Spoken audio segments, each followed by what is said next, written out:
Today we comfort. But a good comfort that we have is to see God doing something. The comfort that we have is the survivors going to rise with power and do something and going to overcome. The comfort that we have is that the orphans are going to overcome. The comfort that we have is that the widows, but they said to what? God is raising the dead. Hallelujah. Hallelujah. But the Bible says that David is God is raising men and women who strengthen themselves. Hallelujah. Hallelujah.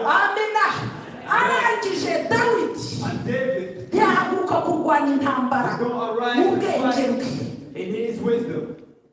David ahamagaza effort called upon the effort and he went to seek counsel from God.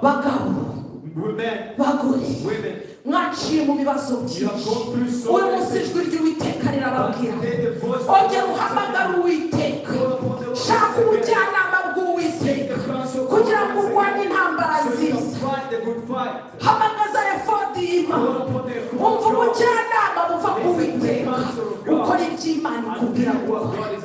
Dawidi agisha inama Uwiteka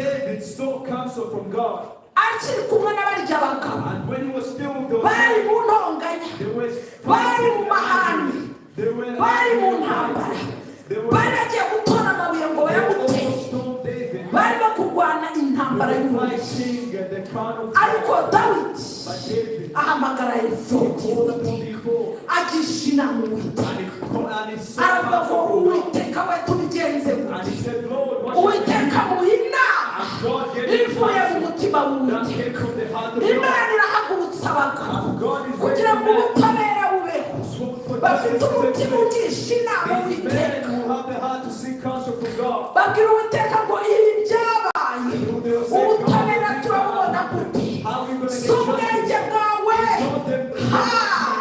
ntiwahagarara imbere ya Farawo uvuga ngo nta jenoside yabayeho uvuga ngo nta bwicanyi bwabayeho ntiwabasha kumuhagarara imbere utarahura n'igihugu cyakumura ntiwabasha kumuhagarara imbere wambaye kamere ntiwabasha kumuhagarara imbere utagishije Uwiteka inama. Haleluya. Imana irashaka abagabo batarwanya intambara z'Uwiteka. Imana irahagurutsa abagore barwanya intambara z'Uwiteka. Haleluya. Mu gihe kimwe umugabo bita Hamani arahaguruka ategura jenoside y'ubwoko bwa Isirayeli ategura kwica Abisirayeli bari Shushani and he wanted to kill all the Israelites in Shushan. ategura kwica Abisirayeli bari mu Yuda bari mu gihugu byose bya Ahasuwerusi. He wanted to kill all the Jews in Ahasuerus. uyu munsi Imana But today irahagurutsa abagore ba Esiteri barwanya intambara nziza babasha guhagarika jenoside bashobora kuvuga ngo never again ibyabereye Gatumba ntibishobora kuzongera kuba kuko bambaye umwambaro wa Esiteri kuko bafite imbaraga zihagarika jenoside. Imana irahagurutsa abagabo bameze nka Moridekayi batapfukamira abayahudi batapfukamira ikigwamana aravuga ngo sinzapfukamira Hamani. niyo mpamvu yahagaze arwanya ahagarika jenoside.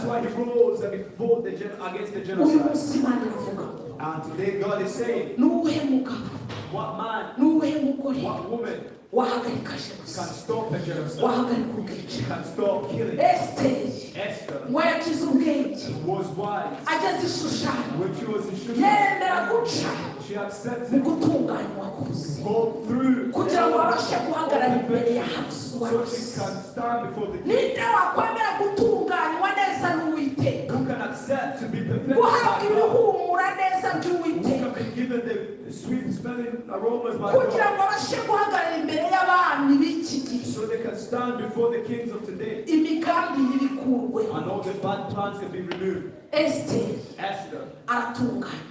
Was perfect. Yemerera Hegai And she accepted Hagar to be Imana irashaka abagabo and God men and women bemerera umwuka we who allow the Holy Spirit kubatunganya to perfect kubaha ibituhumura neza kugira ngo babashe guhagarara so they can stand kugira ngo babashe so gukora. they can work. Imana irashaka abamordekayi God wants Mordecai babasha gutinyuka who are able to bakavuga ngo nubwo utahaguruka stand boldly. Imana yanjye ishobora kugira ikikorwa.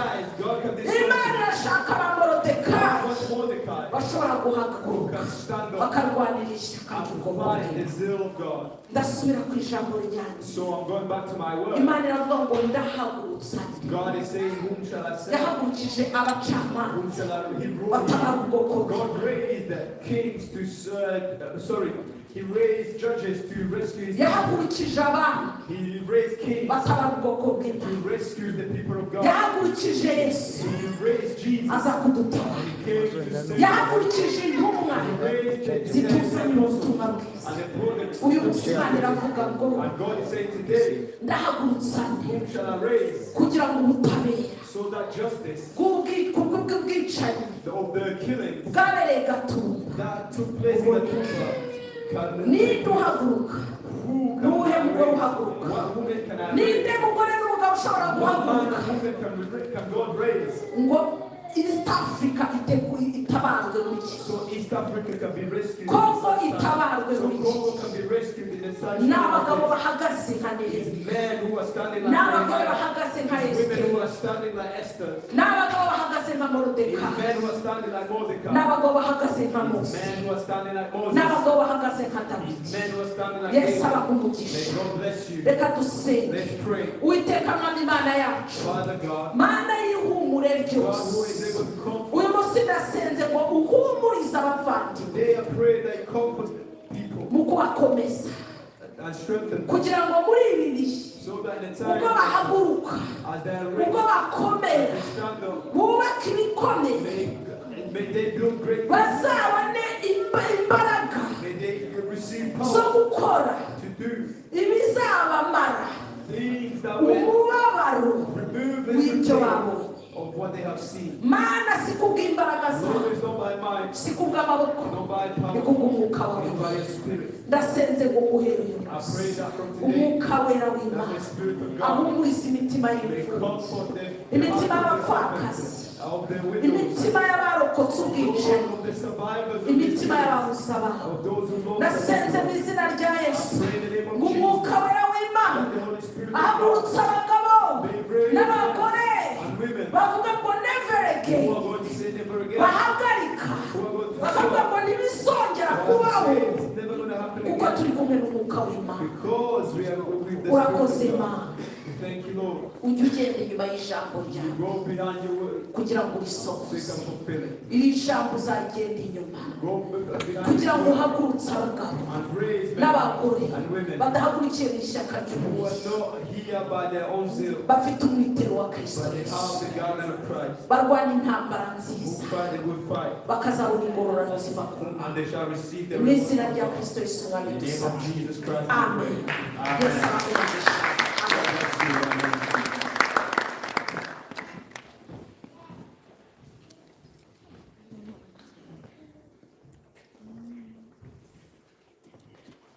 Arakoze cyane pasiteri, Thank you so much, Pastor. Imana iguhe umugisha cyane, May God bless you. tubwirije ijambo ryiza. You have taught us a good word. Haleluya. Hallelujah. Turi mu mwanya kuko bimeze wo kwibuka abacu. We are in a time of remembering our loved ones. Iyo tugeze kuri uno munsi ibikomere bizazusura kandi bikongera bikabaho. When we reach on a day like this, the wounds are rehashed once again Kubera ishusho baba bongera kugarura kandi zikaza mu maso y'abantu. because of the images we remember. Ariko atubwiye ijambo ryiza rivuga ngo ese niba uhaguruka akahagurutsa ubutabera mu gihugu. But she taught us the good word that says, whom can be raised to bring justice in a nation? Ubutabera twarabubuze. We have lacked justice. mu myaka 19 duha dusaba ubutabera twarabubuze. For 19 years we have been seeking justice.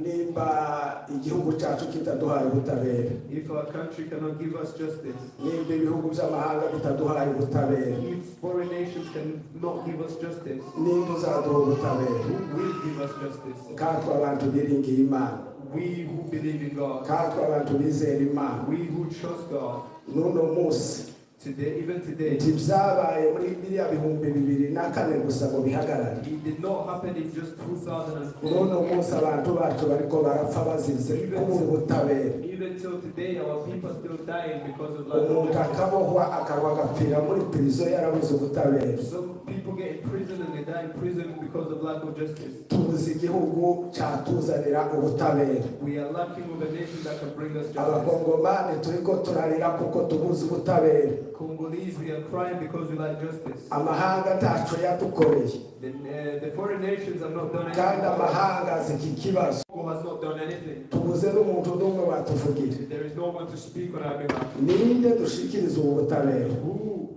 can give us justice? Nimureke tubwire Imana yonyine gusa. So let's tell God alone. Niyo ishoboye guhagurutsa ubutabera bukwiriye. He is the one that is able to give us justice. Turabubura hano mu isi, We may not have justice here on earth, ariko mu ijuru tuzabubona. but in heaven we shall receive our justice. Nimba tutabufite hano, If we don't get justice here, ariko mu ijuru ho buzagaragara. but in heaven there shall be justice. Nashaka gusaba abashumba bose I want to ask all the pastors who are here, bahaguruke baze hano kugira turangize uyu mwanya wacu. Abashumba, abapasitori all the pastors who are here, bahaguruke please muze come hano, forward. aricyo nshaka ko mvuga. I want to say something. All the pastors, please come forward. Niba za mikoro zihari bazibaha, If there is microphones, izindi hariya. Tugiye gusenga, we are all going to pray. tuhungire ku Mana, We are going to go. tutabaze Imana, We're going to call upon God, tubwire Imana ko tubuze ubutabera muri Kongo. and we're going to say, God, we don't have justice in Congo. Imana duhagurukirize umutegetsi ushobora kuzana ubutabera muri Kongo. May God raise us a leader who can bring us justice in Congo. Tubwire Imana, Let's tell God. tutakire Imana. Let's cry out to God. Ahasigaye dutegereze ububasha bwayo. And then we're going to wait upon Him. Reka dusenge. Let's pray. Bafite za mikoro Those with the mic, ngaho rero nanone muduze ijwi. lift up your voices. Pasiteri dusabire rero usaba ubutabera mu gihugu cya Kongo. Pastor, pray for justice in Congo. Nawe ufite mikoro urasabira abantu bacu bose bakiboshwe kugira ngo Imana itugirire neza ibavugire. And you are going to pray for everybody that's Tuzaba in prison, for God to speak for them. N'abandi bose mukomeze musenge. And everyone else keep praying. Tuzaba turaturangiza. And we will be concluding this first phase. Karibu nimuzamurishwe tusenge. You're welcome. Let's pray. Asante Mana, asante Yesu. Ni wewe Mana, Mana. Ni wewe dukeneye Mana. Ni wewe dushaka Mana. Tuvugire Mana. Igihe tudafite abatuvugira Mana. Udutabare Mana. Utugirire neza Mana. Asante Yesu Mana, Mana data wa twese uri mu ijuru. Turacyagufite nk'Imana idukunda. Turacyagufite nk'Imana itwitayeho. Turacyagufite nk'Imana itureba buri munsi. Mana data, turakwereka ibihe duhaye ducamo kubwo. Turakwereka ibihe duhaye ducamo z'umubabaro. Turakwereka ibihe duhaye ducamo z'agahinda. Turakwereka ibihe duhaye ducamo Mana tudafite utuvugira. Abantu bacu barapfa buri munsi. Abantu bacu bari mu mapurizo uyu munsi. Bazize uko basa. Bazize akarengane. Ariko Mana data ni wowe Mana. Ni wowe Mana data ibasha kutugirira neza. Ni wowe Mana ibasha kuturenganura. Ni wowe Mana ibasha kutugirira neza. Asante Mwami Mana data. Urakoze Yesu Mwami. Urakoze Mana ya Israeli. Urakoze Mana itumara. Urakoze Yesu mutukufu. Urakoze Yesu mutabara. Data mu izina rya Yesu Kristo imugoroba turaha abantu bose abagore abagabo abasore n'inkumi turagusabye kuko Imana ifite ubushobozi n'ububasha iravuga ngo amazina yawe uri Imana ishobora byose ntacyo kunanira ntakizakunanira dusabiye imbohe ubwoko bwacu kubera muri Kongo henshi Kinshasa muri kapitale zirahari Bukavu zirahari Goma zirahari n'ahandi henshi muri Kongo mwana nta wundi wabatabara nta wundi wabafasha ni wewe biravuga ngo ntagishwe Mana aho ari hose urabona kandi urabazi mu mazina turagutumye aho tutagira twebwe Dawudi yaravuze ngo uzitira unisi Mana aho wawewe hose urabona kandi wahari turasabye ngo wakingurire ubawohore z'umwanzi Mana bawe ikibazo bangwa umuyobozi w'igihugu akaba ari we umwicanyi w'abantu ubwoko data ntawe bitwiringaniwe Asante mwami tabare data utabare bamwe abantu tabara mwami mana data izina rya Yesu ubabara n'agahinda byinshi turagushimira ko ikiganza cyawe ariko wowe dukiza muri zose asante Yesu amen Mishare You may be seated.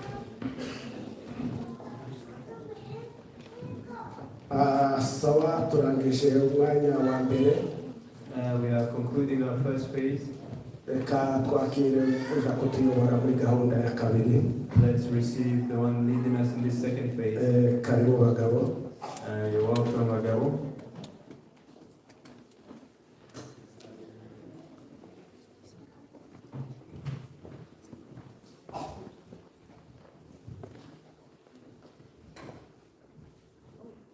barakoze abamaze kuduhumuriza mu ijambo ry'Imana Thank you for those who have been comforting us in the Word of God. twongeye kubabwira namwe ngo Imana ibahugishe cyane May God bless you. tugeze mu mwanya wa kabiri nyamukuru watumye duterana hano This is the second phase and the main phase as well. We gathered here today. nk'uko mubizi twateranijwe no kuza kwibuka abavandimwe As we all know, we gathered here to remember our brethren bishwe bazira uko basa who were killed for no reason, just the way they look like. rero abantu bose bitanze kugira ngo baze tubane muri iki gikorwa turabegereje Welcome each and everyone who gave his own time to come and be with us today.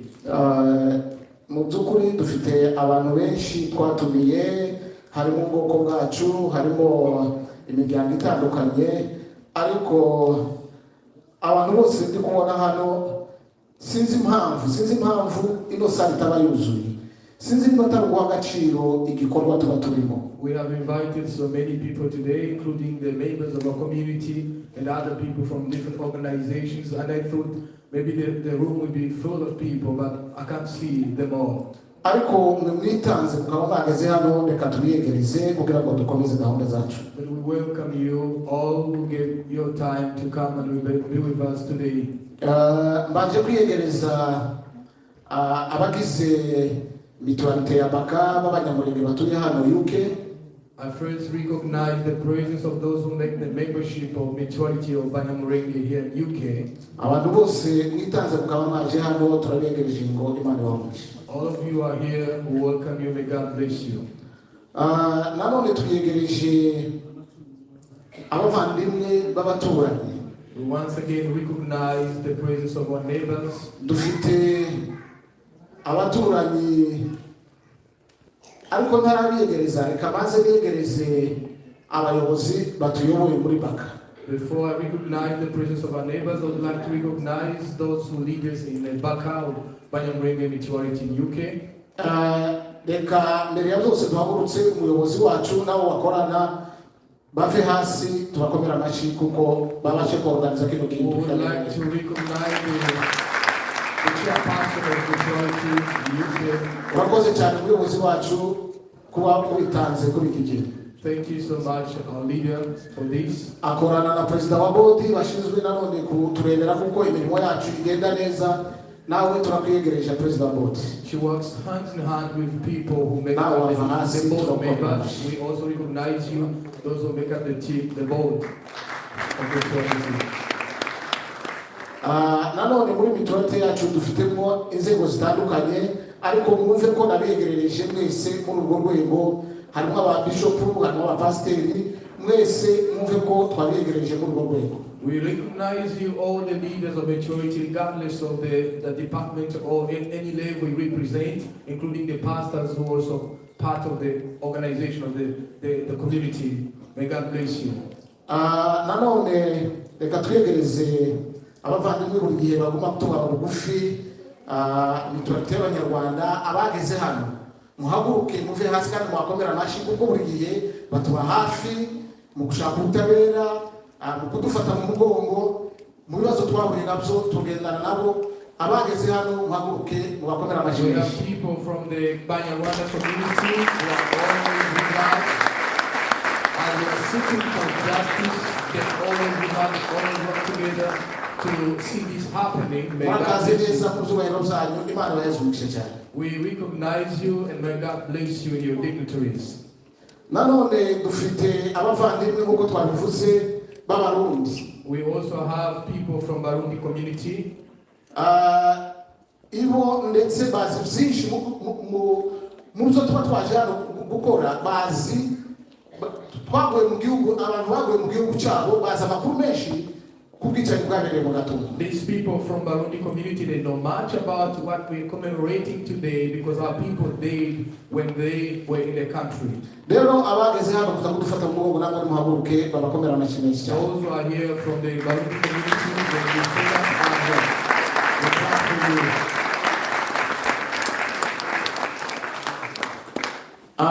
Nanone hari abavandimwe b'Abakongomani muri rusange. Again, we have the Congolese brethren in general. Nshuti zacu, abavandimwe bacu kuva Masisi ukagera ahantu hose. Abageze hano b'Abakongomani mwese turabiyegereje muri iki gikorwa ngo burakaze neza. Our friends from Masisi and all the parts of DRC who are here, we also recognize you in this service or this organization and gathering. Hanyuma dufite abashitsi.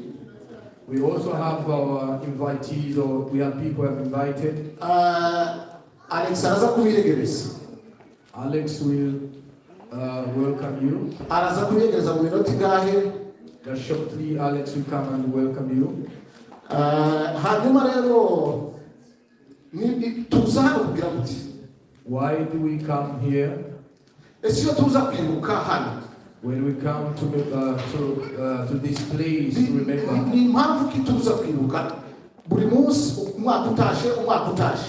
Why do we have annual gathering, annual commemoration of our people day?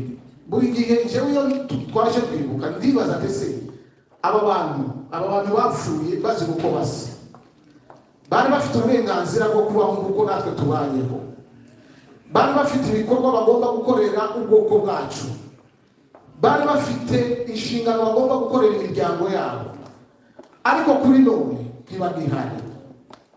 Whenever we come to commemorate the death of our people, I always wonder and ask myself, these people who they also had the right, the same as we do. They had a project, they had a plan to do for their families, but yet today they're no longer there. Kuri none, For imfubyi today, zabo zasigaye. the orphans who left behind, Zitegerezwa kubaho. they should leave. Ese tugomba gucika intege nk'uko twishwe. Can we be discouraged just because people killed us? Iyo rero tuba tuje hano. When we come here to meet, Ni ukugira ngo tugirane amakuru yo kwiyubaka. Nyuma yo gupfa hari ubundi buzima tugomba kwiyubaka nk'ubwoko bwacu. it is the time for us to get restored, get hope for our community and for our future. Bano bana basigaye tukabarebera ibyiringiro byo kubereka kuko nyuma y'ubu buzima bwo gupfakara bagomba kuzabaho. We are here to tell our children that they have hope for the future. Regardless of what happened to us, we are here to declare that they have right to live. Tukongera tukarwana ku butabera kugira ngo bino bintu ntibikongere kubaho. We are here to fight for justice and say this should never happen again.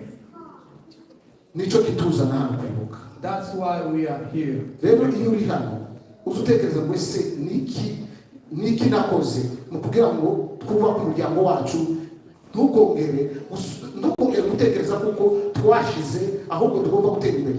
As you come here, you would ask yourself, what can I do? Which role can I play?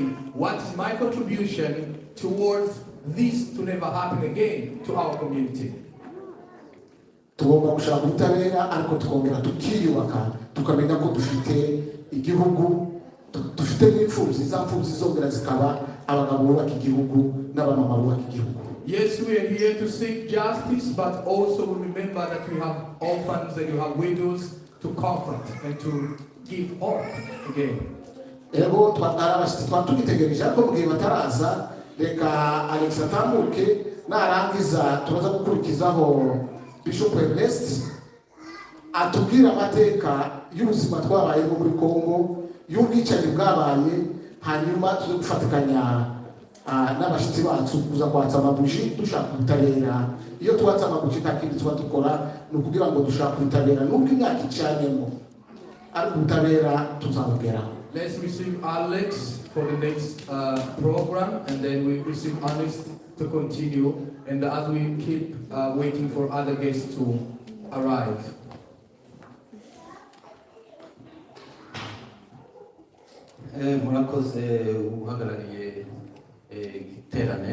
Thank you for the coordinator.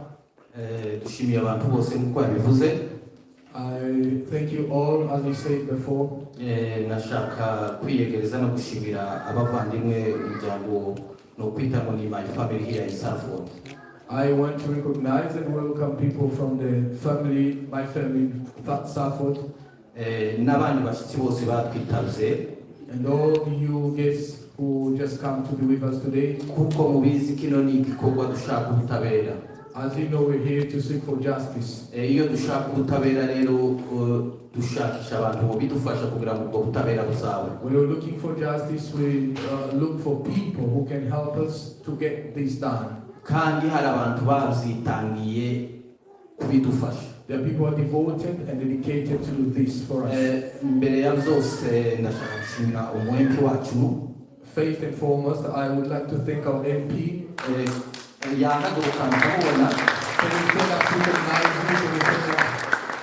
Can you stand up, please? Twatangiye gukorana nawe ku kibazo since 2015 or 14. We've started working together regarding this since 2014. Ibintu akora timwabimenya jewe tubana ndabizi. You cannot understand how much he works for this. Yaratwitangiye kandi ibyo tumusaba byose arabidukorera kandi aradufasha cyane. She helps us a lot and he does a lot of things. Ndamushimiye Imana imumugisha. I thank you, may God bless you. Ku mutima mwiza na support and compassion atugirira mu bwoko bw'Abanyamulenge. For your tender heart, for your support, for your compassion for our community, Abanyamulenge community. Nshimiye na city mayor yabonetse. I also thank City Mayor who's not here with us. Nawe twatangiranye since 2015-16. We also started to work together since 2016. Muraja kumumva kuko tiyabonye umwanya yohereje video message. You listen to the video, he said to you. Ku buryo muramumva ku buryo n'ibikorwa bindi dukora ahandi. He's really concerned about the Abanyamulenge community. Kuko niyo dukoze ibindi bikorwa cyangwa ibiterane inzanuva kuma kudushiraka imbere njewe niko mziyumva. Even when we gathered for other different organizations or different gathering, he speaks for us many times. Nonge gushima Councillor Reynolds. I also thank Councillor Reynolds. Ceremony mayor, Bohaguruka, you can stand up please.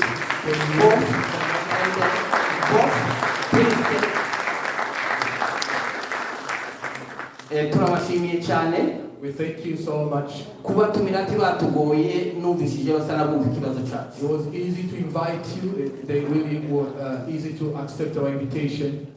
Thank you as well, Councillor. I don't know if you can stand up because I know that you're very supportive. Now we are having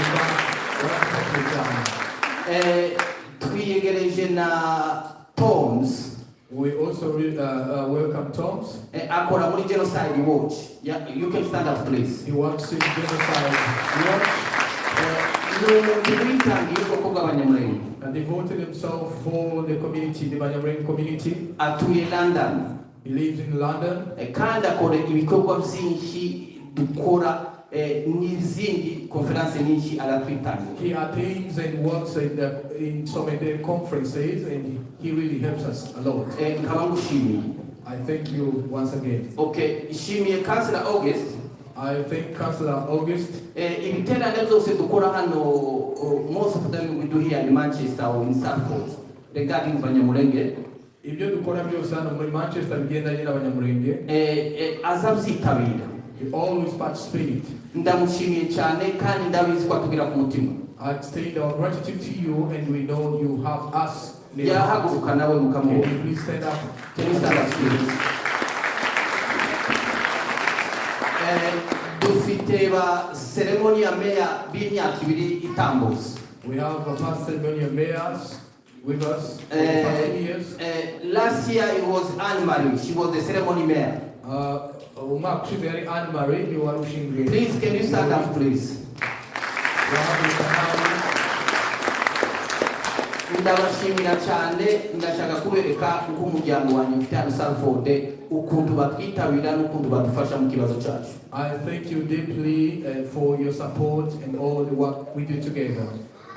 Ndashimira Councillor Mullen nawe yari ceremony mayor mbere ya Anne-Marie. I also thank Councillor Mole, who was also ceremonial mayor before Anne-Marie. Igihe cyose dufite ibiterane cyangwa umunsi mukuru naramutumiye tiyahitagora yaremeye kwaza. Whenever we have gathering, whenever we have any event, he responds to our invitation. Can you stand up, please? Shobora guhaguruka.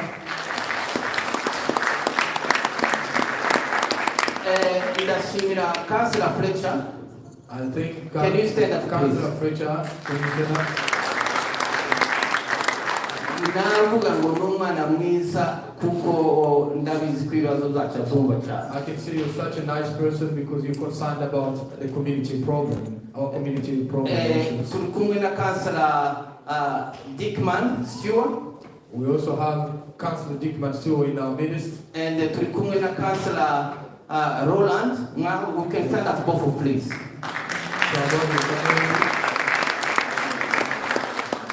Ndabashimiye cyane. I thank you all. Turi kumwe na Councillor Wilson Nkurunziza ni Umurundi. We also have Councillor Wilson.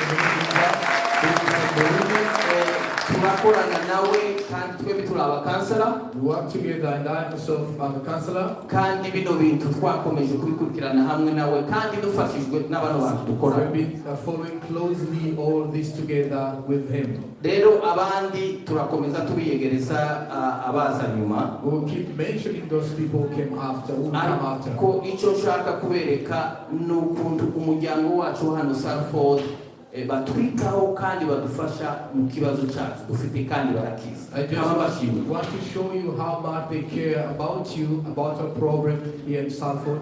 They are there for you. Thank you for all.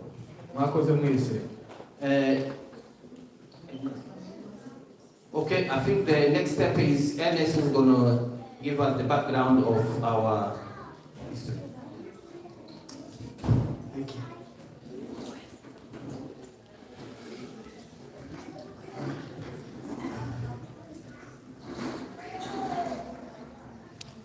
I'm humbled and honored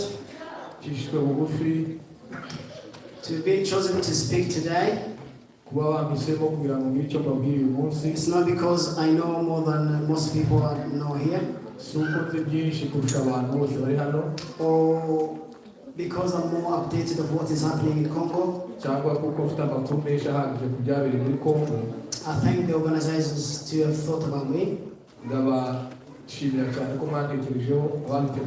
to say something about what is happening to our people. I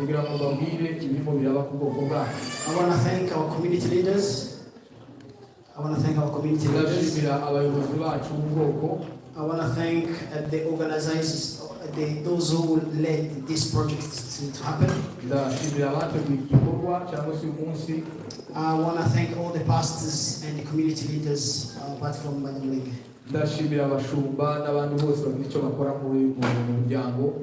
Thank you very much to be with us today. Today we are celebrating the 19th commemoration.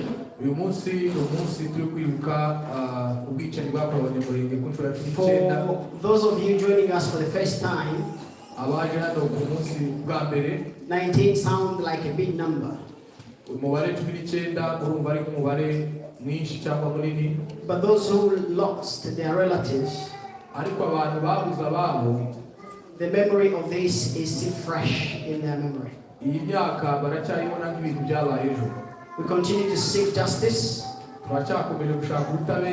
and we are not giving up until we get such justice. The flyer said that commemorating the massacre of Mugatumba,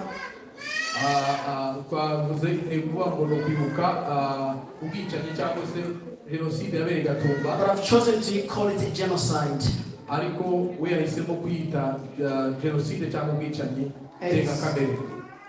In international law,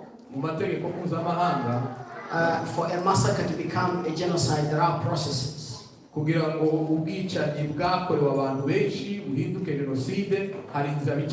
for us, the victim,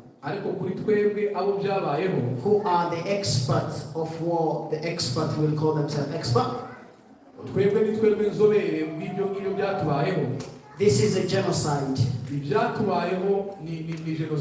And whoever says otherwise, he has to come and prove to us that it's not. I'm going to apologize for survivors of Mugatumba,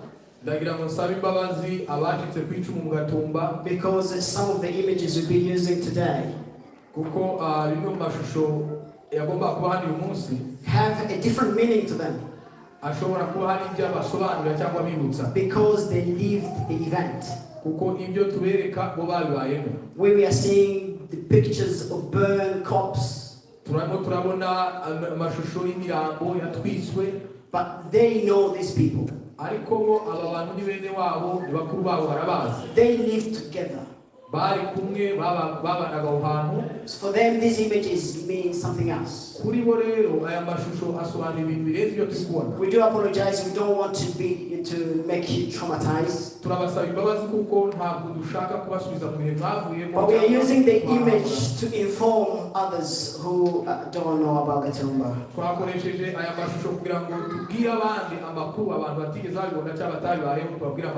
I want to take this opportunity to thank all of you who have been with us from day one. But also to thank those who joined us for the first time. Our campaign is growing. We will get justice. We will get justice. Gatumba is an event that happened in Burundi. When I was taught to talk about our historical background that led to Gatumba, I thought of giving you the background of what has happened before Gatumba and what actually happened in Gatumba, then what happened after Gatumba. I'm going to ask the person who's flipping the PowerPoints to go with me. So I'm on slide. Can you go to the next slide, please? Thank you. Right, the map you are seeing in front of you, I wanted to go a little bit deeper of the source of conflict or source of what is happening now to us. ndagira ngo mbabwire intandaro y'ibirimo biraba uyu munsi aho byakomotse. Because there are some recent causes of the genocide. Hari intandaro za bugufi. But there are other distant source of reason why the genocide happened. Ariko hari n'ibindi bifitiriza mu mateka byatumye biganisha no kubwicanyi. You'll allow me to fly through what I've presented, but I want to give you a big background. This is the famous Berlin Conference 1885 that we all know.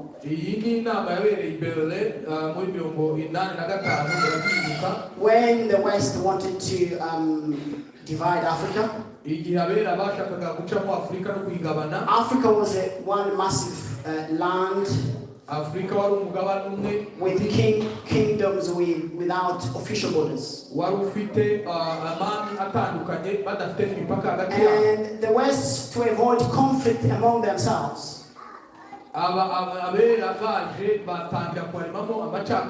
they divide Africa into countries. So the countries were born men. And the border were created. Where you could find your relative, he is my relative. But because the West has decided to put an artificial line between us two, he became a Congolese. Then I became a Rwandan. That happened all over Africa. And it affected people mostly living at the borders, which is our case, Abanyamulenge. But the story wasn't as bad as it is now. I'm going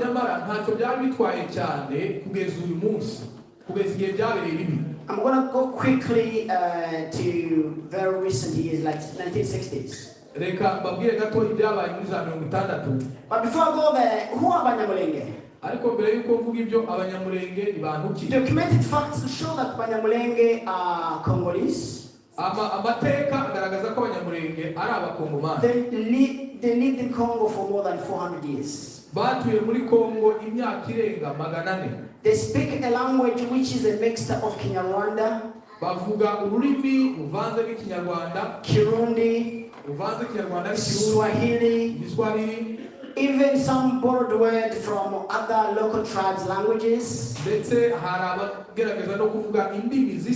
and French and English. All these languages combined make up Kinyamulenge.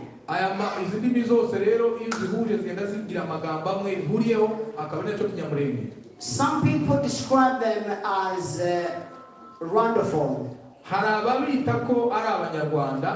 because they speak a language which sounds more like Kinyarwanda. Others call them Tutsis.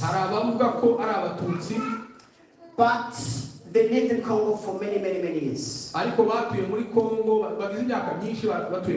Historically, they were nomadic people. Because the pastors, they moved according to seasons to make sure that their cows get the fresh pasturage. Now, I'm going to zoom up to the 1960s. There was a civil war in Congo known as Mulele. Now, most people then they were fighting against the government. And Abanyamulenge as well joined the movement. Until things change where the other rebels start eating their cows. They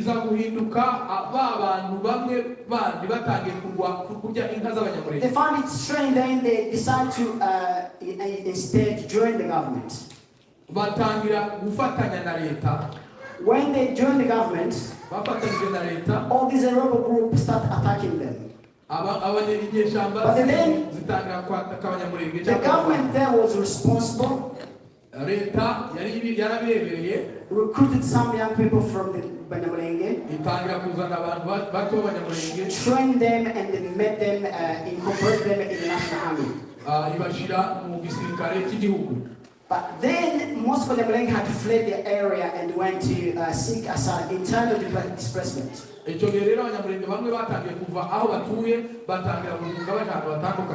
died through the process. But again, from 1969, they start going back to their homeland, which is the High Plateau.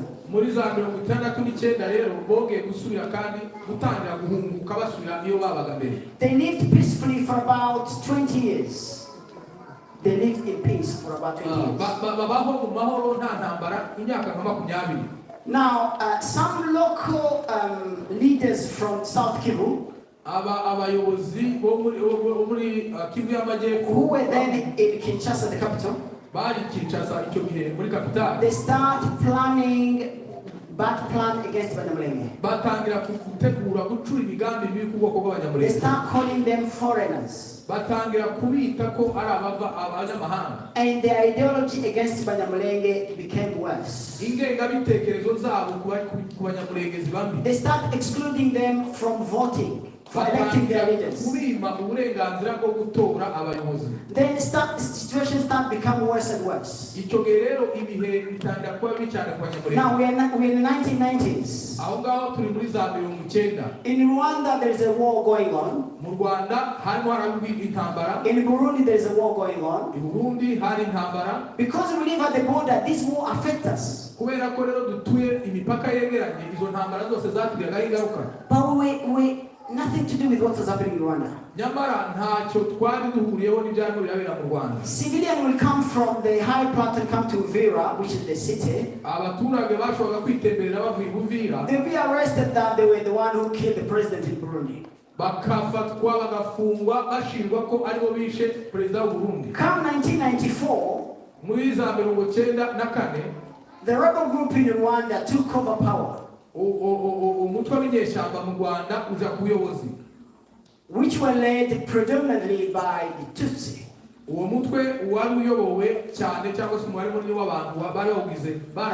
But the president was Hutu. Now, those who were in power in Rwanda, they didn't have anywhere else to flee from to. They came to our area, Eastern Congo. They continued to do what they were doing in Rwanda, killing Tutsis. The situation became worse and worse. Now, after the genocide in Rwanda, the government in Congo as well started to host those who fled the government in Rwanda.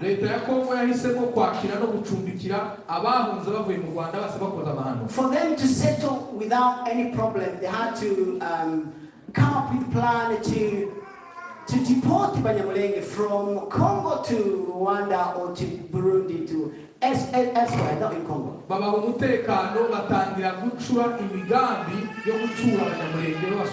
This is how the war started against Mobutu. Mobutu was the dictator that ruled Congo from 1960s to 1995.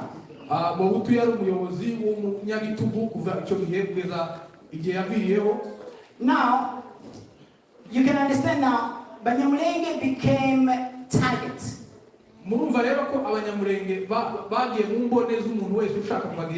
instrument of war, but really not leading anything.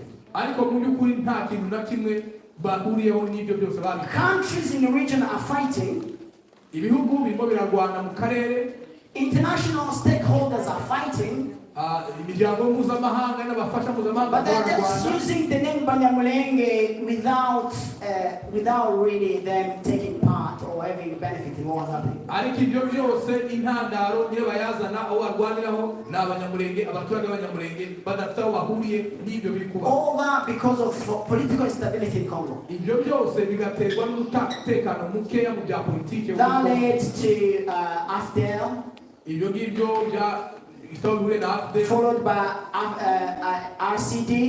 Na RCD. So many wars you can number. I think now we've got like fifth war going on now. Habaye intambara nyinshi cyane ku buryo ubu dushobora kuba ari ibya gatanu. Abanyamulenge talked about in these wars. Abanyamulenge baguma bagaruka cyane muri izi ntambara.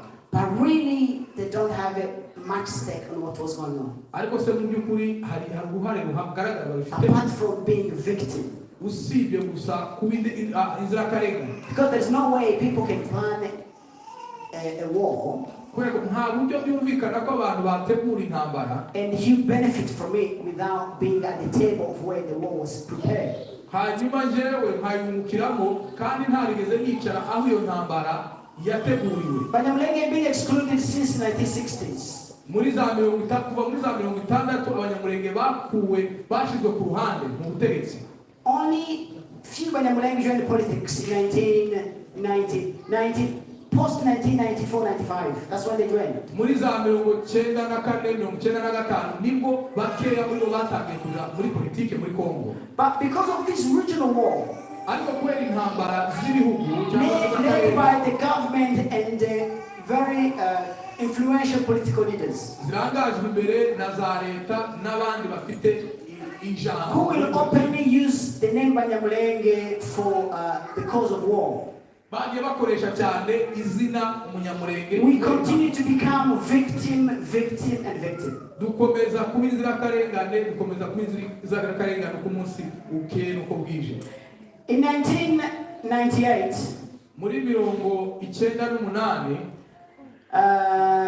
the war against Kabila started. habaye intambara yarwana gutegetsi bwa Kabila. Most of people who died in Mugatumba were living in Katanga. Abantu benshi baguye mu Mugatumba bari batuye muri Katanga. In 1998 they became victims. They start trying to kill them. Muri za 1998 batangira kubica. They fled to South Kivu. Bahungira muri Kivu y'Amajyepfo for a moment. Mu gihe gitoya. And then because of insecurity they fled to Burundi. Kubera intambara barongera none bahungira i Burundi. They were under UN protection. Icyo gihe bari bacunga umutekano na UN. They thought then that they had peace. Barababwira ko bafite umutekano aho bari bari. But even when they were in a foreign country, ariko nyamara naho bari bari mu gihugu cy'amahanga, report evidence shows that hari ibimenyetso bifatika bigaragaza ko rebel group FNL, umutwe w'inyeshyamba wa FNL, in cooperation with the government of Congo, ukoranye na guverinoma ya Congo, and other negative forces in the region, ndetse n'indi mitwe yitwara gisirikare cyangwa prepared to cross the border into the refugee camp. Bazaga kenshi bakagera aho ngaho muri iyo cyangwa se muri iyo nkambi, and execute their plan. Bagezaho umugambi wabo bawugereyeho. This evening was an evening like every evening. Uyu mugoroba turimo twibuka uyu munsi wari umugoroba nk'indi migoroba. Kids were playing in a refugee camp, abana barimo bakina hanze thinking that they got security, bari bafite batekereza ko bafite umutekano, thinking that they are singing and enjoying even though the life was difficult. batekereza ko bishimye n'ubwo ubuzima bwabo But bwari these people were planning to exterminate them, ariko aba bantu bari baca umugambi wo kubica no were kubarikura, planning on how no one should escape. barimo bakora imibare y'uburyo nta muntu n'umwe ugomba kurokoka. They planned to surround the camp and they burn people alive. They kill people with machetes. You name. They used all sorts of equipment they can use to kill them. Bakora uwo mugambi barawucura, bica abantu, baratwika amahema, baratema n'imipanga. 164 people died on a night. 166. Abantu byibuze 166 barapfa muri iryo joro. Died on that night. Ijoro rimwe. Parents, ababyeyi, children, abana, mothers, abagore, young people, abasore, alike. In one night. We cannot number the number of injuries. Ntabwo twabara abakomeretse, abamugaye. Where these Abanyamulenge were killed, Abanyamulenge baricwa. there were other camps there. Hari abandi bantu bari baturanye nabo muri iyo nkambi. People who came to kill Abanyamulenge. Abantu baje kwica Abanyamulenge. They passed other camps that are around there. Barimo bagenda basimbuka abandi Came specifically targeting Abanyamulenge. kuko abo bashakaga by'umwihariko bari Abanyamulenge. That's why we are saying this is the genocide. Niyo mpamvu ibi ngibi tubyita itsembatsemba. It's not an incident that happened, people died. Ntabwo ari abantu bapfuye They kuri were mpanuka. targeted Ni abantu babariwe gupfa babicishije muri gahunda. and they killed them. Barabibaze barabitegura barabica. Things didn't stop there. Ntabwo byahagarariye aho. Even today, Kugeza n'uyu munsi it's still going on. biracyakomeje. Abanyamulenge are being killed Abanyamulenge baracyarimo bicwa wherever they are. aho bari hose. It's not only in South Kivu. Ntabwo ari muri Kivu If y'Amajyepfo. they found you in Katanga, they will kill you. Muri Katanga In nibakuvuga Kinshasa, they will kill you. muri Kinshasa barakwica. Whichever province you go, they will kill you. Agace kose wakwisangamo bakwica isaha iyo ari yo yose. We are calling upon international community Turahamagarira imiryango mpuzamahanga to do something before it's too late. kugira ngo bagire icyo bakora butarira. There is a genocide going on, Hari itsembatsemba ririmo riraba not spoken about, kandi ritavugwa. and the government of Congo Leta ya Kongo is somehow behind it. iri inyuma y'ubwo bwicanyi. Because the recent event from 2017 to now, Hari ibimenyetso byo kuva muri 2016. most villages in High Plateau have been destroyed. Hari ibintu byabaye byinshi, amazu arasenywa, People have been looted, they've been refugees internally. abantu barahunze baba impunzi mu And these gihugu. atrocities are happening near military deployment. Kandi ibyo byose n'ubwo bwicanyi bukaba hafi y'ahari ikigo cya gisirikare. And they are not doing anything. Nyamara nta kirimo kirakorwa. In fact, they are working in cooperation with the militias Nyamara ahubwo usanga barimo barakorana to n'icyo execute the genocide plan.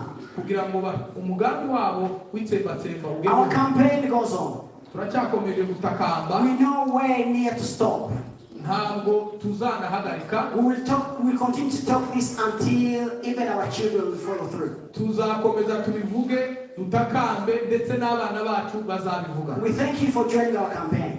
Turabashimira kuko mwemeye ko tubana. We thank you for being our voice. Turabashimira kuko mwemeye kuba ijwi ryacu. We thank you for your dedication for this project. Turabashimira kuko mwitangiye uyu mushinga. Denying Gatumba genocide is affecting Abanyamulenge until up to now. Guhakana itsembatsemba ryabereye mu Gatumba birimo biragira ingaruka ku Banyamulenge n'uyu munsi. The international community has to do something now Umuryango mpuzamahanga hari icyo wagombye gukora to halt this ongoing genocide. kugira ngo hahagarikwe ubwicanyi hakiri kare. Our time is short, Igihe cyacu ni gito. and I know other people will intervene. They will continue on what we said. Hari abandi bantu baza kuza nabo bakabisubiramo.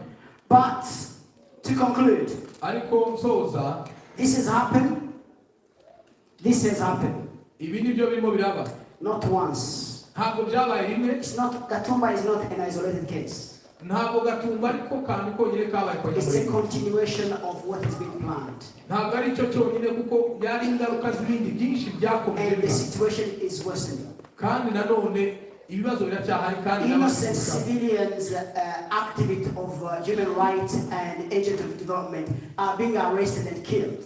inzirakarengane abasivile badafite abahure na politike barimo baricwa bavugira uburenganzira bw'ikiremwamuntu. The situation is becoming worse and worse. Ibihe birimo biraba bibi cyane kurushaho. We are crying for help. Turimo turatakamba dusaba ubufasha. We are calling for international community to intervene. Turasaba imiryango mpuzamahanga kugira icyo ibikoraho. We want help. Dukeneye ubufasha bwanyu. This is the 19th time we are crying. Iyi ni inshuro ya 19 turimo dutakamba. Every day we are burying innocent people. Buri munsi dushingura abantu b'inzirakarengane. Our villages are being destroyed. Imihanda yacu yaratwitswe. Most of our communities now are living abroad in refugee camps. Abantu bacu abaturage batuye hanze, batuye mu nkambi mu bindi bihugu. We need help. Dukeneye ubufasha. We thank you for your dedication. Turabashimira kubwo kwitanga kwanyu. We thank you for advocacy. Turabashimira kubwo kutuvuganira. We know that we are like Goliath fighting with them. twibona turi nka Goliyati arwana na Dawidi. The government is so powerful. Leta ni ngari irakomeye, We don't have any strength to face them. nta mbaraga zo kwirwanya dufite. Those who said that they did what happened in Mugatumba are free. Abavuga ko bakoze ubwo bwicanyi mu Gatumba baridegenje. Agathon is a senior political leader in Burundi. Agathon ni umunsi umusirikare ukomeye mu gisirikare cy'u Burundi. A politician. Politician. Politike ukomeye. We don't know what we can do to bring justice to survivors of Mugatumba. Ntacyo zitwakora kugira ngo tuzane ubutabera. But I know together with you, Ariko ndabizi dukoranye nawe. this campaign will grow until one day we'll see justice. Ibi ngibi tuzabona nk'amateka bizashira. The never again is like a rhetoric to us. Kuvuga ngo ntibizongera ni nk'amagambo yo gushira. It happened many times after it was said. Kuko byaravuzwe ariko birongera biraba. We don't have any contact. Nta buryo bwo kubikora dufite. But we have got you. Ariko noneho dufite You mwebwe. are our voice. Muri amajwi yacu. Let's keep going. Reka dukomeze tugende. One day Umunsi umwe we'll see justice. tuzabona ubutabera. One day Abanyamulenge, Umunsi umwe Abanyamulenge we live in Congo peacefully. tuzatura muri Kongo We'll amahoro. be treated like every other Congolese. Tuzafatwa nk'abandi abanyekongo bose. Thank you very much for listening to me. Mwakoze cyane kuko And thank you for joining the campaign. God bless you.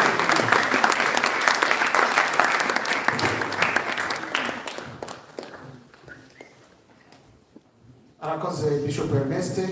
Thank you, Bishop Ernest. Amateka y'ubwoko bw'Abanyamulenge kuyavuga mu minota irenga 10-20 ntiyabivamo. It's nearly enough impossible to speak of the history of Abanyamulenge in just a short time. Umva ko yatangiriye muri za 60 ariko yagiye yaca hejuru. You see, he started in the 1960s, but he went very fast. Rero icyo mbwira abana bari hano batoya baba baje hano, So what I can tell to young people who are here, ntimucike intege ngo mwumve ko twahuye n'ibibazo tuja mu mateka mabi. don't be discouraged and think we went through bad history. Kuyategera ni byiza ariko mugatekereza ko tugomba kuziyubaka nyuma y'ibyo. Yes, you have to listen to the history, but think of how we can come out of that bad history. Buri gihe umuntu wese yarengana ategerezwa no gushaka imbaraga zo kwirengana. If you're being afflicted, you have to find strength to come out of that affliction.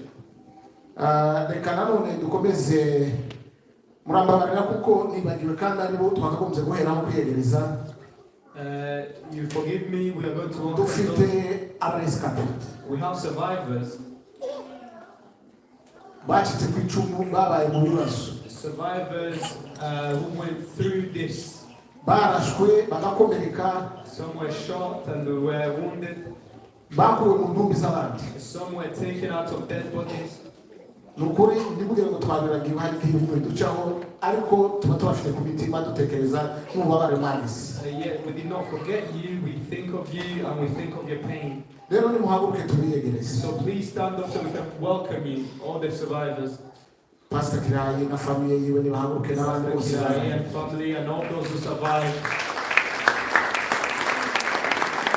murakoze cyane ku bantu babaye bagatunga mwihangane.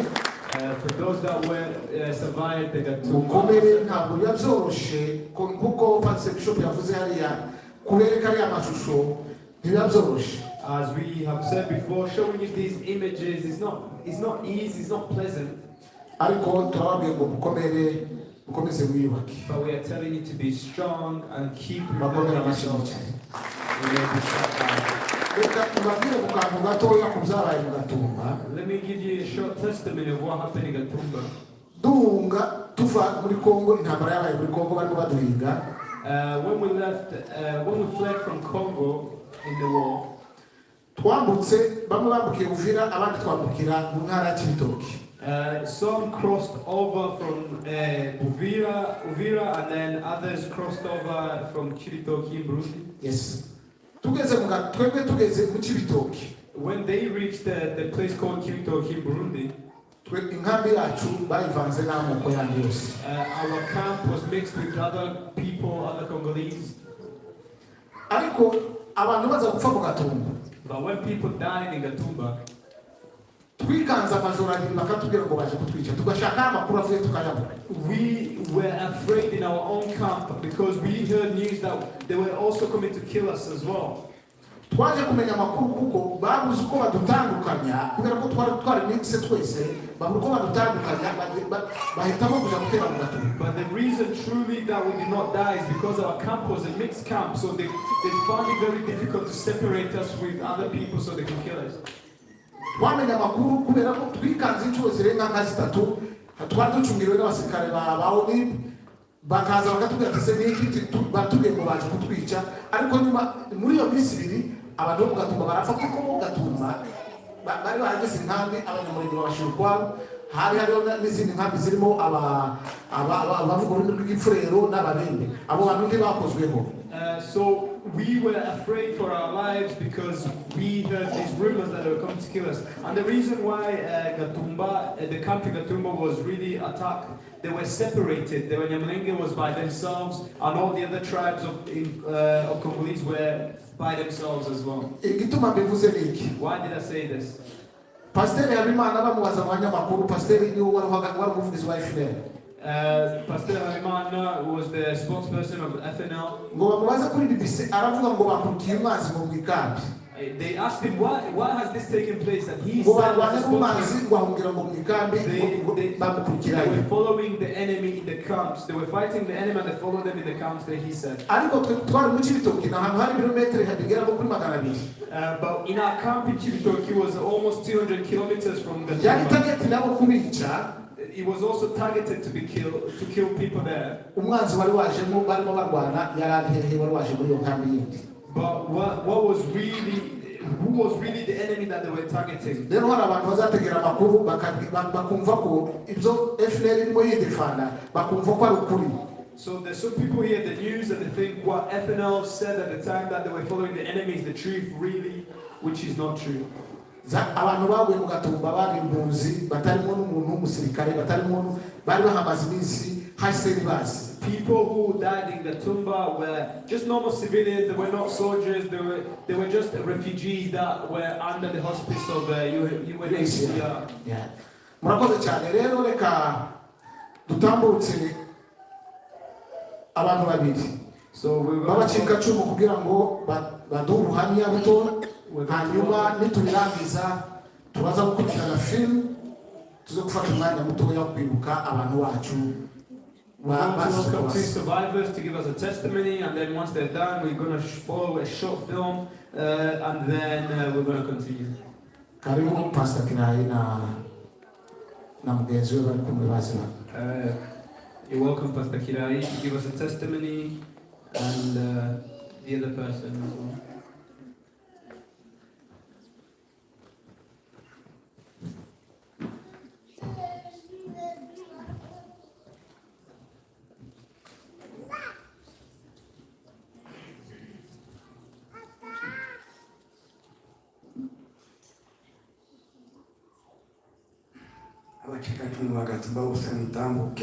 All the survivors of Gatumba, please come forward.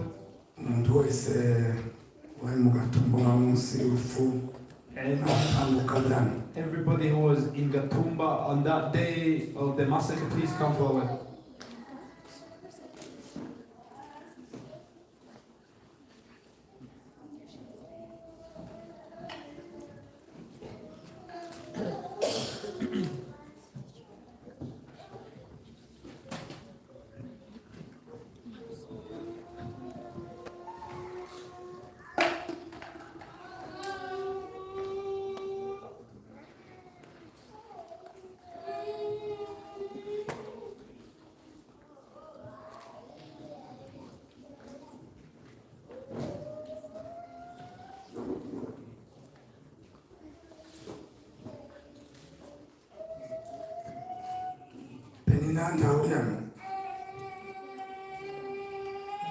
Penina, is she here? Nine safari na urashka. Ibarashka wundi.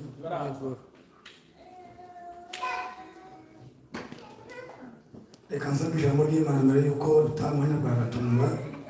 Before we give our testimony, let me just quickly read the word of God. Narisoma kubera impamvu. I read it because of the reason. ndabona umwigisha I'm not preaching, ariko but mbiterwa n'uburyo twatandukanye n'abavandimwe bagiye mu buryo bubi.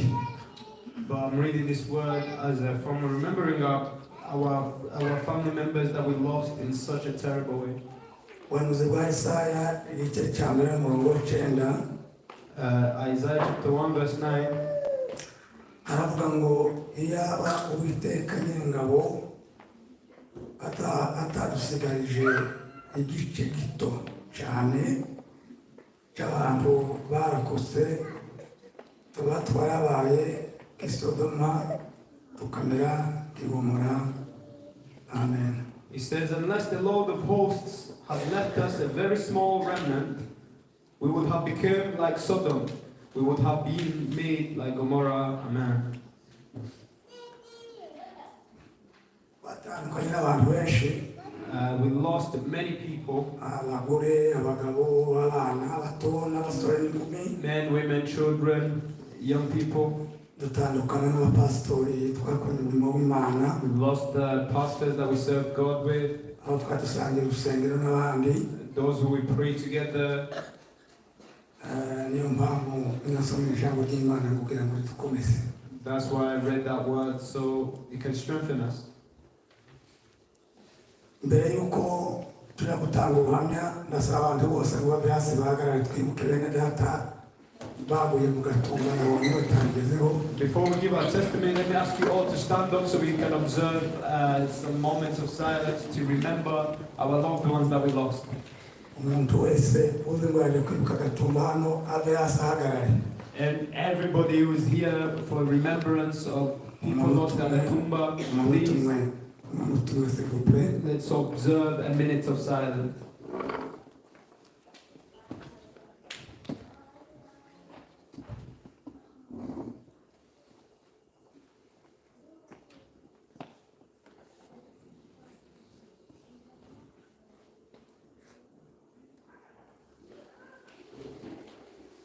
Murakoze cyane mwicare hasi. You may be seated.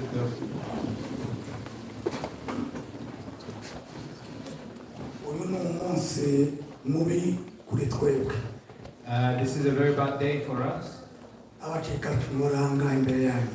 All the survivors who are before you. It's a very bad day for us. But you, our people, also. It's also a very bad day for you. If you are alive today, and you live in the UK and you feel well, and you achieve whatever you want to achieve, and remember that there are those who died for no reason at all. They died because they look like me and you. There was no sin that they have committed. They just died because of that. And it amazes me.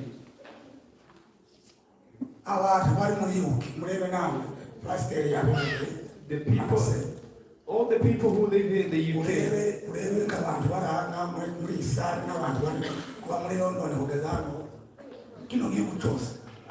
look at the people who have came here today, but imagine the people who live in this country. Some of them did not bother coming today, they're home, others are sleeping. They only think of their bank accounts.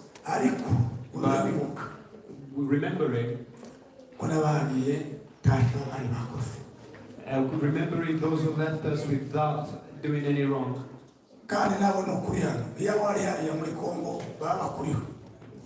You're lucky to be here. Had you been in Congo right now, they'd be chasing you also. Because until today, our people are still being killed. So let me quickly go through my testimony of Gatumba.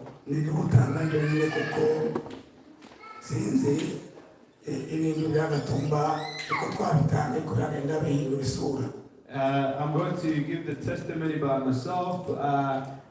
When we started this, it looks like it's changing.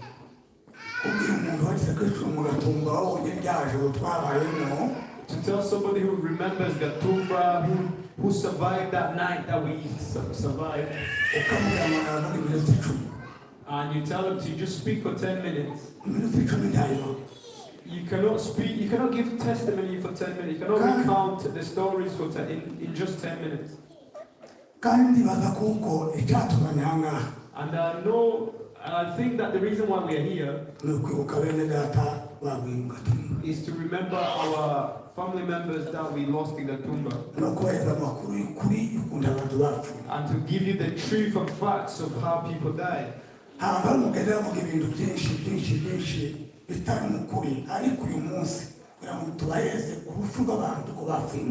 There's so many people are spreading lies, so we are here today to tell you the truth of exactly what happened.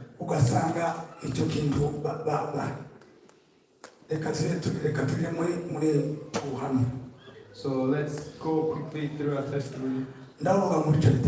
I'll speak in 3 parts. We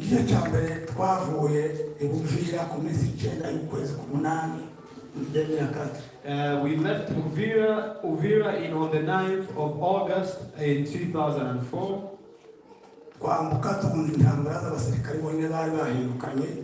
We fled the war between the army of Congo was fighting amongst each other, and we fled.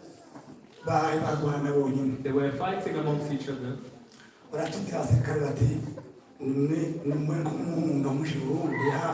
And they asked us to flee and go to Burundi because it was bordering, it was nearby, because the war was getting tough. And some of them even fled with us. And when they fled, every Munyamulenge that was in Uvira fled as well. We went in the place called Gatumba, as you have heard. UNHCR received us. And they gave us like a transit camp in Gatumba. They told us, you are Congolese. The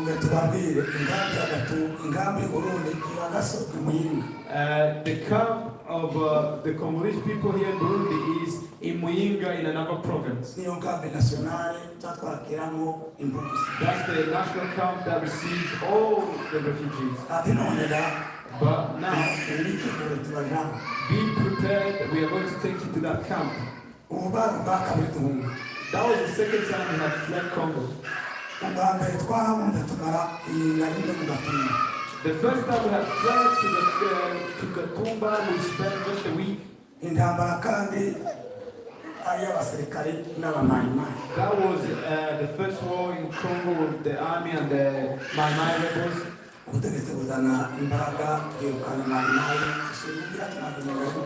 then after 1 week, the peace returned to the region of Uvira and we went back.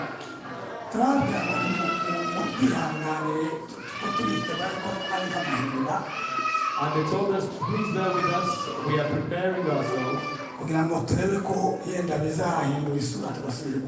So we told them we don't want to go to that national camp, just bear with us, let's see how the situation is in Congo, maybe there'll come peace and then we'll go back to Congo. And we told them, please bear with us just a week and then we can go, it's fine. And then they honored our wishes, they waited for 1 week and then they came back on the second week. 4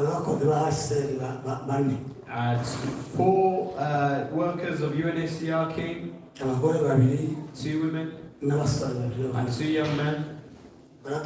They called us. I was in the committee of the refugees in Gatumba.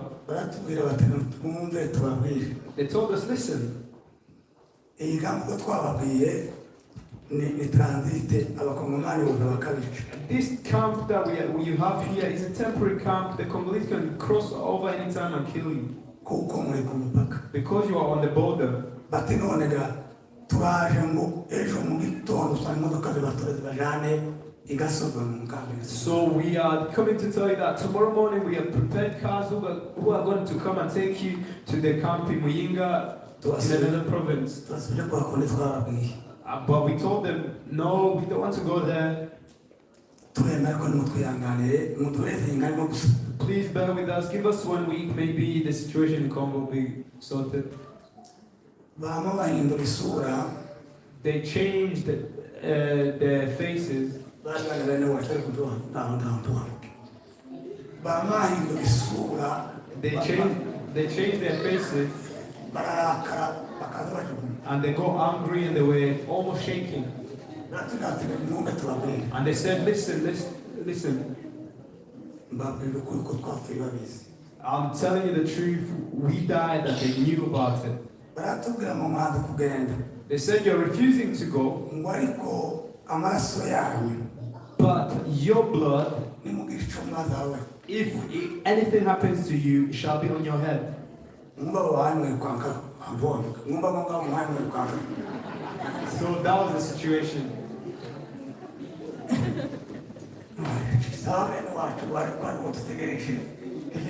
And we said, these are the people we are trusting to help us. What's the sudden change?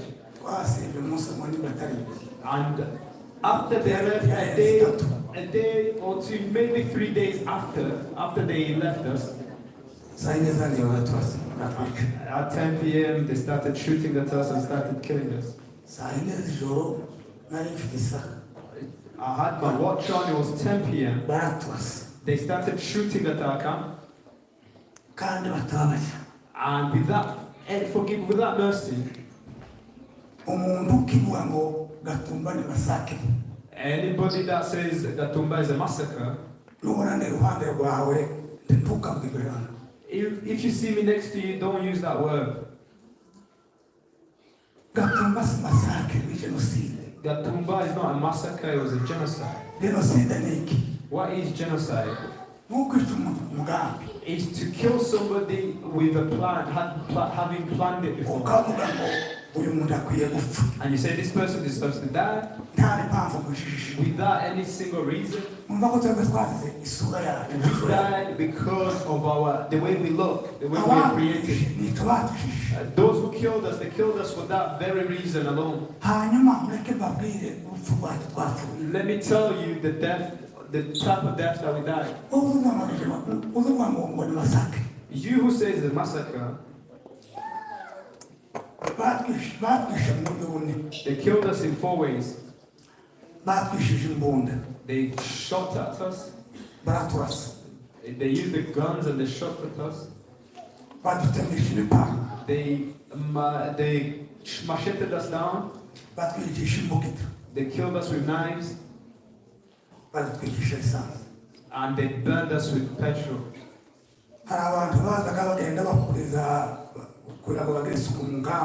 There are people who, before that, there are people who try to keep their camps clean.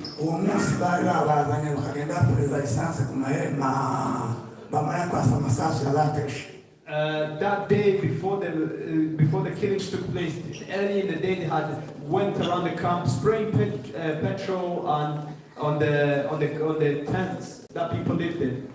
And when they shot at these tents, it just set ablaze. It was the whole place caught fire. That's the type of deaths we died in Gatumba. That's the genocide we suffered in Gatumba.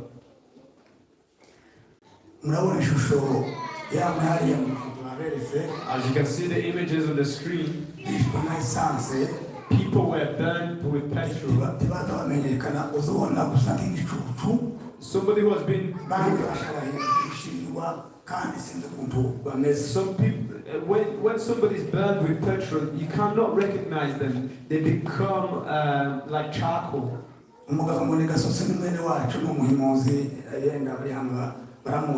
There was a certain man, maybe some of you know him here. If you see his image, is very painful to look at. And those who died with him. tuba turapfuye, we died like that. tuba turarashwe, We were shot at like that. tuba turatemaguwe. We were macheted down like that. Urwo ni rwo rupfu rwatwishe Mugatumba mu mahema. That's the deaths we died in Gatumba in those tents. Kandi baturashe batuza ahantu habiri, amahema yari yubatse gutya. So they came in two ways. The tents were in a row. Yari atatu. There were 3 rows. Atatu garimo ibihumba byinshi bigenda gutya. And there were 3 massive tents that had many rooms. Za mashini gaza bashinga ku matoilette yari imbere yacu. And then behind us, or in front of us, there were some toilets, and the machine guns came from that side. Ihema rya mbere uguma kumanuka muri amuyandi. And they start shooting at the first tent as you're going down to the others. Izo mbunda zazi ko zirasa abantu bavuye muri shitingi zikazibarasa mu mitwe no mu bituza bahunga. That machine gun at the front was shooting at people running out of the tents, so it was shooting them in the head and in the chest. Abantu baturuka munsi y'amatoilette bakaza barasa umuryango shitingi ya mani ya kabiri. So and another group of shooters were shooting at people coming from the second and the third tent. Nuko niko abantu bapfuye. That's the way people die. Reka rero bishika kabiri. So let me go to the second point. Ariko mu gufa kwacu aho ngaho twapfanye n'ababembe 14. Amongst the deaths of the Gatumba, there were 12 Babembe tribe people who died with us. Hari inkambi zibiri ariko There were 2 separate camps. They've mentioned it before. imwe yari haruguru One was at the top of the hill, indi ni yacu twari turimo twebwe. and the other one is ours that we were in. Iyo haruguru yarimo abarundi yarimo n'abandi bakongomani. The one at the top was some Burundians and other Congolese people. Iyo nkambi ntacaribayo. Nothing happened to that camp. Niyo yacu yarashwe. Just our camp was shot up. Igice cya kabiri The second part nuko twahunze. is the way we fled.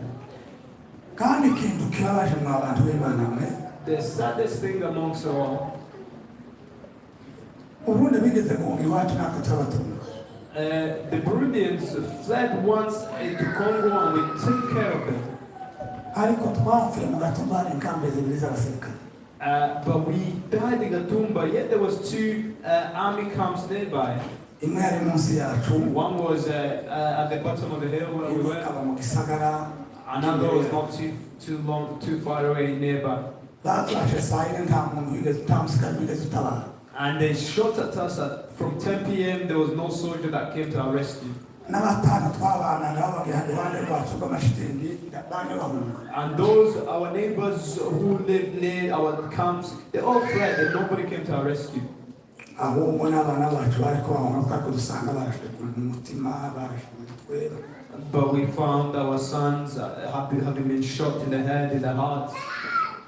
Icya kabiri cyamutire kurangira ndabona wacu yagurutse hano.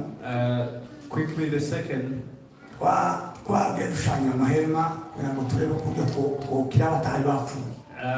those who hadn't been shot or burned, we tried to cope through the tents. Batangiye kuturasa mbwira abana ndababwira ngo muryame ntimwicare kandi mwikanye ngo musohoke, bari ku muryango barabarasa muryame hasi. I told my family in the tent that we're in, don't run outside because they're shooting at people, just lie down on the floor. Umwicanye arasuba rwa mbere rwa kabiri ku nzu. And they shot at our tent twice. Where the bed, nearby where the bed was. So I told all the children in the house, please lay down on the floor, don't go anywhere. After I told them this, I was shot up. I was shot in my thigh. And then in the hand as well. He has a scar where they shot him. They shot his wife.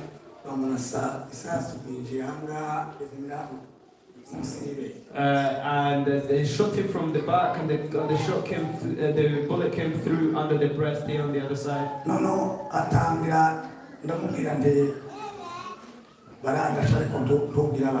I told my wife, I've been shot, but please don't tell the children. And as soon as I said that to her, she was shot as well. And other bullets did not come out, they stayed inside. And she had an internal bleeding.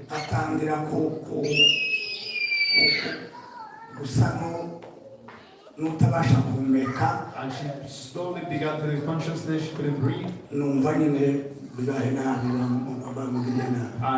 I could see what had happened to her. We took our son, who was still young. I was with him.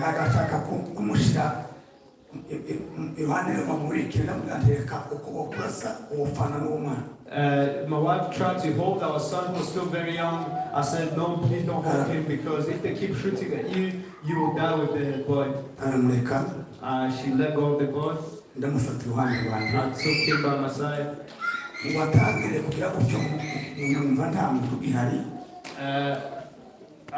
When I started touching him, I felt like he didn't have life.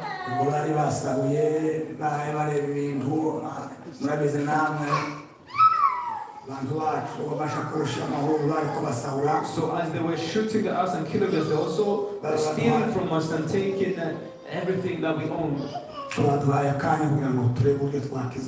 So we tried to see how we can get out of that situation. I caught up in the tent. I left the tent with my son. I told the other children who were lying on the floor, please stand up. I was sitting on the tent. I took hold of the boy so he doesn't run away. So he doesn't get shot as he's running off. I told the rest of the children to stand up and to come.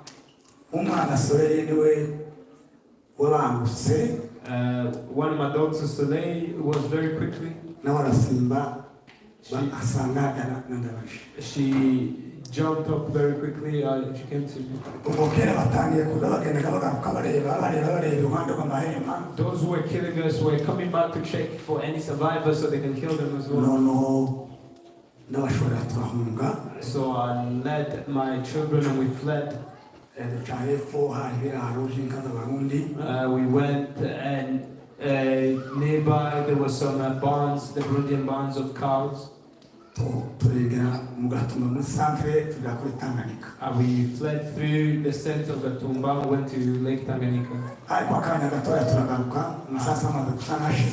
And after the shootings had quieted down, we came back.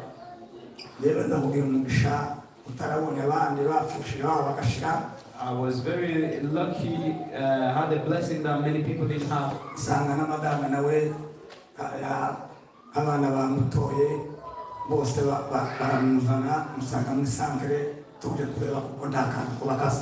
found that my wife had been picked up by other people. They had brought her to the center.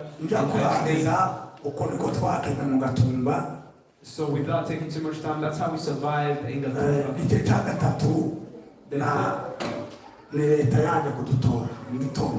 The third part, the government came to pick us up in the morning. He came to pick us up in the morning and they took us to hospitals. People were treated.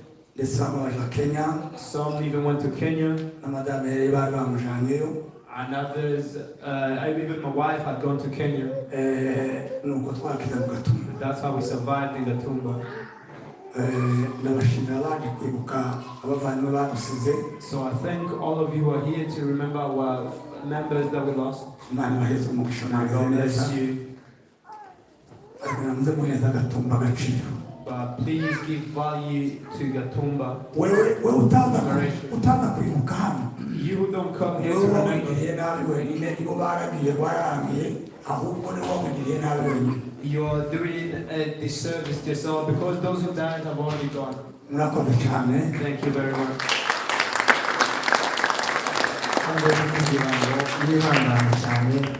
We are continuing to say, please be patient, be comforted.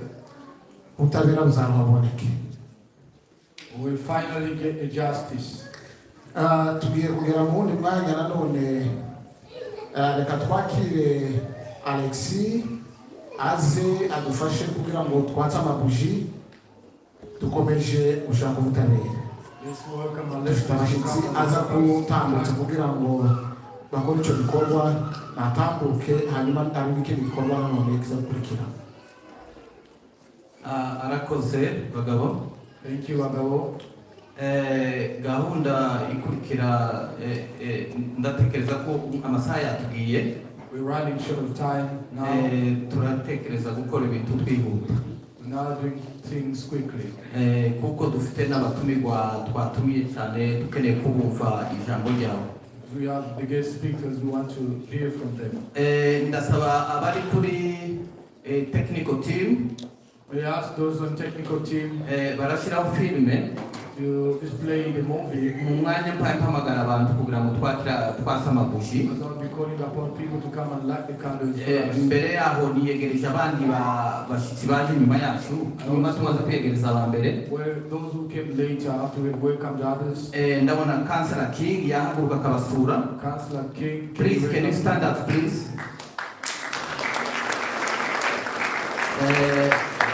I can see also Councillor Said Irfan. Can you stand up, please? I've been working with Irfan in Wisdom since 2009, and 3 of us we are councillor and we've been supporting the community. And thank you very much for all the support we've been providing. I've got my friend Bob from Ghana. Can you stand up, please? Thank you very much for your support. Yeah, and what the film, I'm going to start, I'm going to put the ceremony, I'm going to do the light of candle, and then I can call everybody, the invite, which I invite as well to do the candle. gutangira hanyuma zo guhamagara n'abandi ko muze mu cyane urumuri rw'icyizere cyangwa se urumuri rwo kwibuka.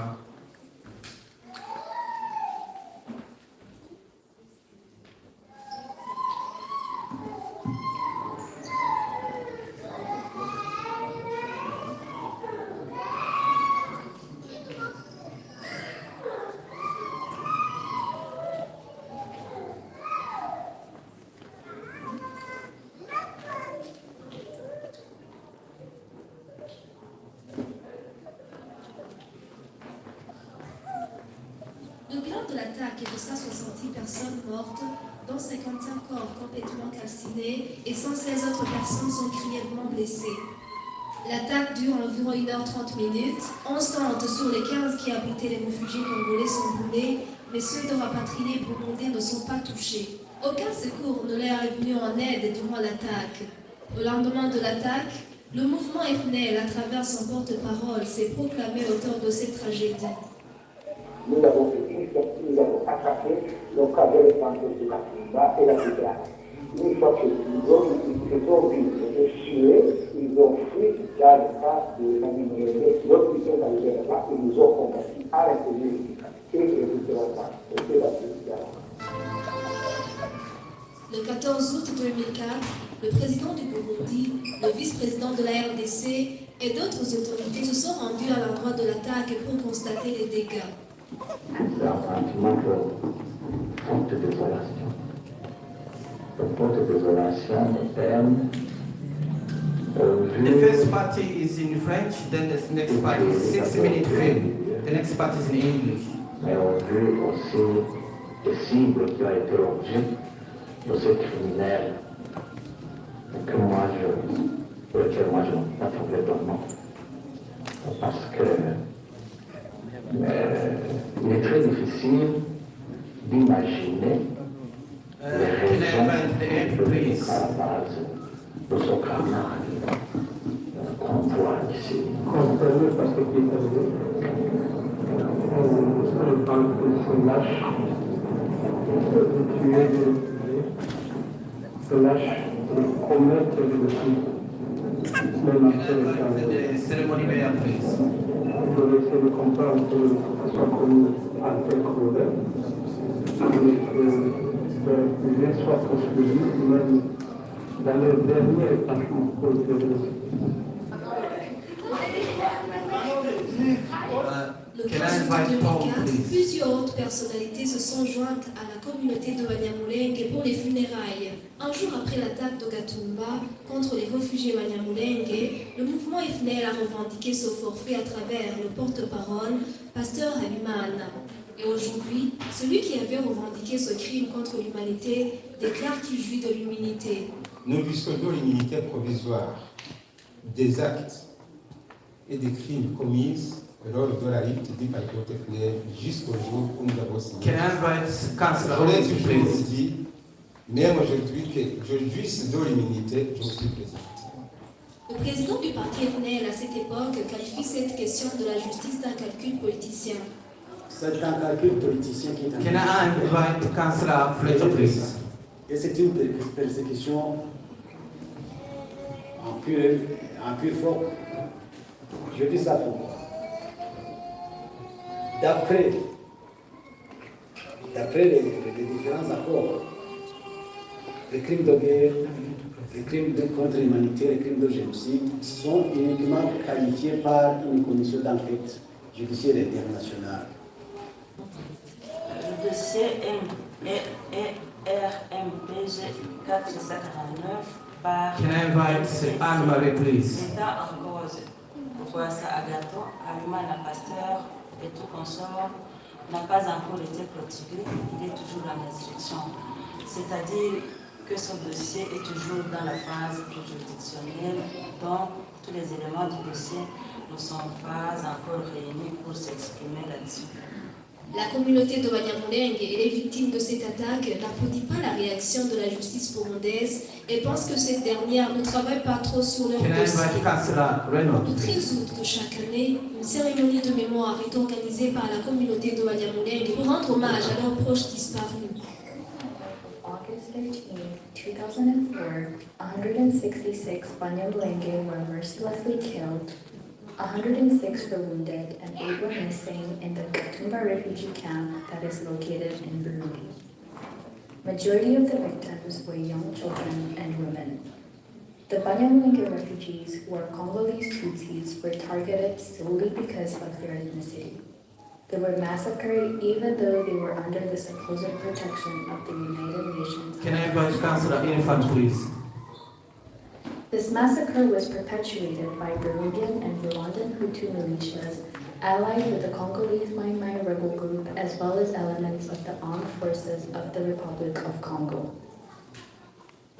A joint report by the United Nations Mission in the Democratic Republic of Congo, the United Nations Operation in Burundi, and the Office of the High Commissioner for Human Rights, dated October 18, 2004, Can I invite Councillor King, please? was clearly directed against members of the Abanyamulenge community and was by all appearances ethnically and politically charged.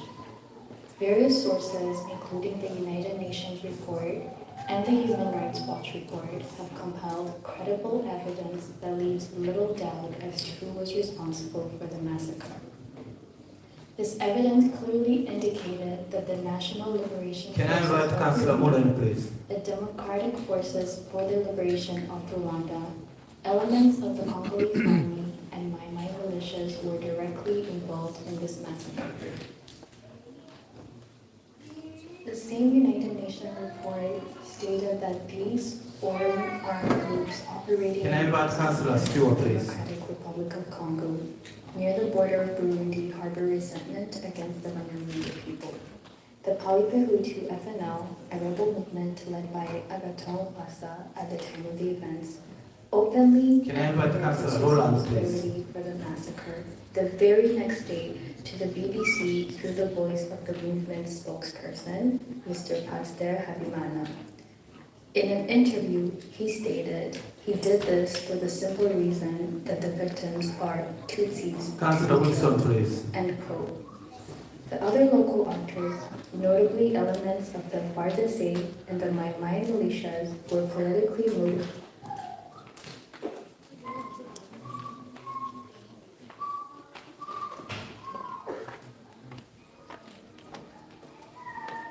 Le bilan de l'attaque est de 170 personnes mortes. Can we post the speech for ceremony for city mayor, 16 please? autres personnes sont People tuées. on technical team can put the ceremony, the city mayor. Hello, I'm Paul Dennett, the City Mayor of Salford. Can I invite firstly thank the Abanyamulenge the representative of Rwanda? Refugee Survivors He has not been able to come here. Pastor Gilbert, please. To attend the 19th anniversary of the Mugatumba massacre memorial gathering here in the city of Salford.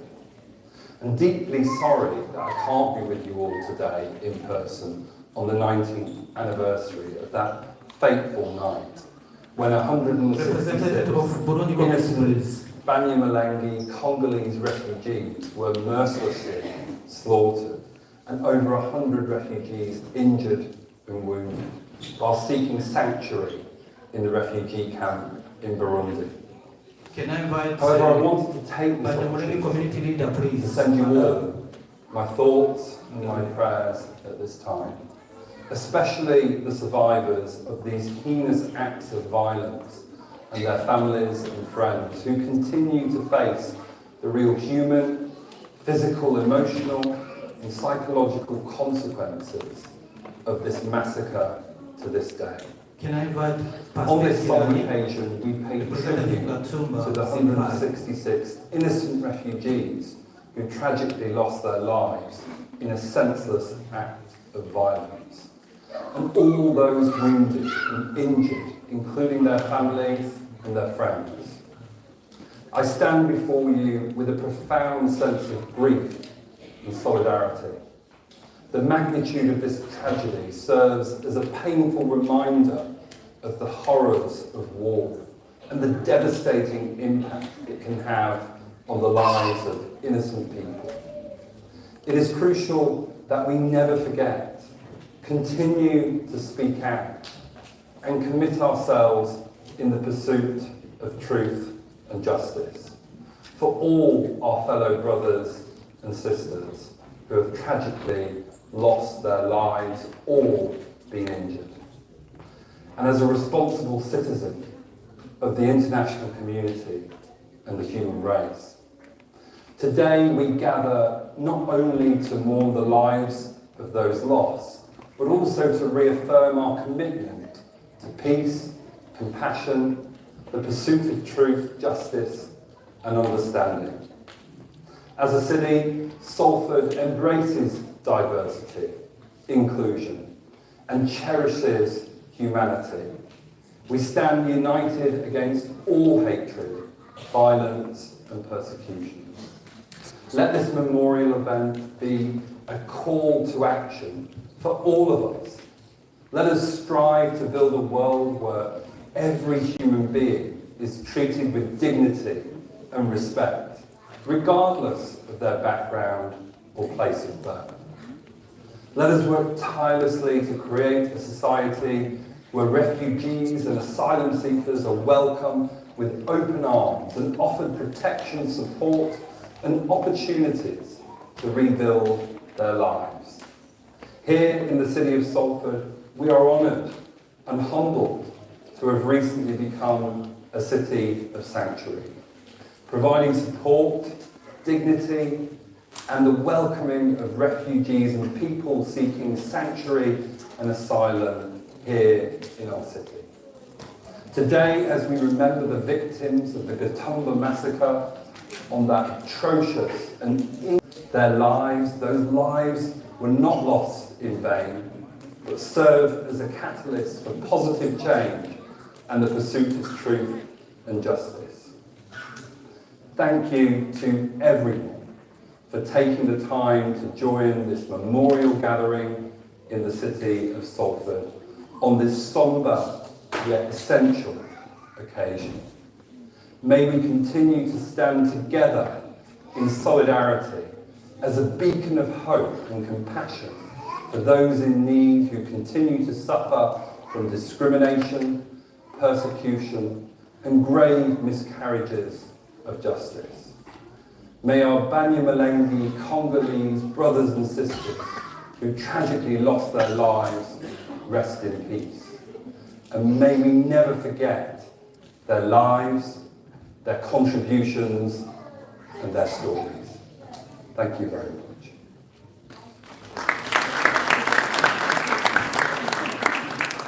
Arakoze coordinate US City Mayor wa Johan Sanford. This speaking was our city mayor in the city of Sanford. Murumva ko naho dufite abanzi ariko tugira abantu batwitaho kandi badukunda. Yes, we have enemies, but we have people who care for us and who love us. Kandi bazi ibibazo zacu babikukira mu minsi yose. And who know our issues and who follow up every single day. Reka turarike ceremony mayor councillor Reynolds kugira ngo agize ijambo tugezaho nawe. Let's welcome the ceremony mayor to come and give us a speech.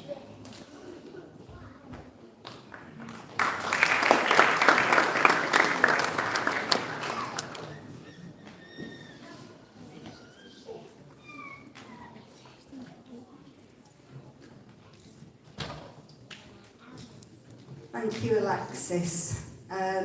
Good afternoon, ladies, gentlemen, distinguished guests. I'm honoured and humbled to attend this memorial event. And I'm humbled because I don't have the lived experience like many of you here today.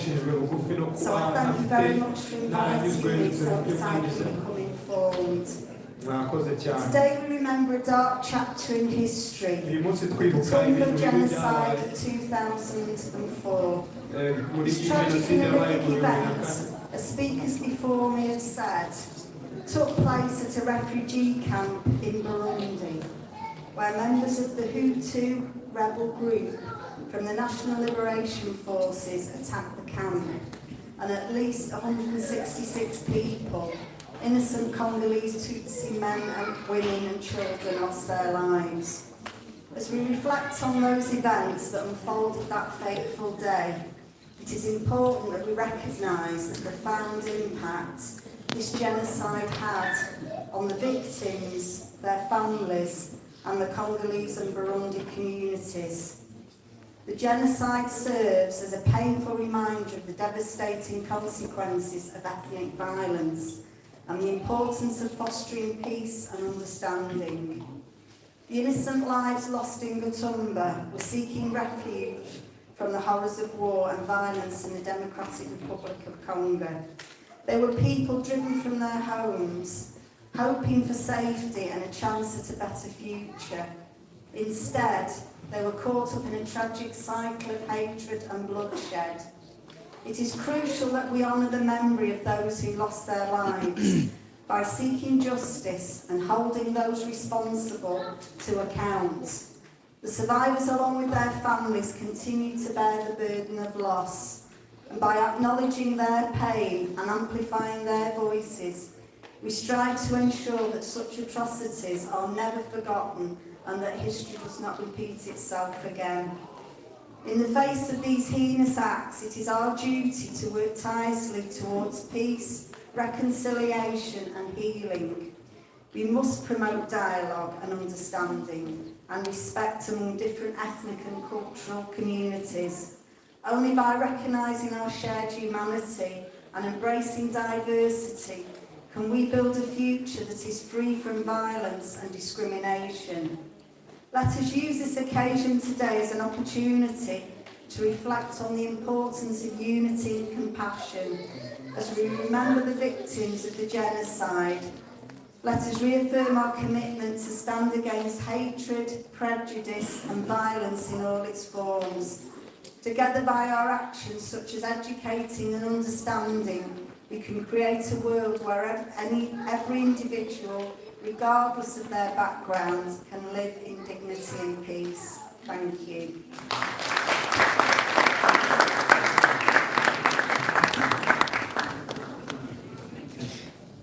Thank you.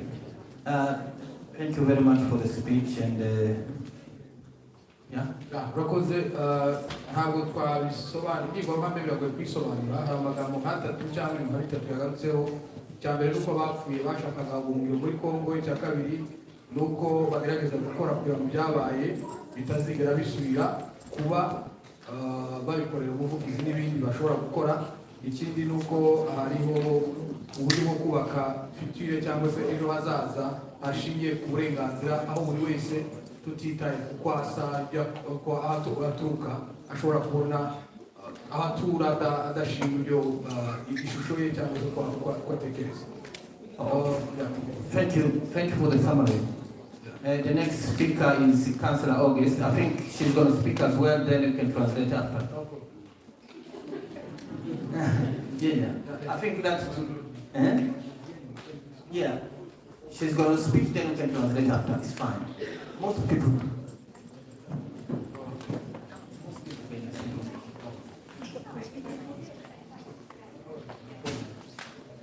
Hello, everybody.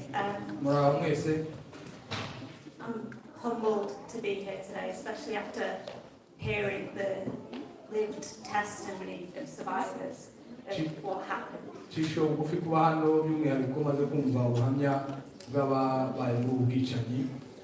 It's horrific to hear the power of hatred that exists across the world.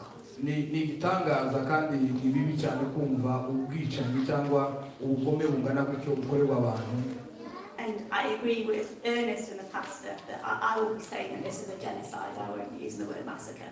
And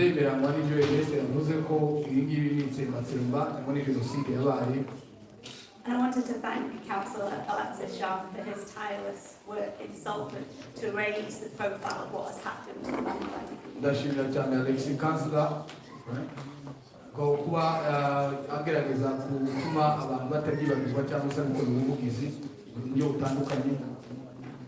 I'm ashamed to say, before I met Alexis and started working with Alexis, I was completely ignorant to what was happening.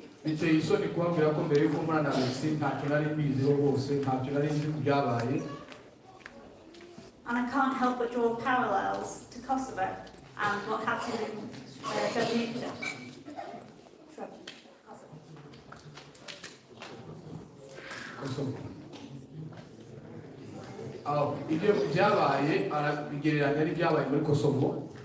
Something well known across the world of a group of refugees in a camp protected by the UN who were attacked and killed.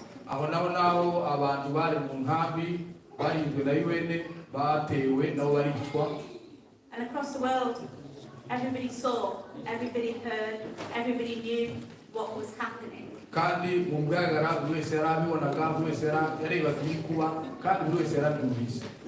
And I asked myself, why do we not see the same level of respect and understanding and knowledge for what happened in Mugatumba?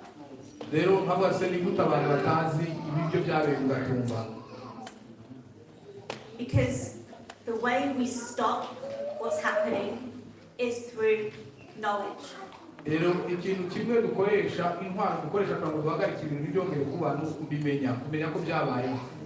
The way we stop genocide is through making our voices heard.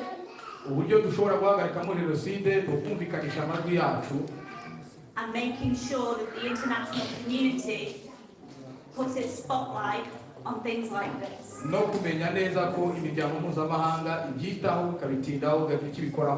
What happens in mainland Europe is no more important than what happens on the continent of Africa.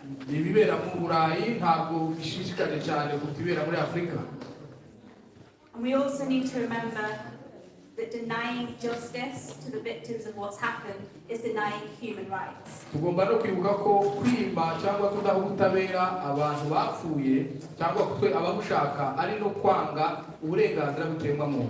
I cannot imagine the pain that the survivors, that the pastor who was speaking before feels, knowing that justice hasn't been served.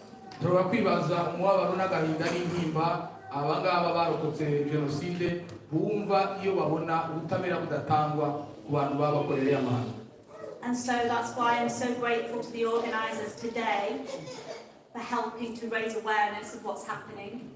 Niyo mpamvu ababiteguye bagerageza gushishikariza abantu kubyumva no kumenya ibyabaye. Because everybody in this country and in this city and across the world should know, so that they can push for the UN and the international community to stop the ongoing violence. Ni ngombwa ko ibi bibaho kugira ngo abantu bose muri kino gihugu babishoboye babyumva bashobore gushishikariza imiryango mpuzamahanga bayibwira ko ibyabaye bitakongera kuba. Thank you again, and together if we all go out and we talk to 10 people who've never heard of what's happening, eventually more people will know and we can stop this. Rero murakoze cyane twese turi hano kugira abashoboye ibyabaye wenda hari icyo cyakorwa ntibyongere kubaho. Thank you. Arakoze cyane. Thank you so much. Umwanya muto turaza kwakira our main speaker or key speaker wacu ari MP Rebecca. Shortly we welcome our key speaker. Ndashaka kugira ngo dufite n'abandi nabo bagira icyo bavuga. We also have others who want to speak. Tete turabahereza umwanya mutoya kuko amasaha yatugiye kuko dukeneye no kugira icyo twobabaza kuko dushaka ubutabera. Rero zaba byiza ko abantu bagize icyo babasaba badufashe. Maybe we give them short time because we have a panel time where we can ask them about what we can do about seeking justice. Hanyuma dufite n'umuririmbyi witwa James araja kuduhereza indirimbo mu kanya. Reka nsabe Irfan hari ijambo atugezaho. Irfan is going to speak like 2 minutes or 3 minutes. Let's ask Irfan to come and give a speech. Hanyuma yaho turumva n'ijambo ry'uhagarariye umuryango w'Abanyarwanda. You welcome the representative of Banyarwanda community. Hanyuma n'uhagarariye Burundi. And then Burundi community. Hanyuma turumva James uririmba indirimbo. You welcome James to sing for us one song. Hanyuma turabona kwiyegereza MP wacu Rebecca kugira ngo tugeze ijambo nyamukuru. And then we will welcome Rebecca to speak for us. Karibu Irfan. Welcome Irfan.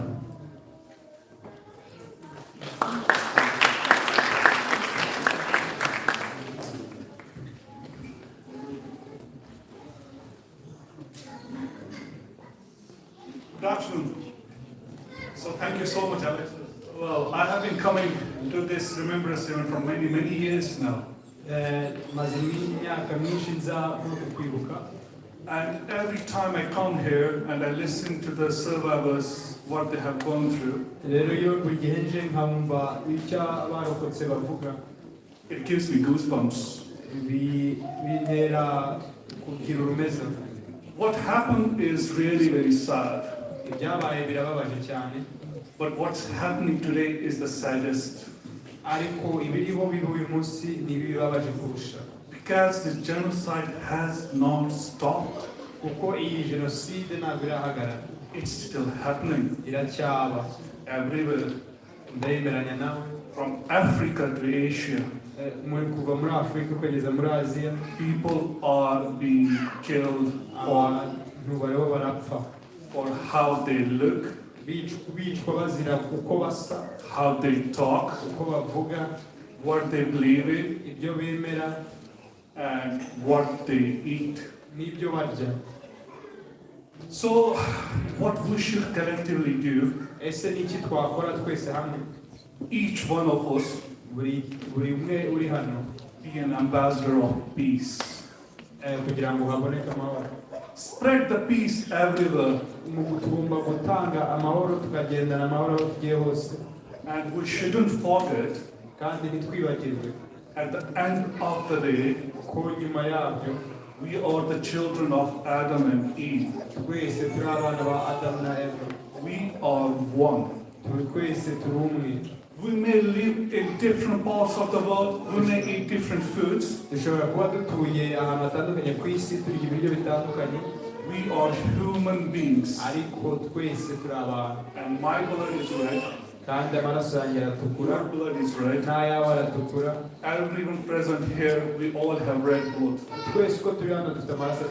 So let's pray that this war stops everywhere.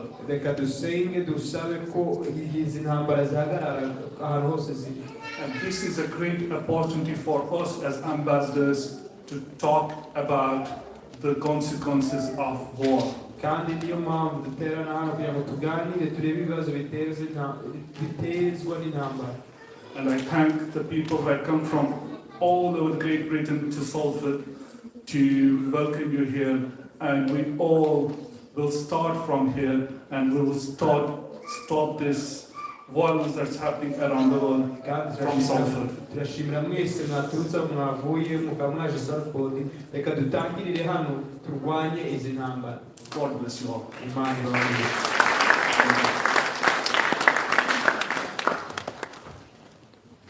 Thank you, Infant, for respecting the time. Can I invite Pastor Gilbert, please? The chair of Rwanda's community, he has not been able to attend today.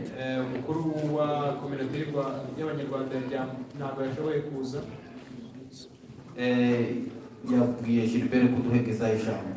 But he's asked Pastor Gilbert to give us a word. I want to greet you. Message ya community y'Abanyarwanda. I want to give you the message from the Rwandan community. Message yabo ni ukuvuga ngo mukomere. Their message is to say, be strong. Ibyabaye i Gatumba. What happened at Gatumba? Byabaye iwacu. It has happened back home. Ni ukuvuga ngo muri yacu. So our be strong. Irava ku mutima wumva ibyabaye. It comes from a heart of understanding of what has happened to you. We heard the testimonies of our pastor, of the survivors. And we back home in Rwanda, we have many testimonies that are similar to his. That's why when we say be strong today, it comes from a wounded heart, and we are trying to heal. That's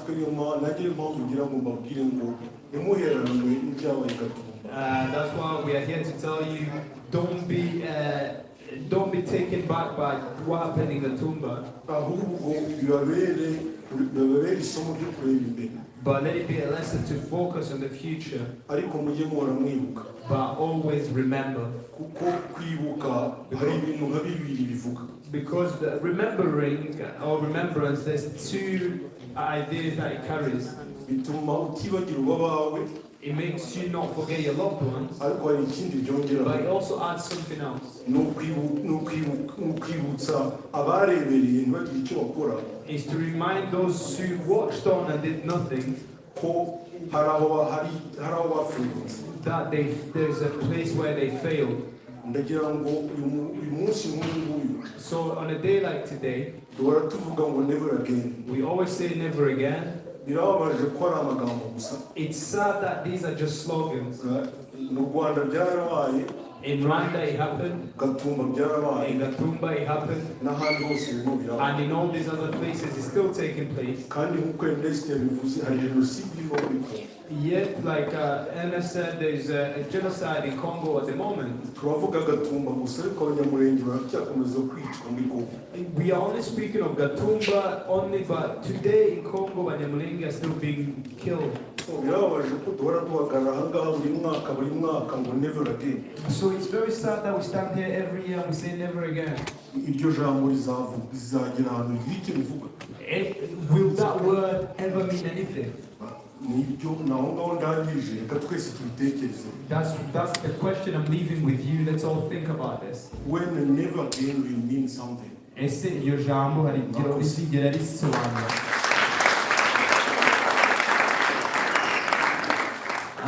Pastor Gilbert. Thank you, Pastor Gilbert, for that wonderful word of comfort. Let's welcome Guy, who is a representative of the Burundian community.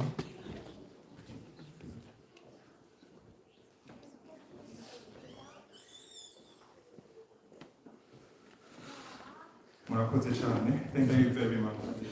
Thank you so much, Alexi. He's just told me to be short. I don't know how to do that. First of all, my name is Guy. I am Burundian. asked to speak on this event, I have to say that I was challenged. I told my wife that I'm not going to speak. For a few reasons. I have to apologize because I was in denial. And I was also ashamed. Me being Burundian, personally, I was born 15 minutes from where it happened.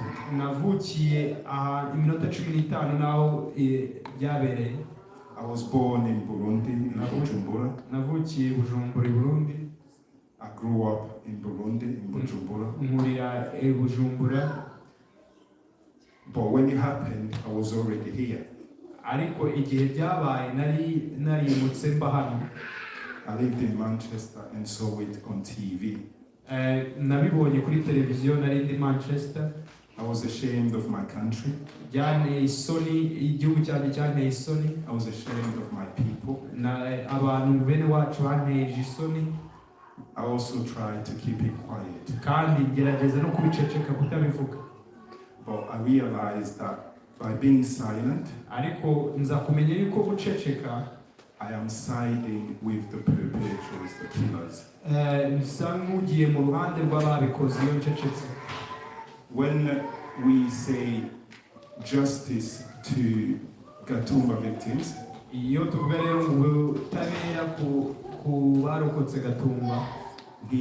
we are not just talking about the people who died. I'm also thinking and apologizing to the survivors.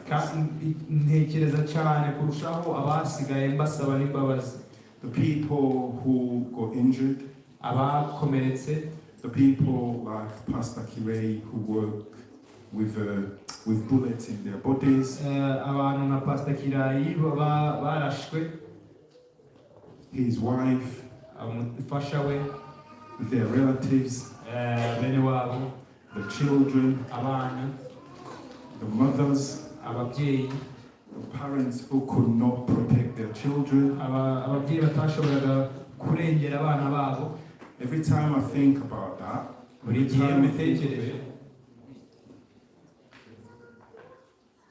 I'm speechless. I don't know what to say.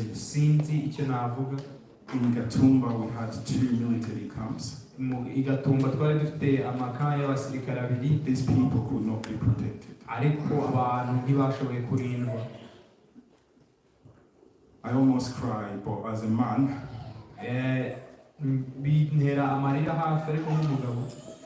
I'm here to apologize.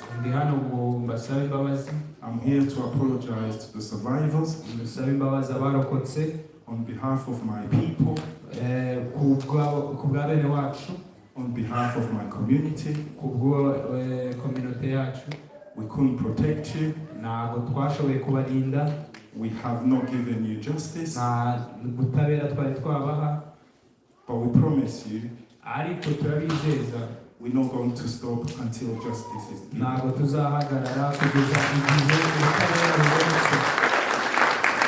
ask you to be strong. From the bottom of our hearts, forgive us and pray for us. May God bless you. Thank you for being here.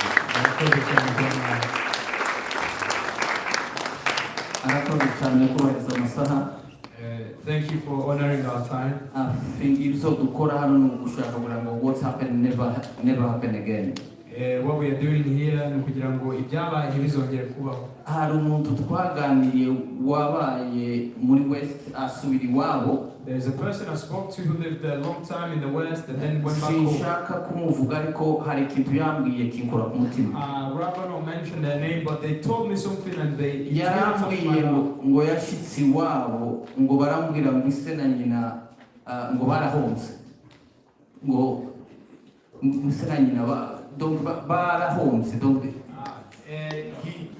person told me that when he arrived back home, he found that their mother and father had lost. No. So they told this young man when he reached home that his mother and father, they were no lucky. They were unlucky. They were no lucky kuko bamuzaye ari muremure ngo yaragomba kuba mu babiri. They were not lucky because they gave him birth to him. He was told he was supposed to be 2 people. So he told me this and it really bothers me that his parents denying how God created someone. So they so may God forgive us. Rero reka twakire MP Rebecca nyuma yaho turabona kwakira James atugeze ijambo nyamukuru y'umunsi. Let's welcome MP Rebecca to come forward and then deliver her speech, and then we welcome James to give us the keynote. You're welcome.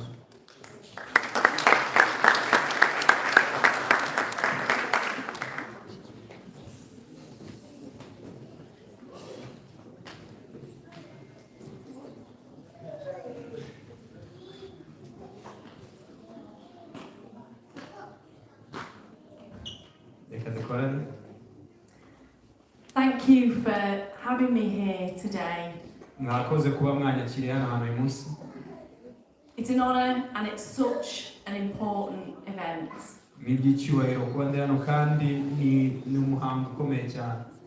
And I want to thank specifically Alexis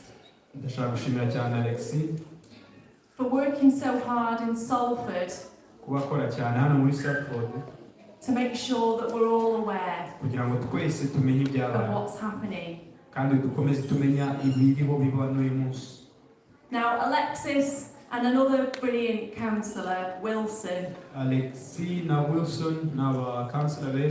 they're my colleagues but also my friends. They came to see me in 2015 when I first become an MP. And they told me of the horrors of the Gatumba genocide. And I was horrified. I was horrified at what had happened. I was horrified at the brutality.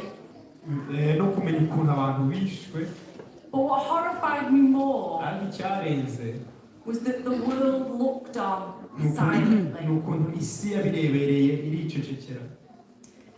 Now, as many of you here today know, we're here today to remember the atrocities that occurred at Gatumba. And sadly, years on, justice has never been served. But worse still, members of the Abanyamulenge continue to suffer persecution every day simply for being who they are.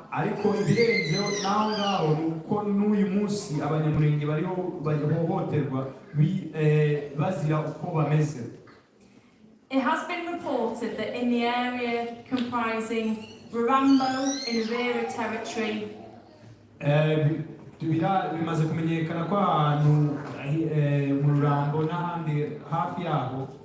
Mbunde in Itombwe territory, and Naganja in Fizi territory, the majority of Abanyamulenge villages and homes have in recent years been destroyed.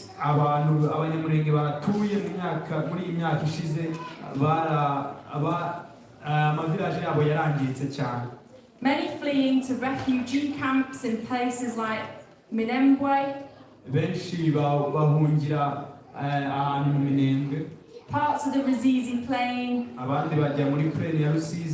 or they've sought exile in neighbouring countries. And horrifyingly, ibiteye ubwoba, Genocide Watch recently stated iyi group yitwa Genocide Watch iherutse kuvuga, despite difficulties in making estimates based on incomplete databases, yavuze ati biragoye, bisa nkaho bigoye kumenya umubare w'abantu kubera nta data cyangwa se nta barura rihagije ry'abantu bihari.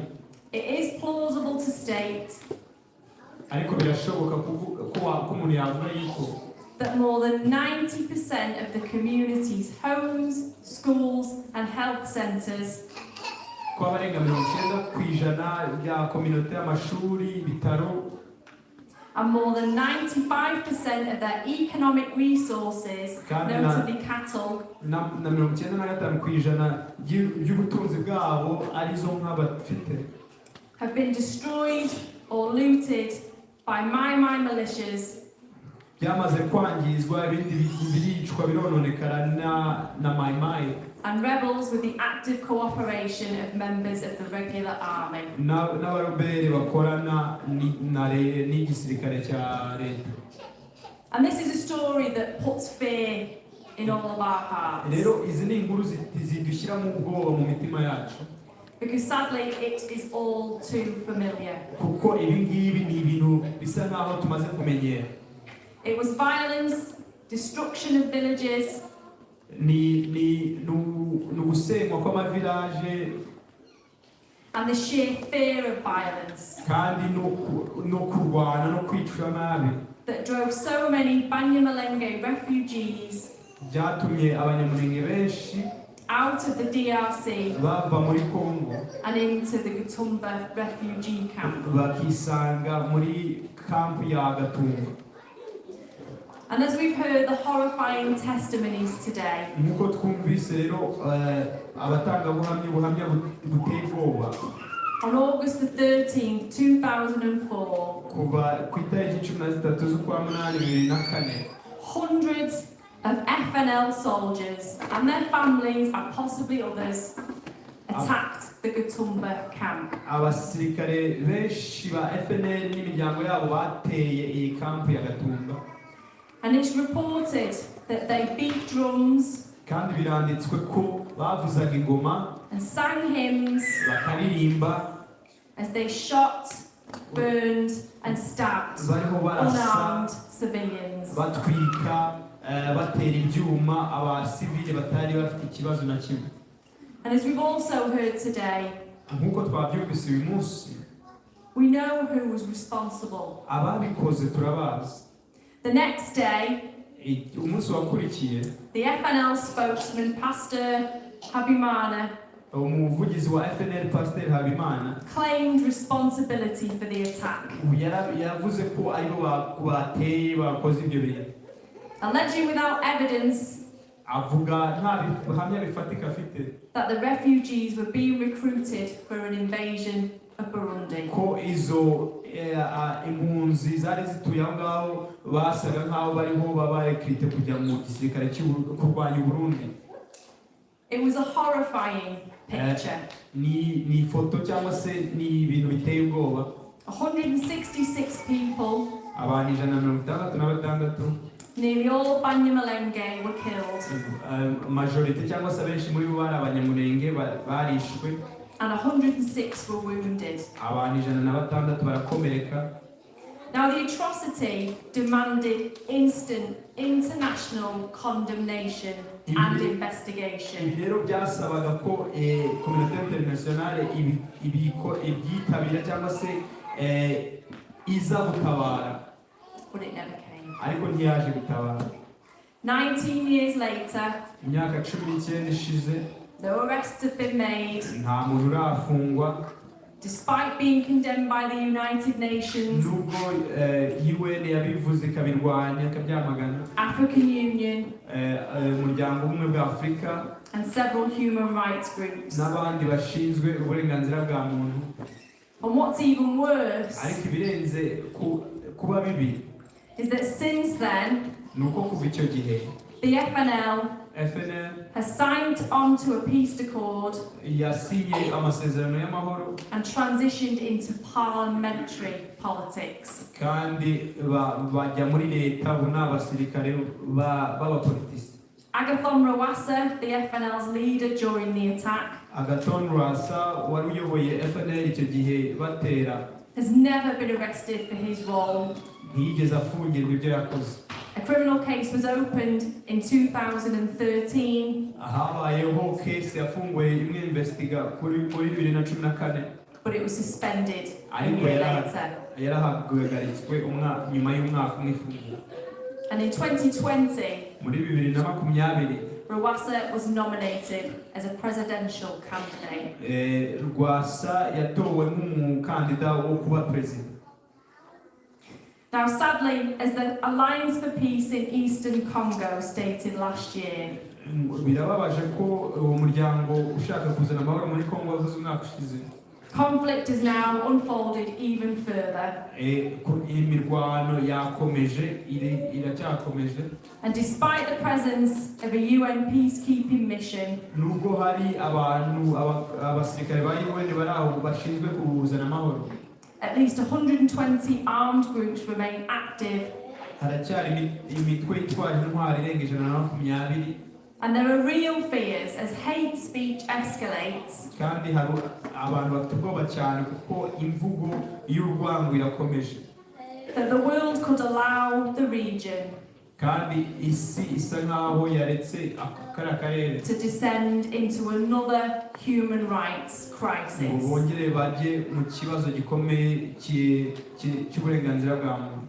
And there are steps that the UK government hari rero intambwe leta y'Ubwongereza imaze gutera and international partners should take now. No, hari intambwe leta y'Ubwongereza n'ibindi bihugu bafatanyije bakagwiye kuba bafata ubu ngubu to de-escalate this crisis kugira ngo bagerageze guhosha iki kibazo kiriho kiba, and to enhance the protection of Abanyamulenge and other civilians. kandi barinde Abanyamulenge n'abandi basivile bari aho. Mugatumba was a border refugee camp. Gatumba yari camp iri ku mupaka. It should have been a place of safety. Yariko akwiye kuba ahantu abantu bari bakwiye guhungira kubona amahoro. But it was a place of horror. Ariko ni ahantu habereye ibintu biteye ubwoba. These horrors should never happen again. Ibi bintu ntibyakakwiye kubaho ubundi. But it's not enough to just say that. Ariko byo ntibihagije kuvuga ngo ntibizongere kuba. So firstly, we need the government to do a number of things. Twari dukeneye rero ko leta ari ibintu yakora. We need the UK government to encourage the governments of Burundi, twari dukeneye ko leta y'Ubwongereza yashishikariza leta y'u Burundi, the DRC, na Congo, and other countries in the sub-region n'ibindi bihugu biri mu karere to cooperate in the restoration of peace, kugira ngo bikorane byongere bizana amahoro, including the rehabilitation of the victims. kandi no kongera gufasha abavictims. We need to call on the UK government to urge the government of the DRC twari dukeneye ko leta y'Ubwongereza ishishikariza leta ya Congo to stop attacks against the civilian Abanyamulenge guhagarika kurwanya abasivile b'Abanyamulenge and to provide urgent assistance kandi kohereza ubufasha bwihuse to the hundreds of thousands of displaced people ku bantu ibihumbi n'ibihumbi bavanywe mu byabo living in places like Minembwe, bari mu ahantu nka Minembwe, Mikenge, Bijombo, and Bagwera. Naho hanze. We need to urge the UK government to use its position on the United Nations Security Council twari dukeneye ko igihugu cy'Ubwongereza kivugana na United Nations Security Council to ensure that the international community upholds the promise of justice. kugira ngo barebe ko communauté internationale izana amahoro cyangwa se ubutabera that it made to the victims of Mugatumba. kugira ngo abantu abarokotse cyangwa se abasigaye mu bwicanyi bw'Gatumba ko babona amahoro nako babona justice.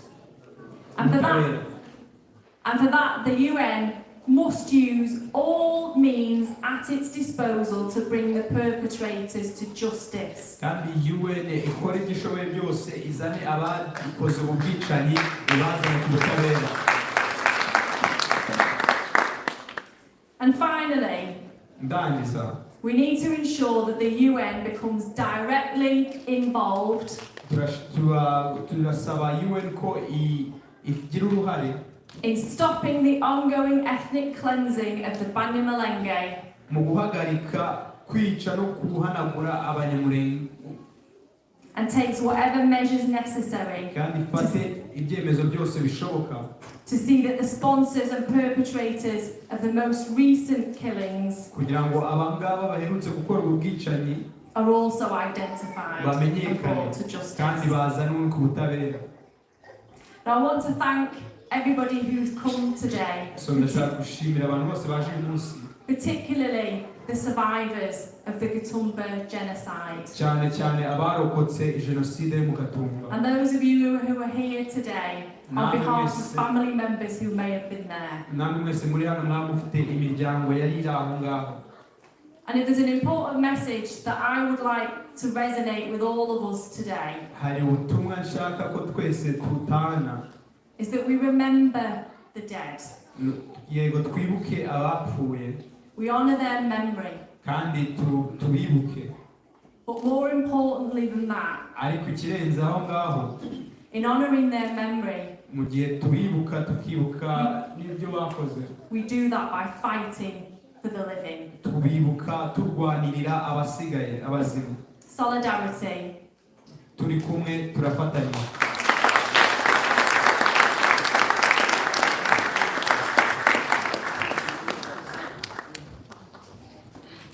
arakoze cyane. Thank you so much. James yitegura. James is preparing himself to come forward. dushimiye ku ijambo ryiza tugezeho. Thank you for the good speech you've given us. turasaba ubundi mwanya n'uwa pano dufite, ndasaba abashinzwe protocole kuzanira intebe zitatu hano. We're now going on to the panel time. I ask the ushers to bring us 3 chairs here. Dr. Ntanyoma. I will ask Dr. Ntanyoma. And also our MP, she's going to come back again here. And also Toms from Genocide Watch. Toms from Genocide Watch. Kuko icyo dukeneye n'ibyo tubasaba ngo dufashe. Because what we need is what we're going to ask you to help us. Kuko murumva ko tugize imyaka 19 dusaba ubutabera. It has been 19 years where you've been asking for justice. Rero kumva amajambo yanyu cyangwa ibyo mubasaba bizaba byiza. It would be good if they hear from you what you ask them to do or to help you in this process. Thomas ni akora muri Genocide Watch, ibibazo byacu byinshi arabizi. Thomas works in Genocide Watch and he knows a lot about our issues. Kandi arabikurikirana cyane. And he follows closely to what's happening. Kamushimira ku bikorwa akora. I thank you for that. James nimba uri tayari, James tubaye indirimbo imwe kuko umwanya watugiye. Just take the time is no longer in our favor, so you can just give us one song. Thank you.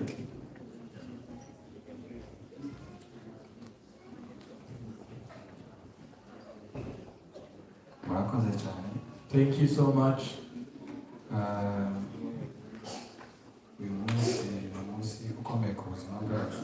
This is a hard day for us today. He is particularly one of the people who lived in this camp before. He witnessed what was happening.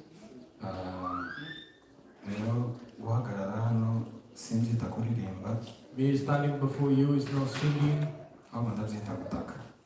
I call it crying out for help.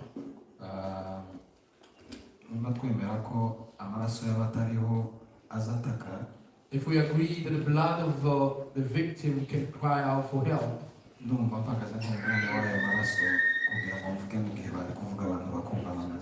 I stand in the blood of those who died to say what they could speak. Now I speak to you.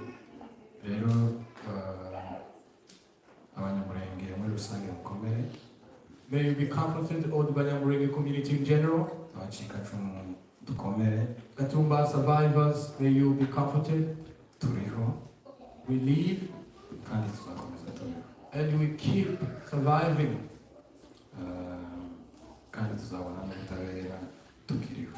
And I hope we got justice as we're still alive. I'm just going to give you a short song.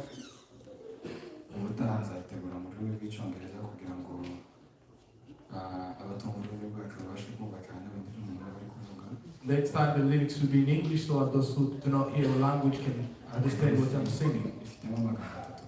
And briefly, it has three things in it. One is that we keep remembering ours who did.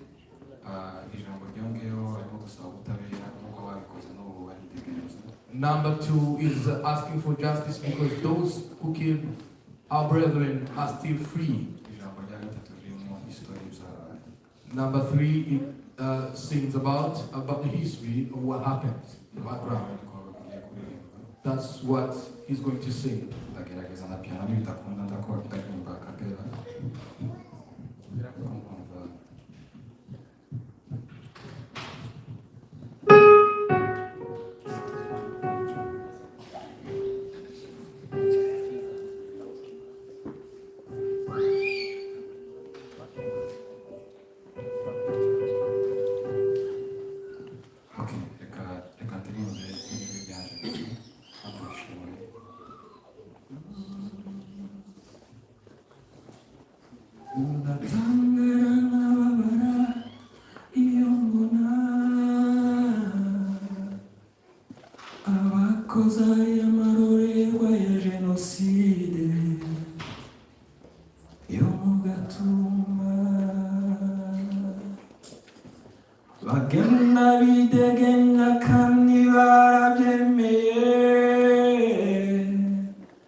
Abacu badusize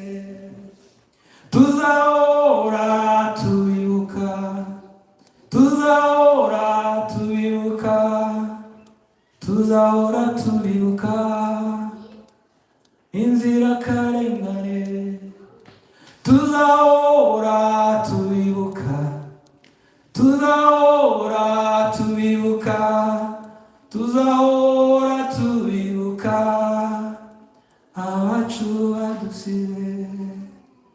We will keep the memory, we will keep the memory, we will keep the memory for our people. We will keep the memory, we will keep the memory, we will keep the memory for our people. Tuzahora tubibuka, tuzahora tubibuka, tuzahora tubibuka inzirakarengane, tuzahora tubibuka, tuzahora tubibuka, tuzahora tubibuka abacu badusize. Never ever, never again, never ever, never again. We say never ever, never again. We cry never ever.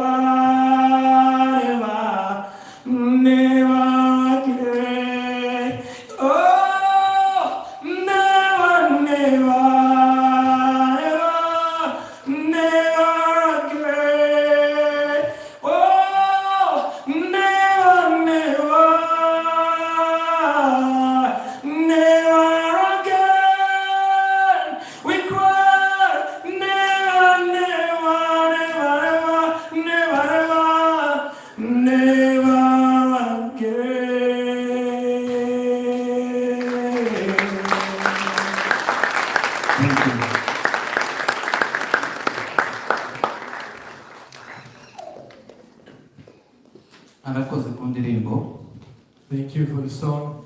Yeah, we just need to say never again. Karibu Dr. Tanyoma. Welcome on stage, Dr. Tanyoma.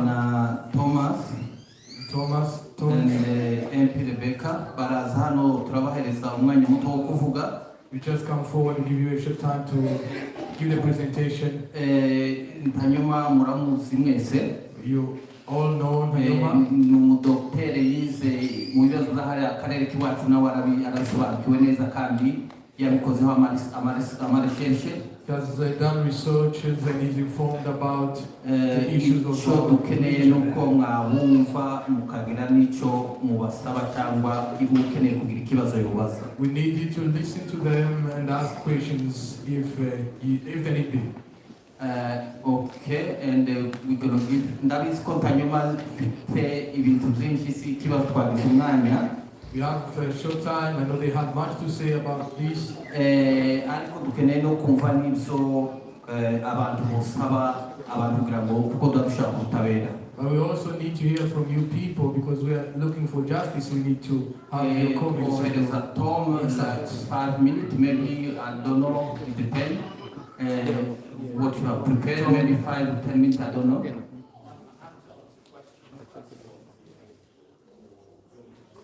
You can speak 5 minutes first, then people can answer the question. Then Dr. Tanyoma can speak as well, like if 5 minutes, 10 minutes, and then the MP as well, 5 minutes, then people can answer the question.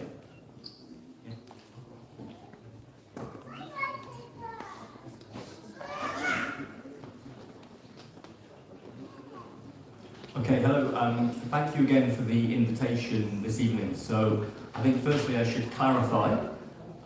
Does someone want to translate for me as well?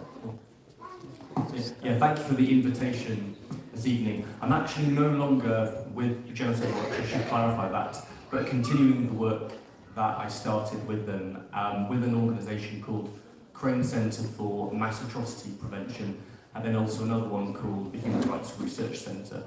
So they're both new startup organisations, and I think their involvement in the issue and their invitation for me to continue that research and advocacy with them does show that there is growing support for the community and for the cause, both of what's going on today, but also the past, what happened in Mugatumba.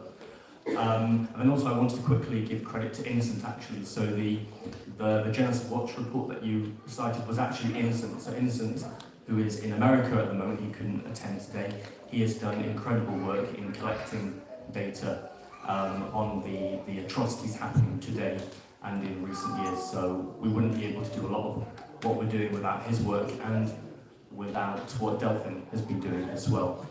So I'm going to keep mine really short because my research, particularly within the last year or so, since I started at Genocide Watch, has actually been really complicated. I've been much more involved in researching and analysing the construction of narratives on the violence in Eastern Congo in general, particularly focused on the Abanyamulenge and how that violence is framed. So it's often, almost always, framed as intercommunal conflict. So that really does water down and downplay both the scale of the violence, but also the dynamics of the violence, how it particularly impacts the Abanyamulenge community. And so what I would have to say is very obvious to most people in this room, and there's no way I could summarise it really, but that's what I've been focused on. So what my message would be to link to the question on how does that help us with justice, both regarding justice for the past, but also preparing for how to call for justice for the violence of today. It is that much of the violence needs to be rethought. There needs to be a major rethinking of how violence in Eastern Congo, as well as other African countries, is seen, particularly in the Western world, but in the international community in general. Violence in Congo is so normalised that it's easy to ignore for the media. It's difficult, I think, for many people to understand just how serious it is and how violence that might impact many communities in the country impacts particular communities like the Abanyamulenge. The way the UN often categorises and frames and analyses violence is incredibly inconsistent. So they were close to calling what's happened to the Hema in Ituri province genocide, but they started getting quite technical and legalistic, saying that they couldn't establish intent, genocidal intent. Also, when there was very genocidal eliminationist violence targeting the Kasai-Luba in the Kasai province, they established that intent, but then they only called it persecution in their conclusion. So the way violence is framed in many contexts is very problematic and inconsistent, and I haven't got time really to unpack how those narratives are constructed. But in how that relates to peace and justice is that there needs to be a rethinking on an international scale on how we perceive violence in the West, and how the media and different actors in the international community prioritise and process forms of violence. We see this problem in the media, even regarding problems closer to home, how the suffering of refugees, for example, is underreported in the media. And it's even worse when we go further away from Europe. The underreporting is chronic, and it exacerbates the injustice. So that is perhaps very obvious to most people in this room, but that's my main message, is that a rethinking of the dynamics of the violence within the international community can hopefully contribute to a different approach, or just an approach at all to justice. So I hope that sort of answers the question. It's a bit complicated, but it's a very complicated issue because it's been so neglected that our work has been made so much harder. So thank you.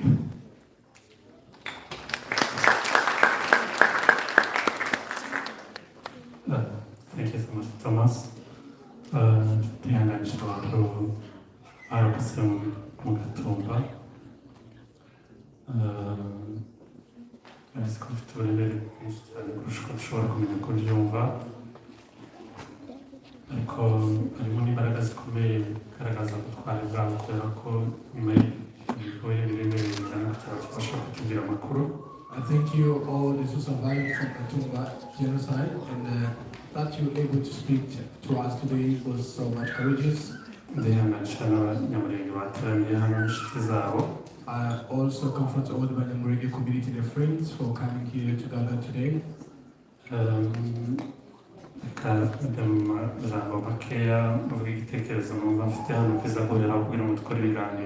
Just in few, I just want to give you my suggestion before we go ahead with the discussion.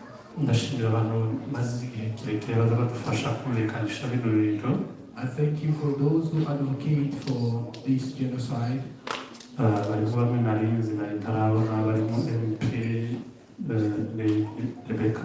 are some I knew by names like MP Rebecca that I didn't meet before. And so many others. Genocide Watch at Tom specifically. Genocide Watch and I heard about Tom specifically. I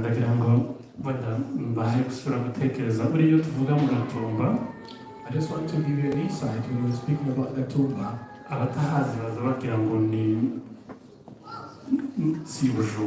Those who don't know aware do not think it's part of Bujumbura. Mugatumba is located in 7 miles from Bujumbura city, which means it's really near the capital city. Of course, the entity is an entity that's a little bit isolated from the city. It's part of the city. Number 2, I will emphasize this when Abanyamulenge were killed in Mugatumba camp.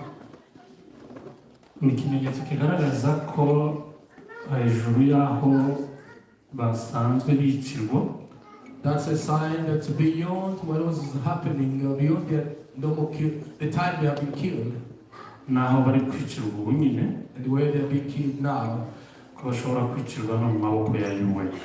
which means they can even be killed onto the hands of UN. It was beyond the understanding. Even now, they are being killed when the UN is watching. Not only the government of Congo is killing them, many different malicious groups. These things are done in a region, in an area where we have UN peacekeeping missions.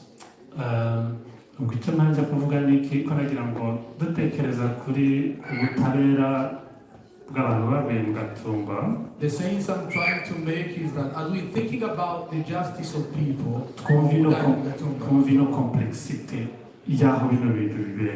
let's think about the complexity of the issue.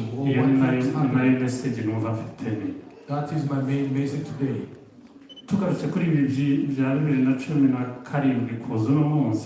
If we can come back to what happened from 2017 up to today,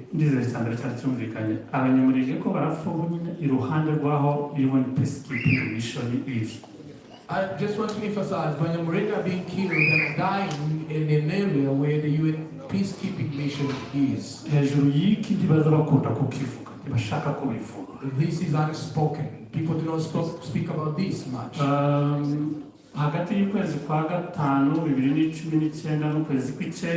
Between March and September in 2019.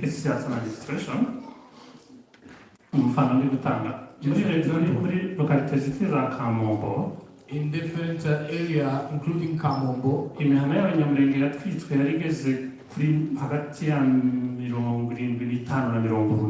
around 17 and 80 villages of Abanyamulenge were burned in only 2 months.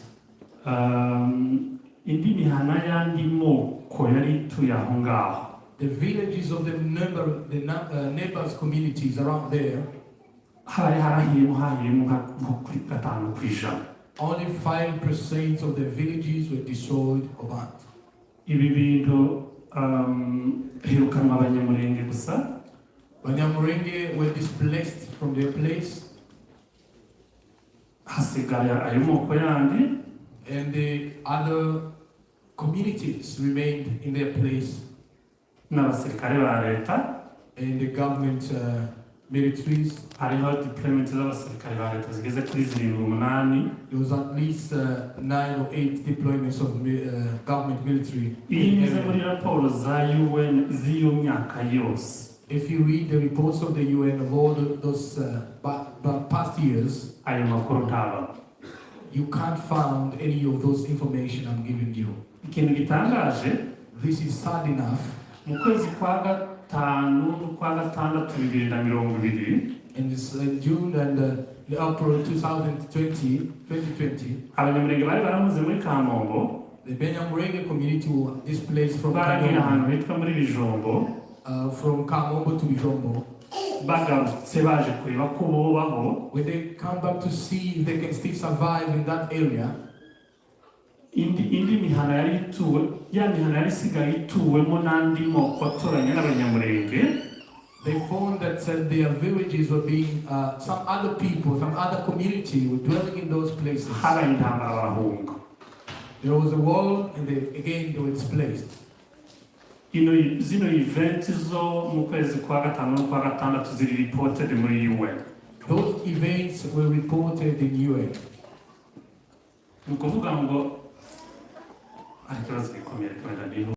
Which means there is an issue which we don't really understand here.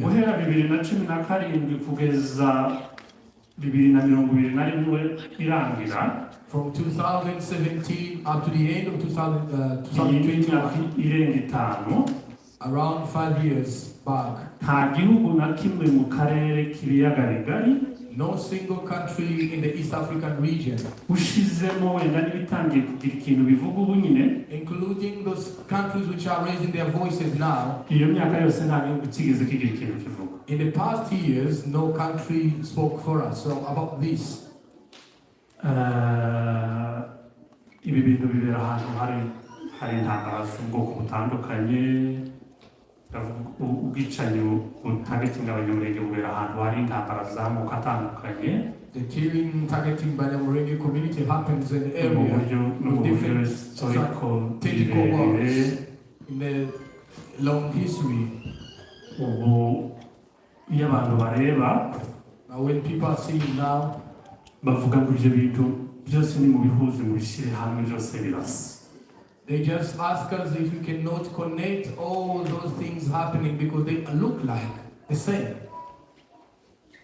Narivuze ngo abantu babireba baravuga ngo izo ntambara zayo nuko zose zisi.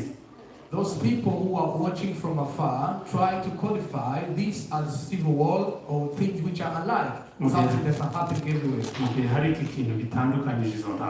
Yet there is something that really puts in different categories that's specify these wars are different. Abanyamulenge community. Thomas kuvuga Abahema muri Ituri. Thomas spoken about Abahema in Ituri. Hari Abatutsi n'Abahutu mu buryo butoya bo muri North Kivu. There are Tutsi and Hutu in North Kivu. Ababicwa kubera ko haje ideology ivuga ko atari abanyagihugu ba Kongo. These are killed because there's an ideology that says they are not Congolese. They are not original Congolese. Ababica baravuga ngo benda mu barimbure bashireho. Those who kill them, they say, if we can possibly destroy them all, just kill them all. If only some can survive, let him go away to other countries. I'm not sure if I can find a real concept. Going when you don't know where to go, just go. Yeah, thing. In a year. It's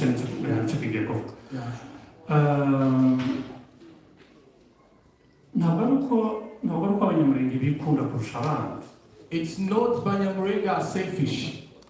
Ntabwo iyo reason ituma tuza commemorating Mugatumba hano. That is not our reason for coming and commemorate Gatumba. Ikibazo ni uko ubwicanyi buba targeting. The reason is that the killing that is targeting our community nuko butandukanye n'ubw'abantu. It's quite different from what's happening to other communities. Abantu animo abaturanye n'Abanyamulenge ubu nyine made to cut it short numva ibyo barerere. Other tribes or other community neighboring Abanyamulenge community ashobora kuva ahantu yaraturanye n'umunyamulenge. They can live at the place where they are neighbors of Abanyamulenge agahungira ahantu hose ashaka muri Congo and free to any place in DRC. Ariko ikindi gishobora kuba ku munyamulenge. Yet that's not possible for Abanyamulenge. Aho ababyeyi banje bahunze, where his own parents are now, abantu twari duturanye nzavugana nabo kuri telefone. People who are neighbors who can speak every day on some abari Kalemi, those who are in Kalemi, they are at peace and they live well. Abagi Kind, those who went to Kindu, bameze neza. They are just accommodated. They have no problem. The main issue is that even those who flee to a nearest place, they can go and cultivate in the fields. They can go to market and come back to their place. My last point is what I want to say lastly is this. The remnant of Abanyamulenge who still live in Mikenke, and those who still live in Mikenke, those who are few are Kubegera, few who went back to Lurambo, few who are in the location of Bijombo, those who still live in Bibogogo, for them to go out from this circle, from this area, the choice will be I go, either they kill me or I survive. Not only that our killings are strategically different from other killings, this is a concern, it should be a concern of the world. This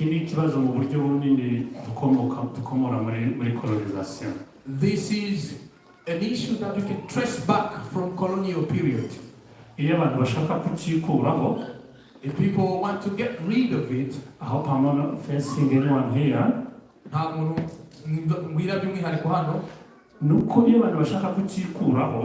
When people do not want to be responsible for that, they say it's a tribal war. This is a main concern for our friends who are here today. For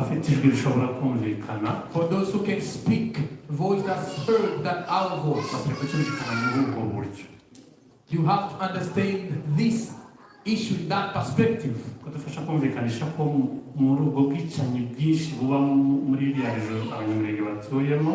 the mixture of killing that is happening in an area where Abanyamulenge are located,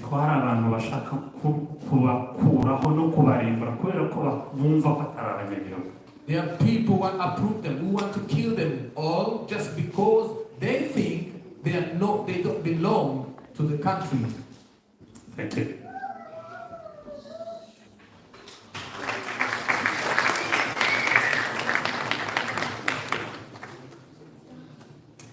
Thank you. I think I won't do another speech because you've heard from me already, but what I will say is that you've got two world-leading experts here with us today, and I'm the person that simply tries to get things done in Parliament, and equally so our council is trying to get things done at the council. We've been trying our best, and it has been hard, and there are a number of things that have happened over the last couple of years. So, for example, at a Salford level, Salford City Council has passed a motion in support of the victims of the Mugatumba genocide and demands justice. At a parliamentary level, I've supported a similar motion called an early day motion that asks for urgent justice. And also there have been a whole manner of different activities, such as requests to the all-party parliamentary group for human rights to adopt a motion that sets out the action that the government needs to take in terms of demanding justice for the victims of Mugatumba and holding the perpetrators to justice, but also using the UK's power on the UN Security Council to ensure that more action is taken to stop the persecution and attacks that we're seeing on the Abanyamulenge community. And that means increasing UN peacekeeping missions, but it also means using international power to urge governments in the DRC and across the region to engage in activity that ensures the protection of the Abanyamulenge people. But despite all of that action, we don't see anything change. And the only reason that we see that, I think, is because there's a hesitancy, certainly among those with the power at the top of government, to become engaged in this situation.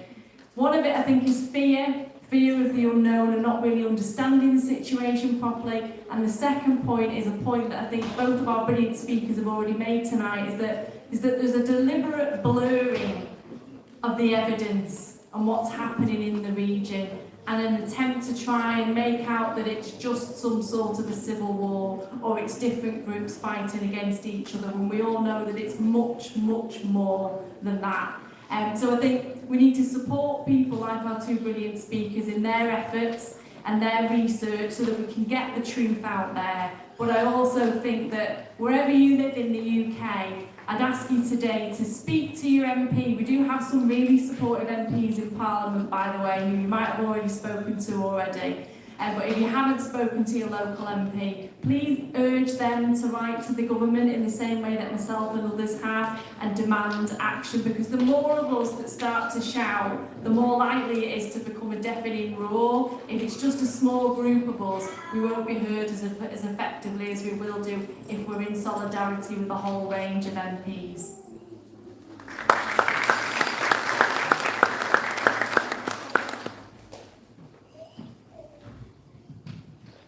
Thank you.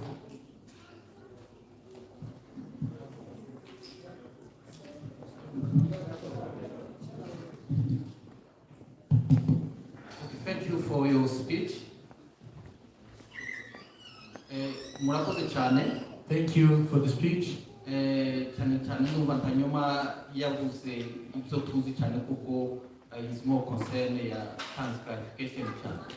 Dr. Tanyoma has given us an insight of what we already know. Rero ibikurikira nuko nimba hari umuntu kumva afite ikibazo cyangwa icyifuzo twobaza bano baturi imbere cyangwa wagira icyo abaza cyangwa igitekerezo. In the next few minutes, if you have any question, any concern, any suggestion, you can feel free to ask the panelists. Kuko icyo dushaka ni ubutabera kandi tuba dushaka nyine kugira ngo tugire abantu babidufasha cyane cyane amagavumenti. Again, remember we're applying for justice and we are trying to help to see if people can help us go through this, seeing the justice happening. Rero umuntu utagira ikibazo cy'imvugo dufite abakora interpretation, wumva hari icyo gitekereza afite cyangwa ikibazo yovuga tukamuhereza microphone kugira ngo avuge icyo yobaza kugira ngo. If you have any suggestion in your local language, please feel free to speak and we can interpret for you. Okay. Yeah. Ugasura murimbo. Okay. Ugasura inawe na murimbo. Okay. Anyone?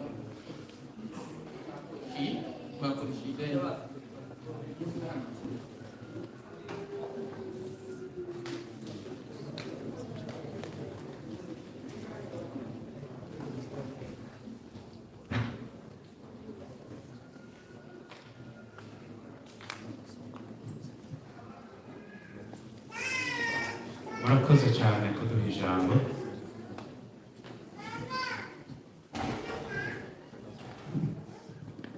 Thank you for giving us time to ask. Ijambo rya mbere reka nshimire abantu bose baje ahantu. Firstly, let me thank everybody that is here. Abazirikana iki gikorwa cyo kwibuka and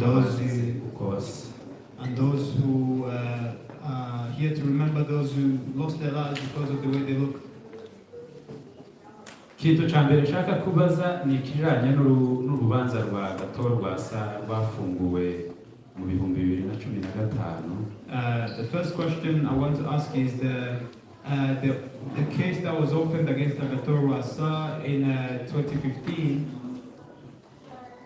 Sinzi ukuntu ntibaza ariko muraza kugerageza kumutahura.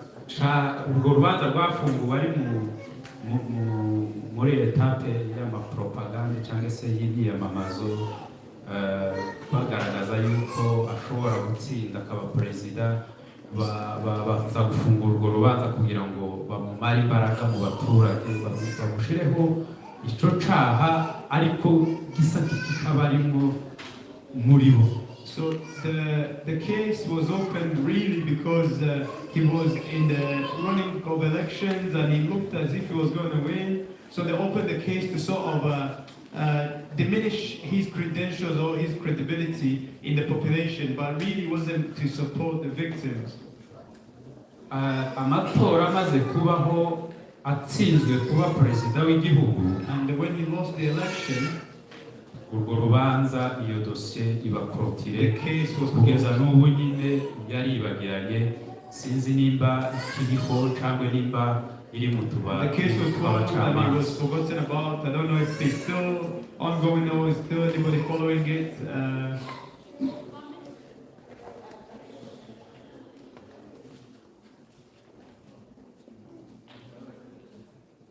So this question goes to any of you in the panel.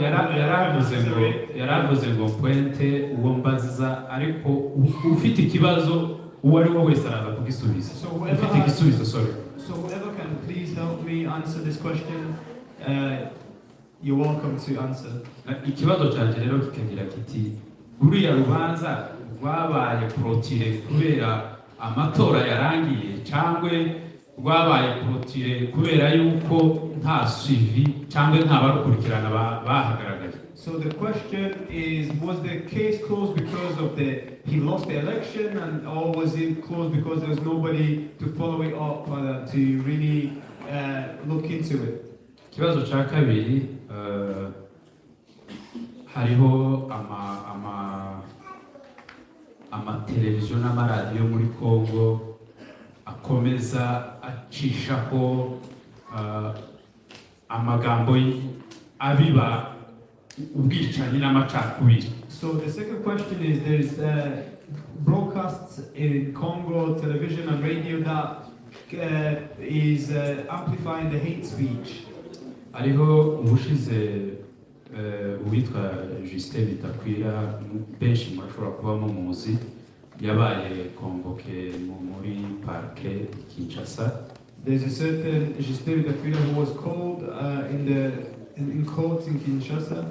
Ariko asohotse yari yarezwe na Union Européenne, ubumwe bw'Uburaya. He was accused by the European Union. Asohotse yabwiye abanyamakuru ngo yari afite mikrofone imwe bari kubunyine ngo bamwongereye zirindwi. He said he had one microphone before he was called into court, but now he has 7. Bisigura yuko ririya hamagarwa ryiwe bagiye kumucaje izindi mbaraga zo kuguma kuvuga cyangwa se kubiba ziriya mvugo z'urwango rw'amacakubiri. So it seemed like that convocation had amplified his voice more than diminished it. Kugezaho iwe bitakwira nk'umuntu ahindura akavuga muzumva mu mvugo ziwe nishi atavuga umunyamurenge ahubwo avuga umututsi, ariko atari wa mututsi w'i Burundi cyangwa w'i Rwanda, ariko ari rya zina ry'umunyamurenge ashaka kumaraho.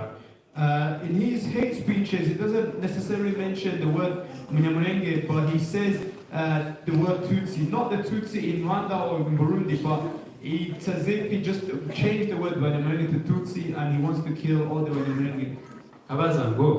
So the question goes like this. Kuri izo mvugo zuriya mugabo In the hate speech of that man, ukomeje gukangurira abantu ubwicanyi bwo gukora jenoside ku bwoko bw'Abanyamulenge, who's calling people to kill the people of Banyamulenge, akaba ari Kinshasa muri gouvernement centrale, and he's in Kinshasa in the central government. kandi iyo avuga yikubita ku gituza ngo ni inshuti ya perezida ngo azamuhamagara gatatu mwiyinga. And when he speaks, he says he's a friend of the president and they speak 3 times a week. nta tegeko se cyangwa nta ngingo iturengera yo murega kubera ariya magambo n'ubundi akaja mu rukiko. Is there no law we can use to accuse him so we can convoke him to court again? Murakoze cyane. Wagira ikibazo igisubizo ntawe nabajije ariko ni muri mwebwe ko muri batatu ubwo ufite igisubizo murakoze. Urakoze kibazo ndagira tureba twese icyo kibazo abandi mukomeza ariko muzamugenda straight away ku kibazo. Let's go straight to the point, straight to the question because of time. We'll take these 3 and then we'll go into the answer. Murakoze Alexis, nanamushimire kuko yaduhuje n'inshuti nyinshi. We thank Alexis for he has brought many friends to speak to us. It's a good work, we thank you. Ikibazo cyanjye ndashaka gutuma ubutumwa nshaka guha MP Charlotte. I want to give a message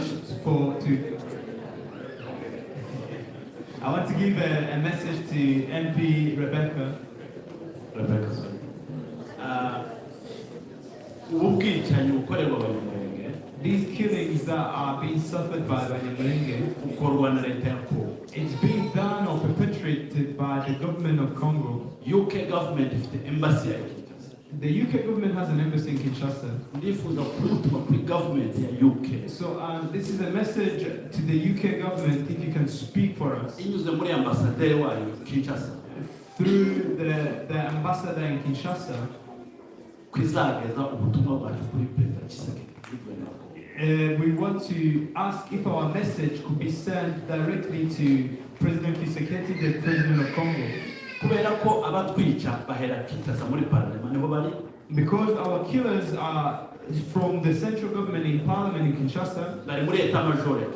They are in the High Command Office. They are in the Senate. They are in the ministers. And it goes all the way down to the bottom to the executors of the killings.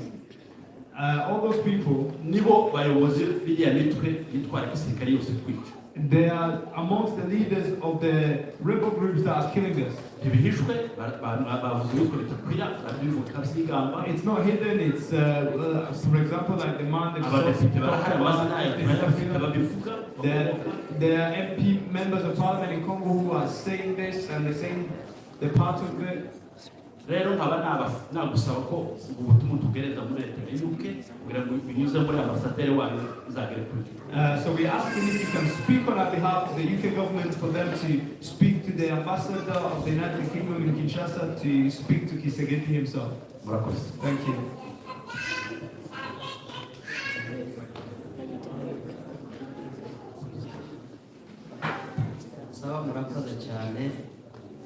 Thank you very much.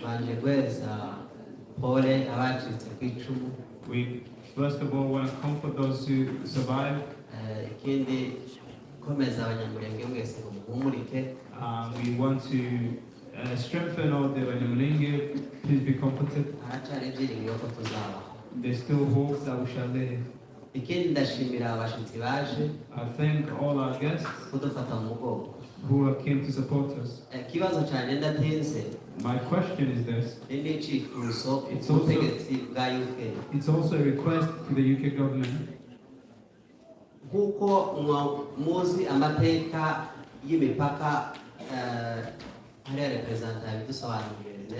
As you know, the history of borders, as we were told before, n'Abanyamulenge uko basa, and you know the way the Abanyamulenge looks like, n'Abahema n'Abanyarucuru, and the Hemas and people in Rutshuru. abasaba nka UK na UN.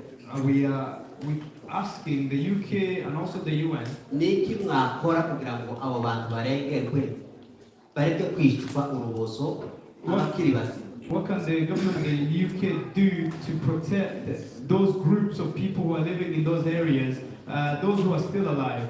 Nimba UN ntacikoze ariko turasaba UK isagira icikoze kigihugu gikomeye. If the UN is not doing anything, can the UK not intervene and do something? Murakoze. Thank you.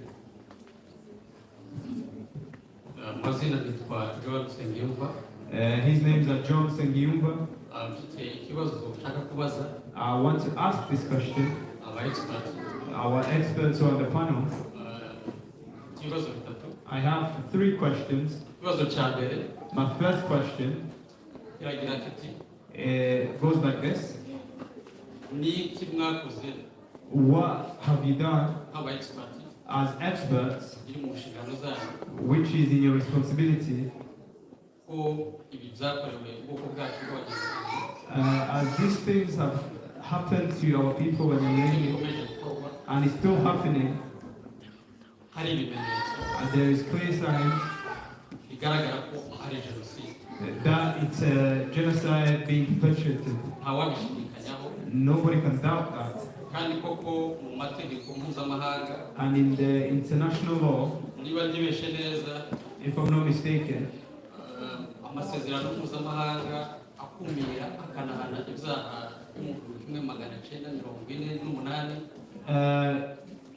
the law of 1948, yeah, the UNPPC,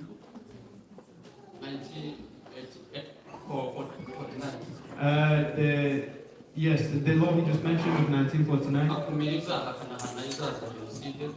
is it punishes and also fights against the crimes of genocide. Is there any experts? Some of them being among you who are here, or any other team that we may not have here.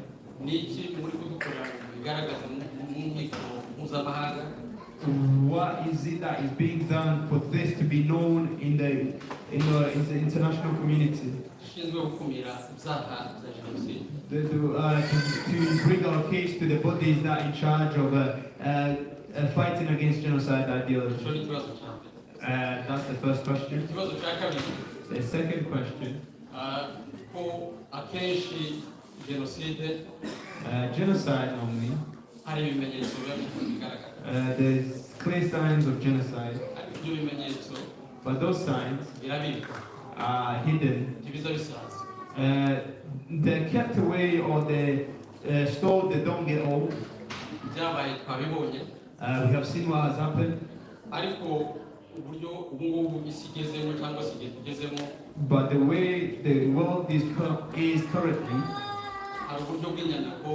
there's ways of writing, there's way of image. All those archives are signs that we can use, that can be used even in a court of law. The people who have done that genocide and those and everybody who's who has in their responsibility to be captured and to be placed in courts. Genocide is a crime that doesn't get old. So let me stop right there. Before they answer the people questions,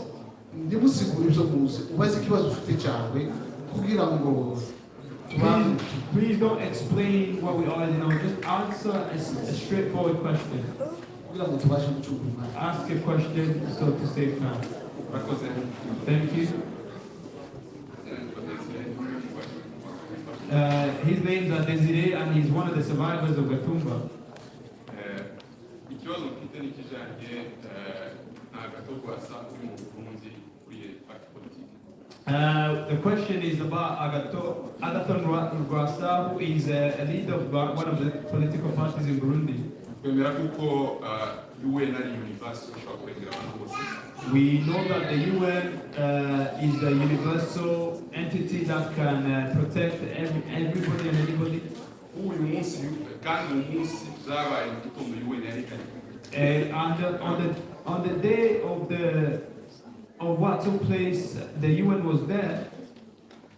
Ikibazo cyanje nibaza se impamvu UN itarafata agatoko asa kandi ari universal. My question is, why has Agathon Rwasa not been arrested since the UN is universal and is there to protect all? Are they scared of him, or what has happened?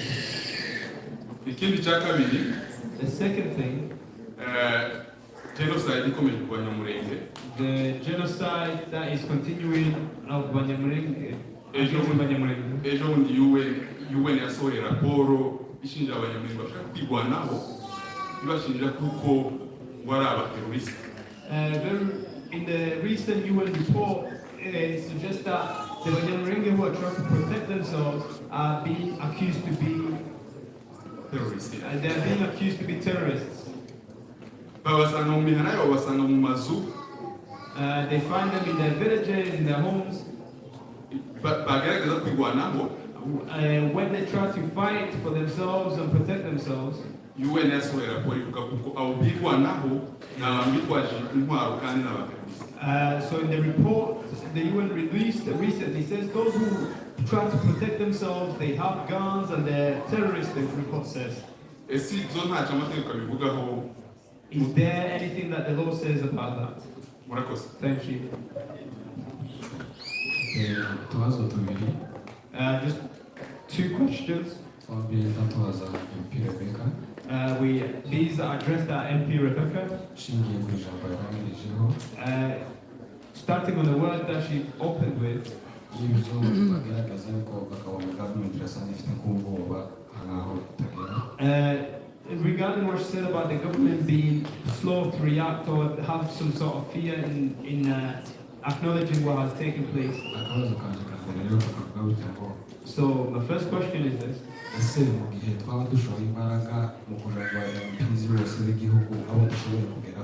If we can all go to our MPs in the country, those that we can reach, and then you all find that you're struggling with the same problem in the government again, it can, if we all go to our MPs and all come to the parliament with the same issue, would that embolden the government to act? The second question. This is also about the MPs. Is there any level that is above MPs that we can go to also help find support? If that's possible, if there's another higher government level that we can go to, we can try. We can also thank you. I have one question. This also goes to Rebecca. So she can go for us into the government. And maybe reach the embassy of UK in Congo. My question is this. Hari abantu bacu bari mu gushimutwa bakavanwa muri Kongo bakajya gufungirwa i Kinshasa.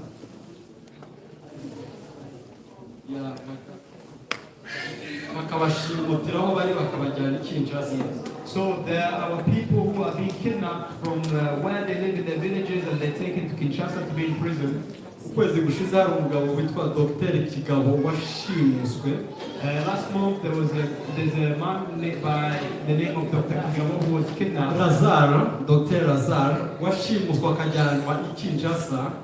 Sorry, rather Dr. Lazarus who was kidnapped and taken to Kinshasa. Ntabwo ari we wenyine, harimo abakoroneli b'Abanyamulenge bazira uko basa bafungiwe i Kinshasa. It's not just him, there's other army officers who are in Kinshasa in prison because of the way they look like. Twasaba leta y'Ubwongereza ifatikanyije na ambasade yabo iri Kinshasa ko yazatubohorera abo bantu ko barazira ubusa.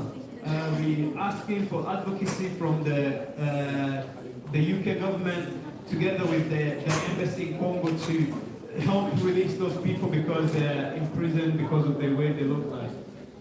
Dusaba ko mwazagenda muduha feedback kuri ibyo bintu cyangwa izo raporo zaba zaratanzwe. And we also ask if it's possible to get some feedback to see if these things are being followed.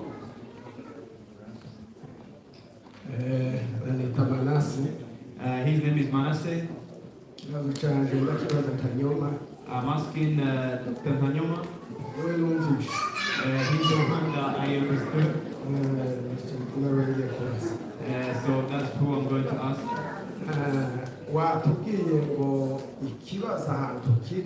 You told us that the problem, where the root of the problem is, where people are being killed, that's where the UN peacekeeping mission is. But the same UN that is there in peacekeeping mission is the same UN that doesn't want to speak about the atrocities that are taking place.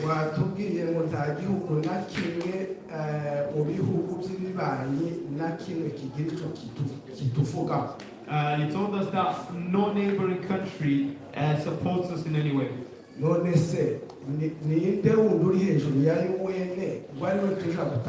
Who else is above the UN who we can advocate to?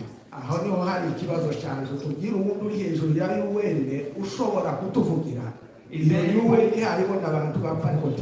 because the UN is watching our people die and is saying nothing or doing nothing, is there any other body or any other entity that we can go to for advocacy?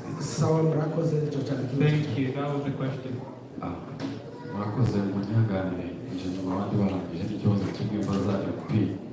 We are also going to question for the MP. yewe ndabaza muri general bakomeje gutinda kuri jenoside ya Gatumba ariko ndabaza muri rusange. They have asked a lot about the Gatumba genocide, but let me ask a general question.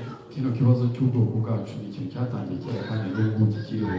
So the issue of our people started a long time ago and is still here today.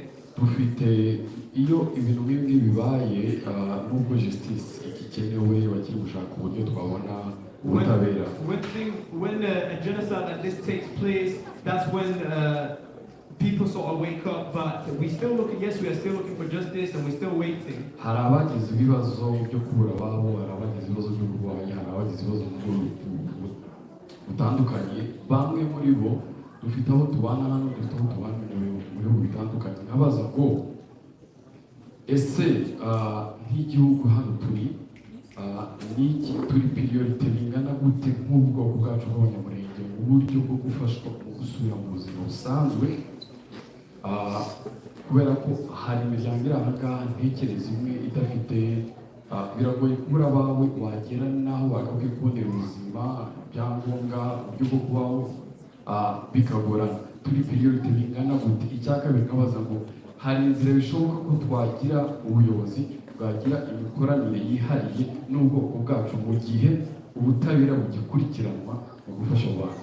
So briefly, his question is, he's saying people have been displaced and some of them have been brought to the UK. Is there anything that the UK government is doing for the people that have been brought here in the UK to support them, to reintegrate them into society, to support the wounded, those who are hurting, who are here currently in the UK? And secondly, his other question is there any support that the government can give directly to the Abanyamulenge community to work hand in hand to solve the problems that they're facing in the UK, as well as following the justice that is yet not to be given. Barakoze ababaje ibibazo umwanya tugiye kohereza abasubiza ariko ndashaka kubamenyesha ko umwanya waturangije amasaha baduhaye baravuga ko tugomba kurangiza saa 11. Thank you for asking questions. Now the mic, we're going to be back to the panelists, and we're running short of time. We're supposed to get out from here at 5. Okay. Hanu mpamvu nguma kuzamuka ukuboko nimba afite 1 second kubaza ikibazo.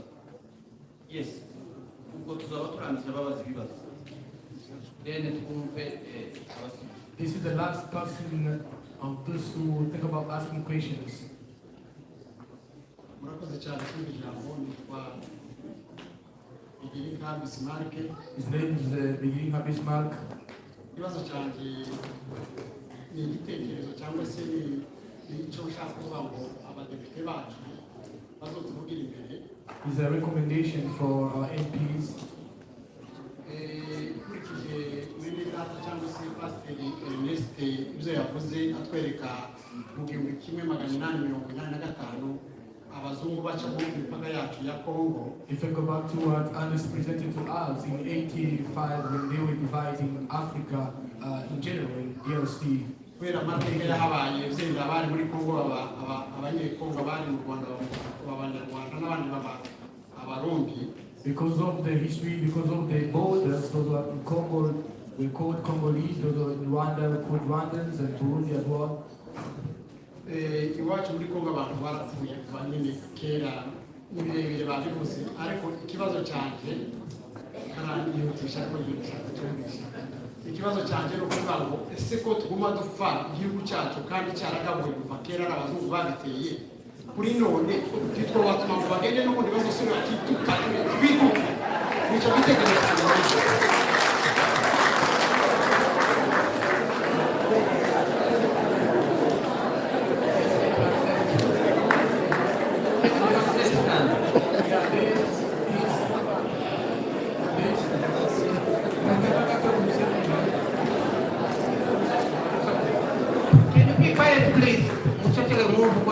Yeah, he's saying from the history we have realized that the Europeans or the colonization had divided Africa in general and DRC in particular, and this resulted into all of these issues and these wars that affected our community in particular. So he's asking, what if they go back and divide Congo again, and then we remain apart and the other people remain apart? Okay, you can respond to the question now, the panelists. Thank you. Can I go first? I'm really sorry to say I've actually got to rush off now, but I can't really answer any legal questions anyway. I haven't got that expertise. Can I explain for you? Yeah, yes.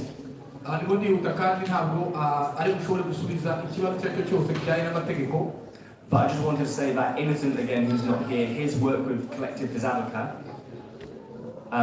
he's been preparing a lot of legal work as well, and others might be able to go into more detail about that.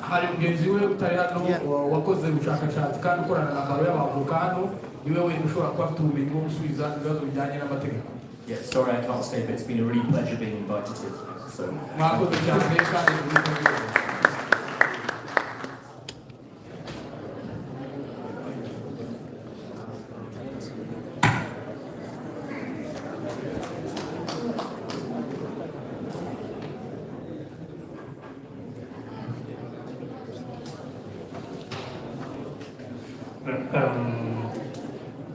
Thank you so much. I'm going to try to be brief. I think most of the questions were directed to you. Okay.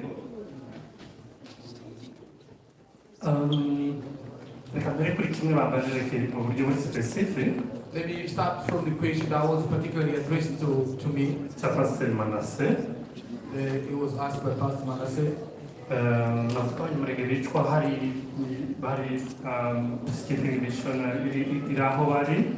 I say Abanyamulenge are being killed when peacekeeping mission is watching, or president around where they are killed. Even where Bahema community is being killed.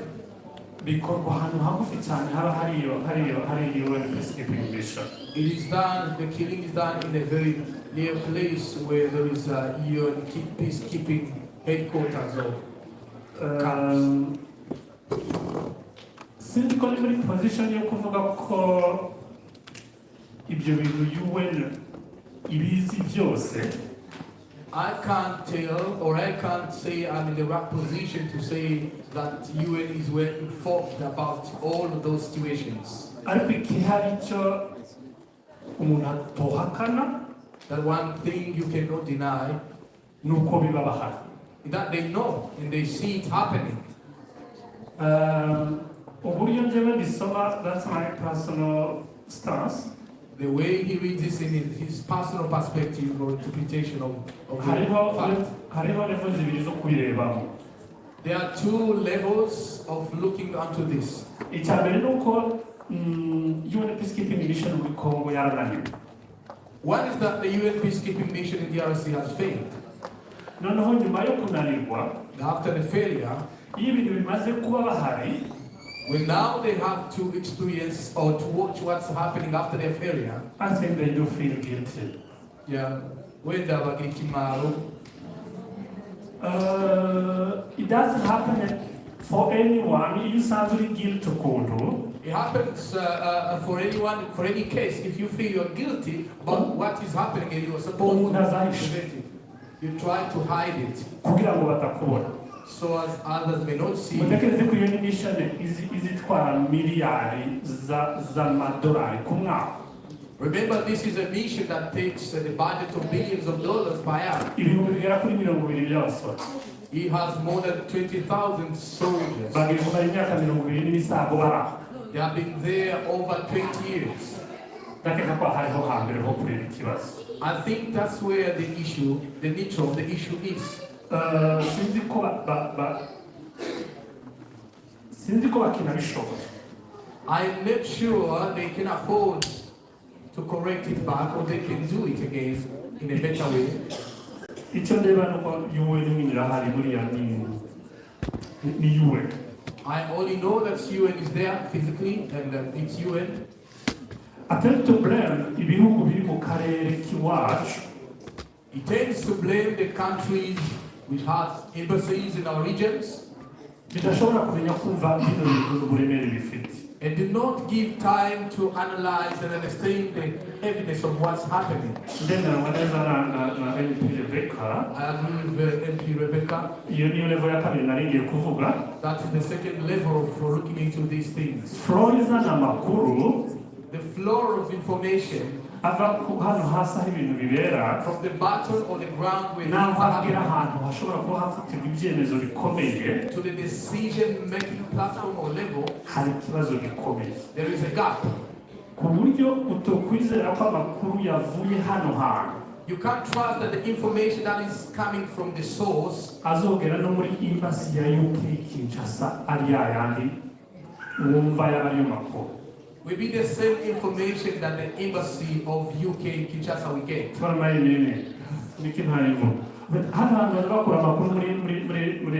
Civil society organization. These people take information right from the civil society.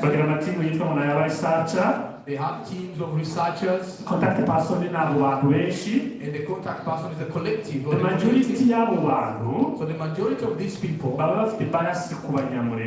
they already have a bias about Abanyamulenge. Or else they don't even believe in what they are told. So when they are reporting back, London, so the information that's interpreted or reaching London,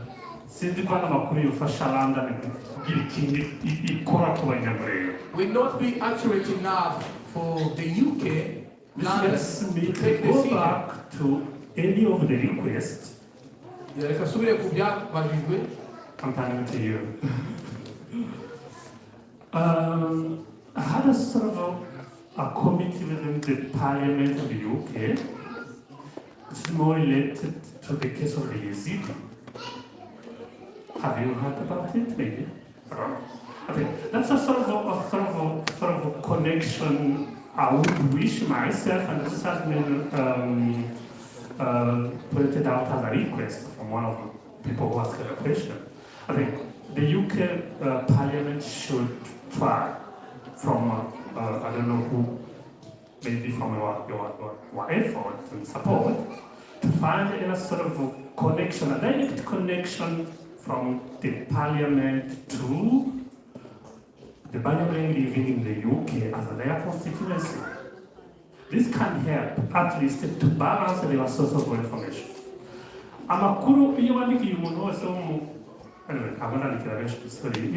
w'umuyobozi muri kino gihugu, if you write to a leader, any of the leaders in this country, we are so sympathetic for everyone, for any victim,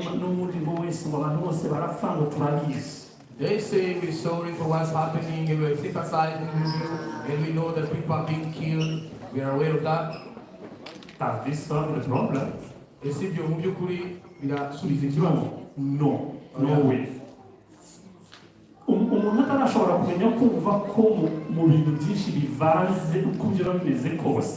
If you are not able to understand that in the mixture of all those things happening, ko harimo ikintu kiri specific, that there is something specific, bizotugora ko abantu badufasha. It will be hard or even impossible for us to get help. Pastor, sinzi ko hari undi muntu twabona twirukankira. I am not sure we can have another person to reach to. I think this as an alternative. Maybe even if you are it is to dig into us to see if we can have the strength to solve the issue. We ourselves. I am not saying that people cannot help us. For Rebecca to know that Abanyamulenge are being killed. No, at least she was connected with someone. It is just because she was connected to someone who knows. That's the case of the many friends who are here today.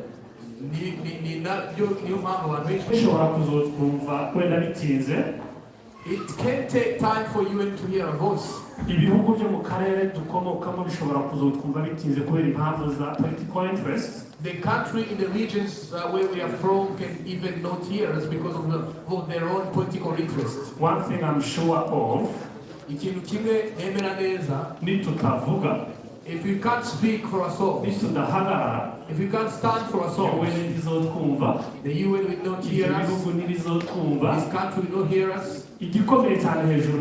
What's most important among all these things, there are people behind there doing things to decrease our strength, so just to try to do more even worse things for us. Alex, uzashaka iyo modo irahari ndagira ngo niya Yazidi na a minority group within Iraq, Turkey, ngaho. Can watch see the mode of the refugee community. Uzomubwira ashaka iyo modo. Maybe you can refer back to that. Dufasha wenda kugira ikintu twumvikanisha muri UK. Make something understood. Kuri Gatumba, have one point ndagira ngo kuri Gatumba uriya yabivuze Thomas nuko ari kugenda. About Gatumba, I can just have one point. Agato ntarareko. Agato has never been brought before the court into justice. It's a sort of enlightenment. Yeah. If you have the right time, you can just say. Yeah.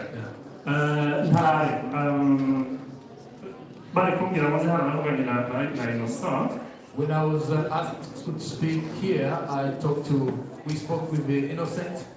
Details. I do not have the details. Maybe I'm not even the right person to give you the details about this. Even if you were here personally, I would ask him not to give the details about this. The team of the lawyers.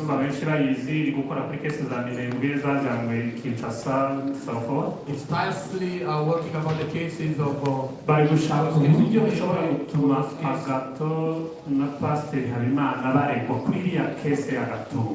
they are trying to study how Agato and Pastor Habimana can be brought to the court just for the case of Mugatumba. beyond bwa buryo bwari busanzwe buhari. They're trying to see if they have any measure that's beyond what they have been using before. Ntabwo nzi neza how promising it is. Yeah. Ariko byibuza ko baratekereza ubundi buryo bushobora gutuma haboneka ikintu kihari cyanditse cyateguwe gishobora umuntu ashobora no gukoresha. At least they're looking at different alternatives that can be effective, maybe most effective than what they have been using before.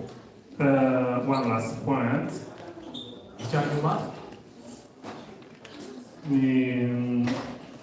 This is not more about a question of boundaries.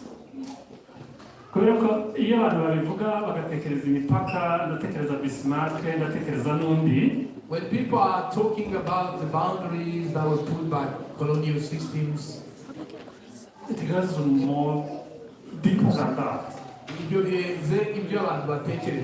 Just imagine ko abantu muri jenoside yakorewe abatutsi mu Rwanda.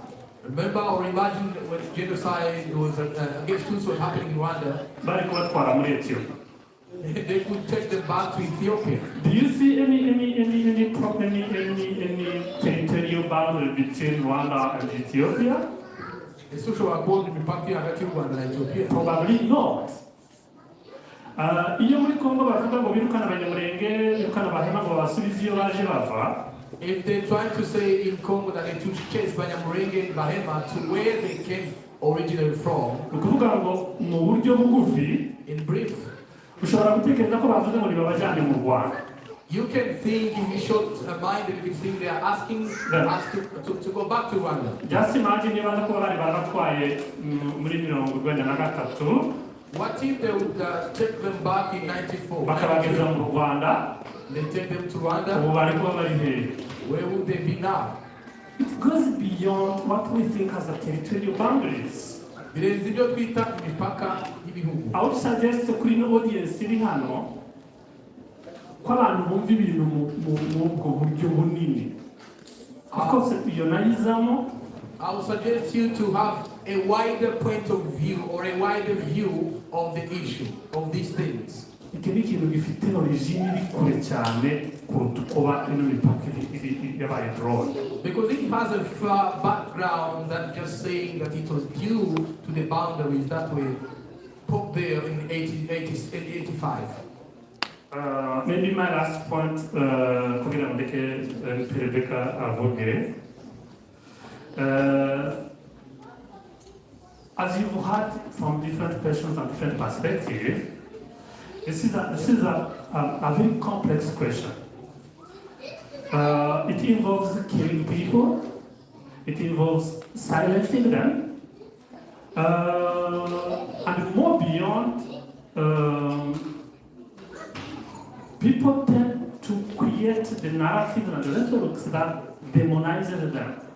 To the point, at the time they are killing someone who belongs or who looks like anyone here, whether me, I seem to be the one, Alexia, was the one more fully, because I'm tall. I should have been divided into two people maybe.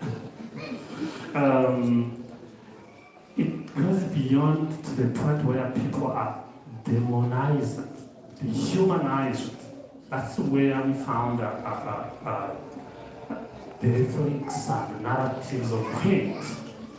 It's propagating from where the Abanyamulenge live now up to the border of the western border. It involves the outside of Africa, where we have people around here who keep propagating messages through YouTube, through Facebook, Twitter, and the other social media platforms, simply by trying to demonize the Abanyamulenge. They simply say they do not belong to Congo, they are killers. They tend to find any image that demonizes them. I mean, thank you at least for you being part of this community. But whenever we are trying to understand where it comes from, what's happening today, we need to take it seriously and broadly. Thank you. Okay, before the MP can speak, nashaka kumenyesha abantu kufite ijambo rya uhagarariye umuryango w'Abanyamulenge muri UK, ijambo ryo kuvuga hanyuma. I just want to tell you that we still have the community, Abanyamulenge community representative leader speak after. Yeah. And then after that, after that we have refreshment, we have something to share. Do not go before the end of the entire program because we still have things we need to share with you from the community. Welcome. Thanks very much. I'll be brief and just to echo what you've just said about how important this is to highlight now, and I think it's time.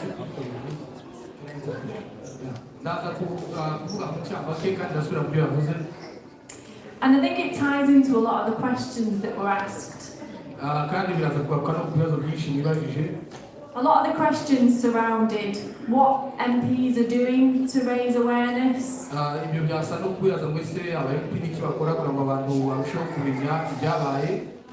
And with the government being so slow to act on this issue,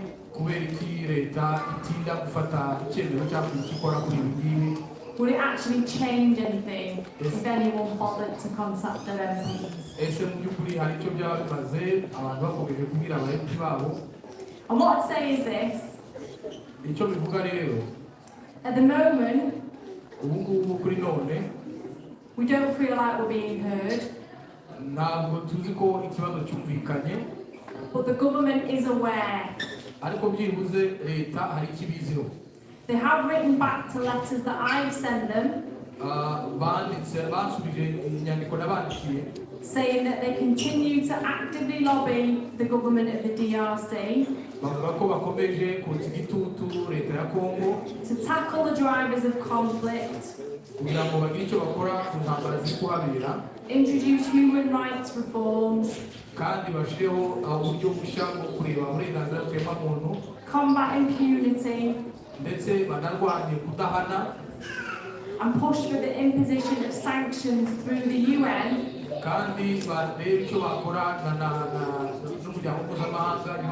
against individuals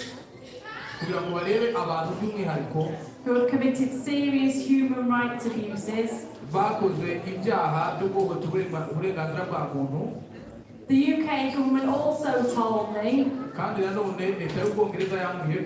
that the UK ambassador, along with colleagues at the UK embassy,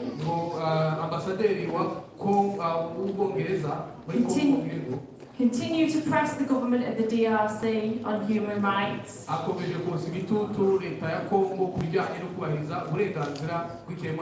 The need to tackle armed groups in eastern DRC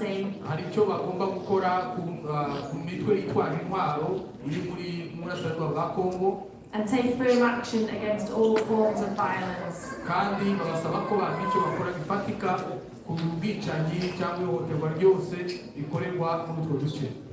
Now I'm just one MP that's contacted government about this.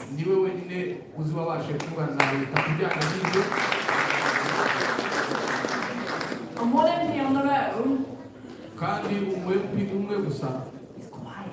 I come from the house. If we had a group of MPs asking the same thing, it would be like a roaring lion. And the government would have no opportunity but to listen to us. So don't ever think that contacting your MP is a waste of time. Because trust me, if enough people apply enough pressure, bokeje igitutu things will change. bagize icyo bavuga hari ibyahinduka.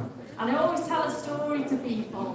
Nkunda kubwira abantu inkuru Even here in the UK, ndetse na hano mu Bwongereza, all of the things that we enjoy in our lives from day to day, ibi bintu twishimira twishimira mu buzima bw'umunsi ku wundi, like holidays, nko kujya mu biruhuko, weekends, ndetse no kwizihiza weekend, rights at work, uburenganzira bwo gukora. it didn't happen because a politician thought they were a good idea. Ntabwo byabayeho kubera ko abanyepolitike batekereje ko ari ibintu byiza. They happened byabayeho cyangwa byagezweho because people like us came together as one abantu nk'aba nkatwe turi hano barihuje and demanded change. basaba ko haba impinduka. Now that's what will happen Ibyo rero nibyo bishobora kubaho in terms of protecting the Abanyamulenge people. mu bijyanye no kurengera uburenganzira bw'Abanyamulenge. So please contact your MPs Ndabasabye nkomeje kugira ngo mujye muvugana n'aba MP banyu and be clear about what action you want them to take as well. kandi mujye murasa ku ntego murasure mubabwire icyo mwifuza ko babafasha cyangwa bakora. You want them specifically to write to government. Mubabwire ko by'umwihariko mwifuza ko bakwandikira leta. Now, there was a number of other really good questions that were asked. Hari ibindi bibazo byiza byabajijwe. One of them was what the UK government was doing to support Abanyamulenge survivors in the UK. Niki leta y'Ubwongereza irimo irakora kugira ngo ifashe Abanyamulenge bacitse ku icumu Mugatumba? And the answer to that, as far as I'm aware, ndababwira ko ibyo nzi is not a lot. ntabwo ari byinshi. Nshingiye ku byo nzi ibyo bakora ntabwo ari byinshi. So that's another thing that our MPs should be campaigning to change. Icyo ni ikindi nanone aba MP bagombye kuba bafite icyo bakoraho. But what I will say, icyo navuga rero, and this is separate from the UK government, ibyo bitandukanye n'ibyo leta y'Ubwongereza yakora. a lot of our local areas ahantu henshi dutuye have been coming together to provide support themselves. Abantu barihuza bakifasha bakagira ibyo bifasha. And a great example of this kandi urugero rwiza rw'ibyo is the Salford Refugee Forum. Ni nka Salford Refugee Forum cyangwa ihuriro ry'impunzi muri Salford. It's actually run by many of the councillors who've been involved in organising today's event. Iyobowe na bamwe mu bakansala bazuware gutegura uyu munsi. Because they saw how little support was being provided. Bamaze kubona ko hari ubufasha buke cyane burimo buratangwa. On the other issues that were mentioned, ibindi mu byavuzweho cyangwa byagarutsweho, just having a look through them all now.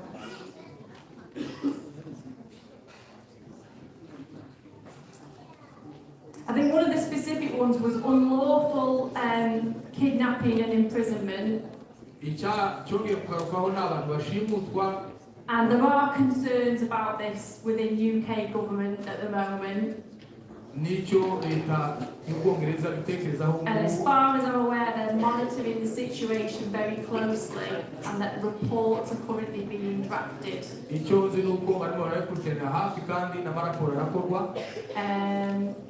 Are there any other, the other question was, is there a level above MPs to go to? To raise awareness. I think the level above MPs is the government itself. So you can contact the government itself directly.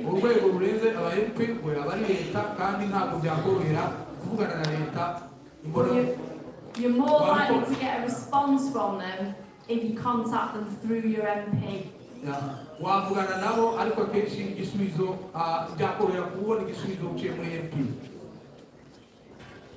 So just to finish, because I know that we've not got much time left, what I would say is please contact your MP and me if I'm your MP.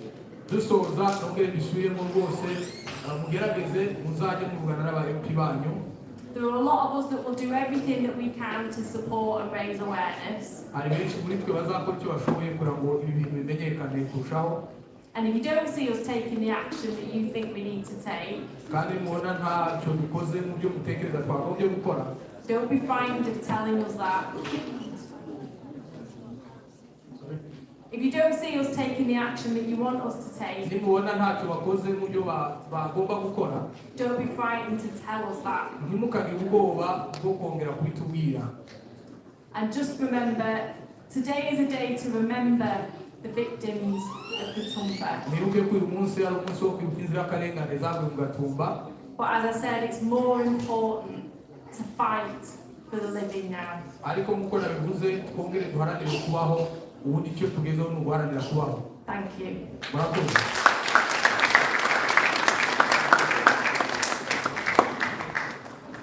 Barakoze musubira mu byicaro b'ikigo cyo President. Thank you very much. Turasana bagiye kurangiza mbere y'uko mpereza abagabo na Madame Jacqueline ijambo rya nyuma. We are almost concluding before I give Gabo and Madame Jacqueline to give us concluding remarks. Dushimiye abapanelisti b'ibitekerezo baduhaye n'ibibazo basubije. We thank all the panelists for their ideas and the answers to the questions given. Ijambo novuga bwa nyuma nshimiye ba nyiri rino rusengero Pastor Alan and Claire. And lastly, before I sit down, I want to thank the pastors of this church, Pastor Alan and Claire. This is my local church. Ndabashimiye cyane kuba badutishije uyu mwanya. Thank them for they have allowed us to use this venue. Bakoze igikorwa cyiza kuva ngo baduhereze uyu mwanya hano. They have done such a good thing to give us this place. Kandi nkaba mbashimiye mwese. And I thank all of you for coming. Mbere yuko ntanga mikoro turara nibamara kuvuga. When they finish talking, our visitor cyangwa abashyitsi they going through the double door there. Abashyitsi bacu baraca muri ya miryango hariya. Nibo batubanziriza kugira ngo begere ifunguro. And they're going to go before us and go and get the refreshments. Ifunguro. They're going to get the refreshments. Okay. This one. Then n'abandi twese turakurikira. And then everybody else will follow them after. Bagabo na Jacqueline Mwaguka. Hariho umushuti ukunda gusaba ijambo Emily. Twamwariza 1 minute if you can make it. There's also Emery who we're going to give 1 minute to. Tambuka Emery tugezeho ntarenze iminota itatu. I will be short. I was not even expected to speak, so. Thank you so much. Well, quick introduction. My name is Emery Giraneza. I'm a Burundian. No Murundi. And I am a leader of a political party in Burundi. Kandi n'umuyobozi wa parti politique in Burundi. So I will not do justice to me and to Burundians if I don't start with an apology as well. Ntago byaba byiza ntangiye kubabwira n'abasabye imbabazi kwanza. Because what happened on that day in Gatumba kuko ibyabaye kuri uriya munsi mu Gatumba happened in Burundi. Byabereye i Burundi.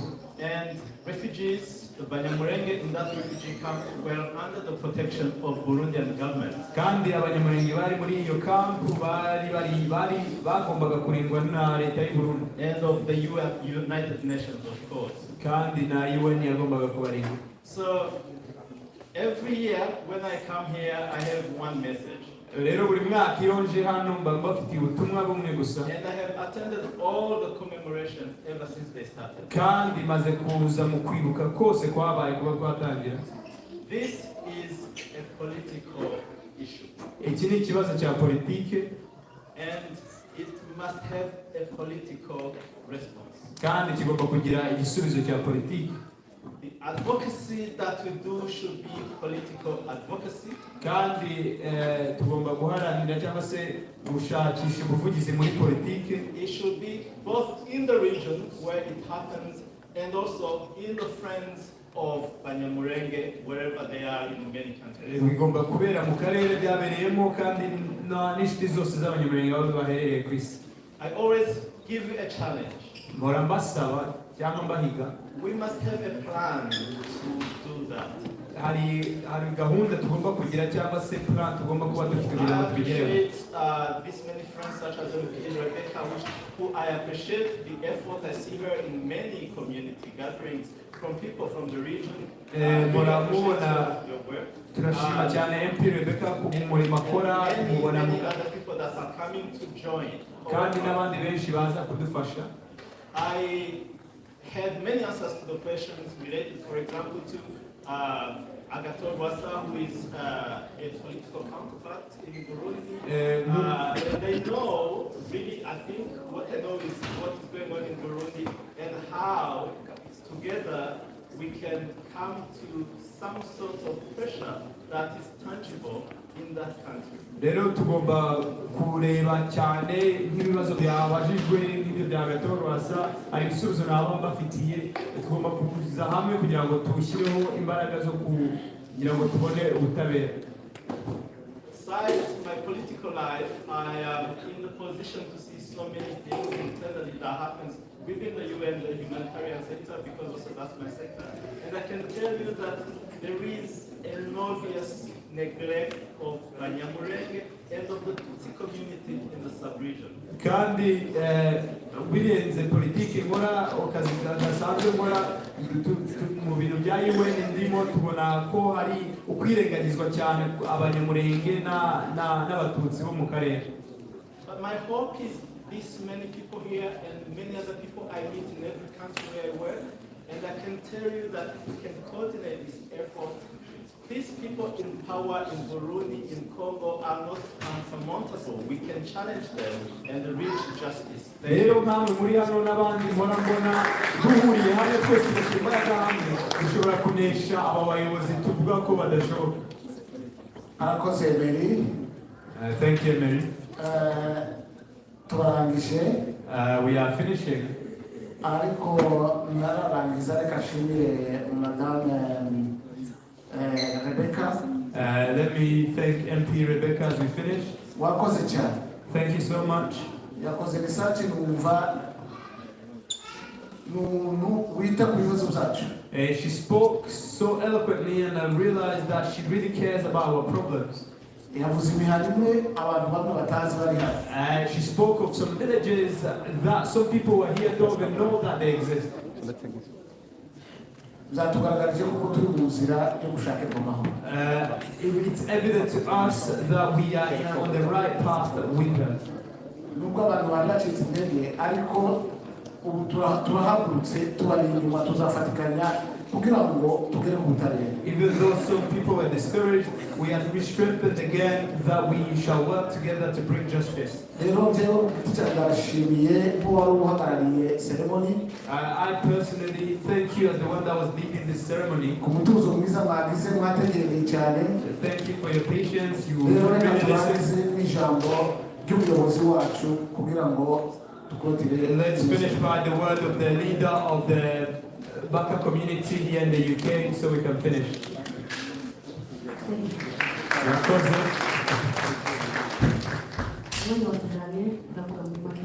Our time has gone, but let me briefly say this. I greet you all. Thank you for coming today. I thank everybody who was able to attend this event. As we remember for the 19th time the genocide against Abanyamulenge in Mugatumba. This is a very difficult day. To listen once again to the testimonies of those, the survivors. To see the images of what happened to our loved ones. It's a great sorrow in our heart. But what's more painful than that is that it has been 19 years without justice. Today on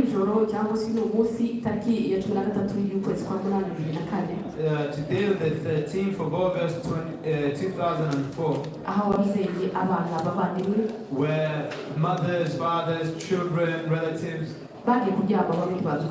some of them went to sleep and didn't wake up in the morning. igitangaje ni uko The amazing thing is, zose zabereye mu maso y'abayobozi ndetse n'imiryango mpuzamahanga. it all took place under the eyes or the watching eye of the leaders and also the international community. Kandi ikibabaje kurusha And what's more painful nuko ibyabaye kuri uriya munsi is that the things that transpired on that day, bitarangiriye hariya it did not finish there. kugeza uyu munsi. And it's still going on today. Umunyamulenge Abanyamulenge, aracyarimo yicwa, they're still being killed, agahohoterwa, they're still being hurt, bagafungwa they're still being in prison ubuzira impamvu. for no reason. Ni ibintu bitoroshye. It's a very difficult thing. Ibi ni ibihe bibabaza imitima yacu cyangwa se bibabaza imitima y'abahabaye ndetse n'abakomoka muri kariya karere twebwe nk'umuryango w'Abanyamulenge. This is a time where that hurts our heart, that grieves our heart, and also every Abanyamulenge that comes from that region. Ariyo mpamvu duhura nk'uku. That's why we meet like this. Guhura kwacu ni ingenzi. Our meeting is very important.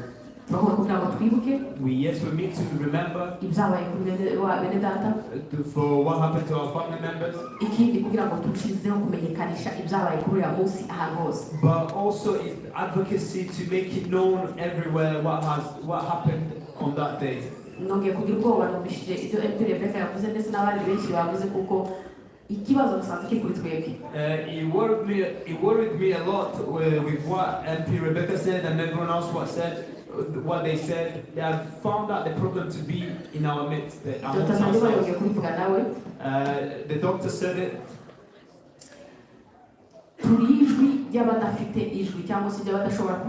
We are a voice to the voiceless. Turi hano gutaka cyangwa se kuvuga ibyabaye kuri uyu munsi. We are here to cry out and speak of what happened on that day. Ariko igitangaje nuko harimo abantu batabizi. But what's amazing is that there are some people who don't know about it.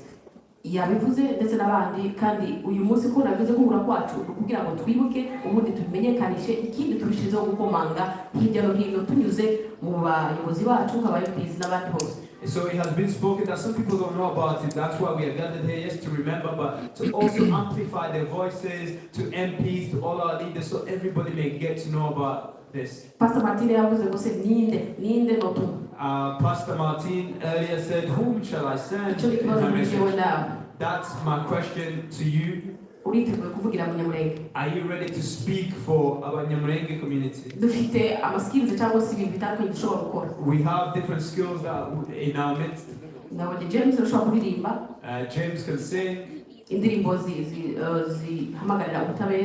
Songs that call for justice. Songs that make known the problem that we have. We have people who can write.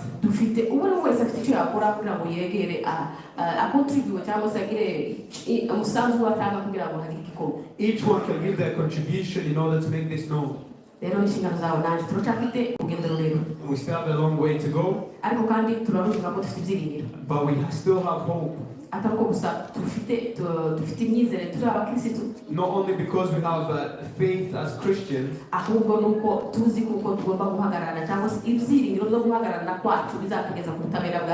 it is because we have hope that us remembering our loved ones will reach us to our justice. So let's stand up, do what you can do. The one you tell whoever you know, so that everybody may know what is happening to us. For some, it's news. They read it passing by. But to us, it's our life. As the pastor was saying before, it's not the same way as anyone else can understand it. Without speaking too long, let's find a strength within ourselves and let's work with another zeal. Let's seek strength. Financial support. Yes, let's seek for financial support. Let's seek support.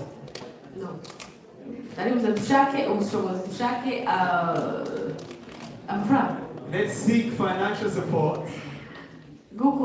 hari ubundi turashaka ubutabera ariko hari hamwe batarabona ibirego z'abo turi kureka. Yes, we are seeking justice, but there's places where our how can I call it? Our claim has not reached. Hari aho ushobora kugera cyangwa ku mutebanyi muri ushobora kugera undi muntu atashobora kugera cyangwa se undi yogera harenze. There are places, higher places that some of us can reach. Hari abacamanza babifitiye ubumenyi cyangwa se inzobere. There are judges that we can reach that have the ability. Abo ngabo dushobora gufata kugira ngo bajyane ibirego bakurikirane dosiye Gatumba ndetse n'ibindi bari bakutuba kugira ngo tuze kubona ubutabera. There's lawyers that we can hire that can take our dossiers and take it to court. Ibyo zose birasaba iki ubushobozi. That requires financial power. Tubibonye mu bayobozi bacu ndetse natwe ubwacu twebwe twishakamo imbaraga n'akarusho. If we can seek support from our leaders here or and also from ourselves to find that financial capability. Reka turangize kubera umwanya nzavuga karondora. Let's finish because of time. Reka dushimire abantu. Let's thank people. Ndashimira buri wese wabashije kwitabira uno muhango. Let me thank everybody who has been able to come. Ndetse n'abashoboye kudukurikira ngira ngo byari ku murongo. For those who are able to follow us. Ndashimira abashitsi bacu batwitabye. Thank all our guests. Aho mwavuye hirya no hino. Who came from near and far. Mwasize ibyanyu. You left your things behind. Mwigomye umwanya wanyu. You have given us your time. Mwaje uno munsi kubana natwe kubishikira. You have came to support us today. Mwaduteze amatwi. You have heard us. Mwaturemyemo umutima cyangwa se ibyiringiro umutima. And you have given us hope. Kubera amagambo. Through your words. Ijambo ry'Imana batubwiye. The word of God that we have heard. Ndetse n'icyizere bavuze baduhaye ukuntu umuyobozi wa komite y'u Burundi. And the hope and the words from the Burundian community. Na Rebecca bivuze kuko batwijeje guhagarara natwe muri urugendo gushaka ubutabera. Together with Rebecca, who has said they're going to stand with us in searching for this justice. Ntabwo turi twenyine rero. So we are not alone. Duhaguruke mu mbaraga zacu. Let's stand in our strength. Tugere aho dushoboye. Let's reach as far as we can. Kandi tugire ibyiringiro ko umunsi umwe ubutabera buzaboneka. And let's have hope that one day we shall have our justice. Yaba muri twebwe cyangwa se mu Rwanda bacu bagomba kugera ku butabera. Whether it happens with us or through our children, we will receive justice. City mayor mwakoze. City mayors, thank you so much. Ceremonial mayor mwagize neza kuza kubana natwe. Ceremonial mayor, thank you so much for coming to be with us. MPs mwagize neza kubana natwe. MPs, thank you for coming. Councillors twabashimiye. Councillors, thank you so much. Ntihagira abandi bantu bashobora kuja kwitoza kuba aba councillors kuko Councillor Shama yakoze akazi gakomeye. We need more councillors like Councillor Shama because he has done a great work. Abasha kutugeza ku bayobozi bacu. He's able to connect us with our leaders. Tukabahereza ibibazo byacu. And we give them our concerns and problems. Nabo bakabigeza ku buyobozi bw'iki. And they're able to take it further to the government. Turabashimiye bivuye ku mutima. So we thank everybody from the bottom of our hearts. Ntabwo wari kuba iyo mutaza kuba hano, ntabwo wari gutungana iyo mutaza kuba hamwe. Today would not have been successful had you not been here. Kubabona kuno munsi. Seeing you here today iby'agaciro kuri twebwe. Is very important for us. Mw'izina rya komite y'Abanyamulenge Baka UK. So in the name of the Abanyamulenge community Baka UK, turabashimiye. We thank you. Mwakoze. Thank you so much.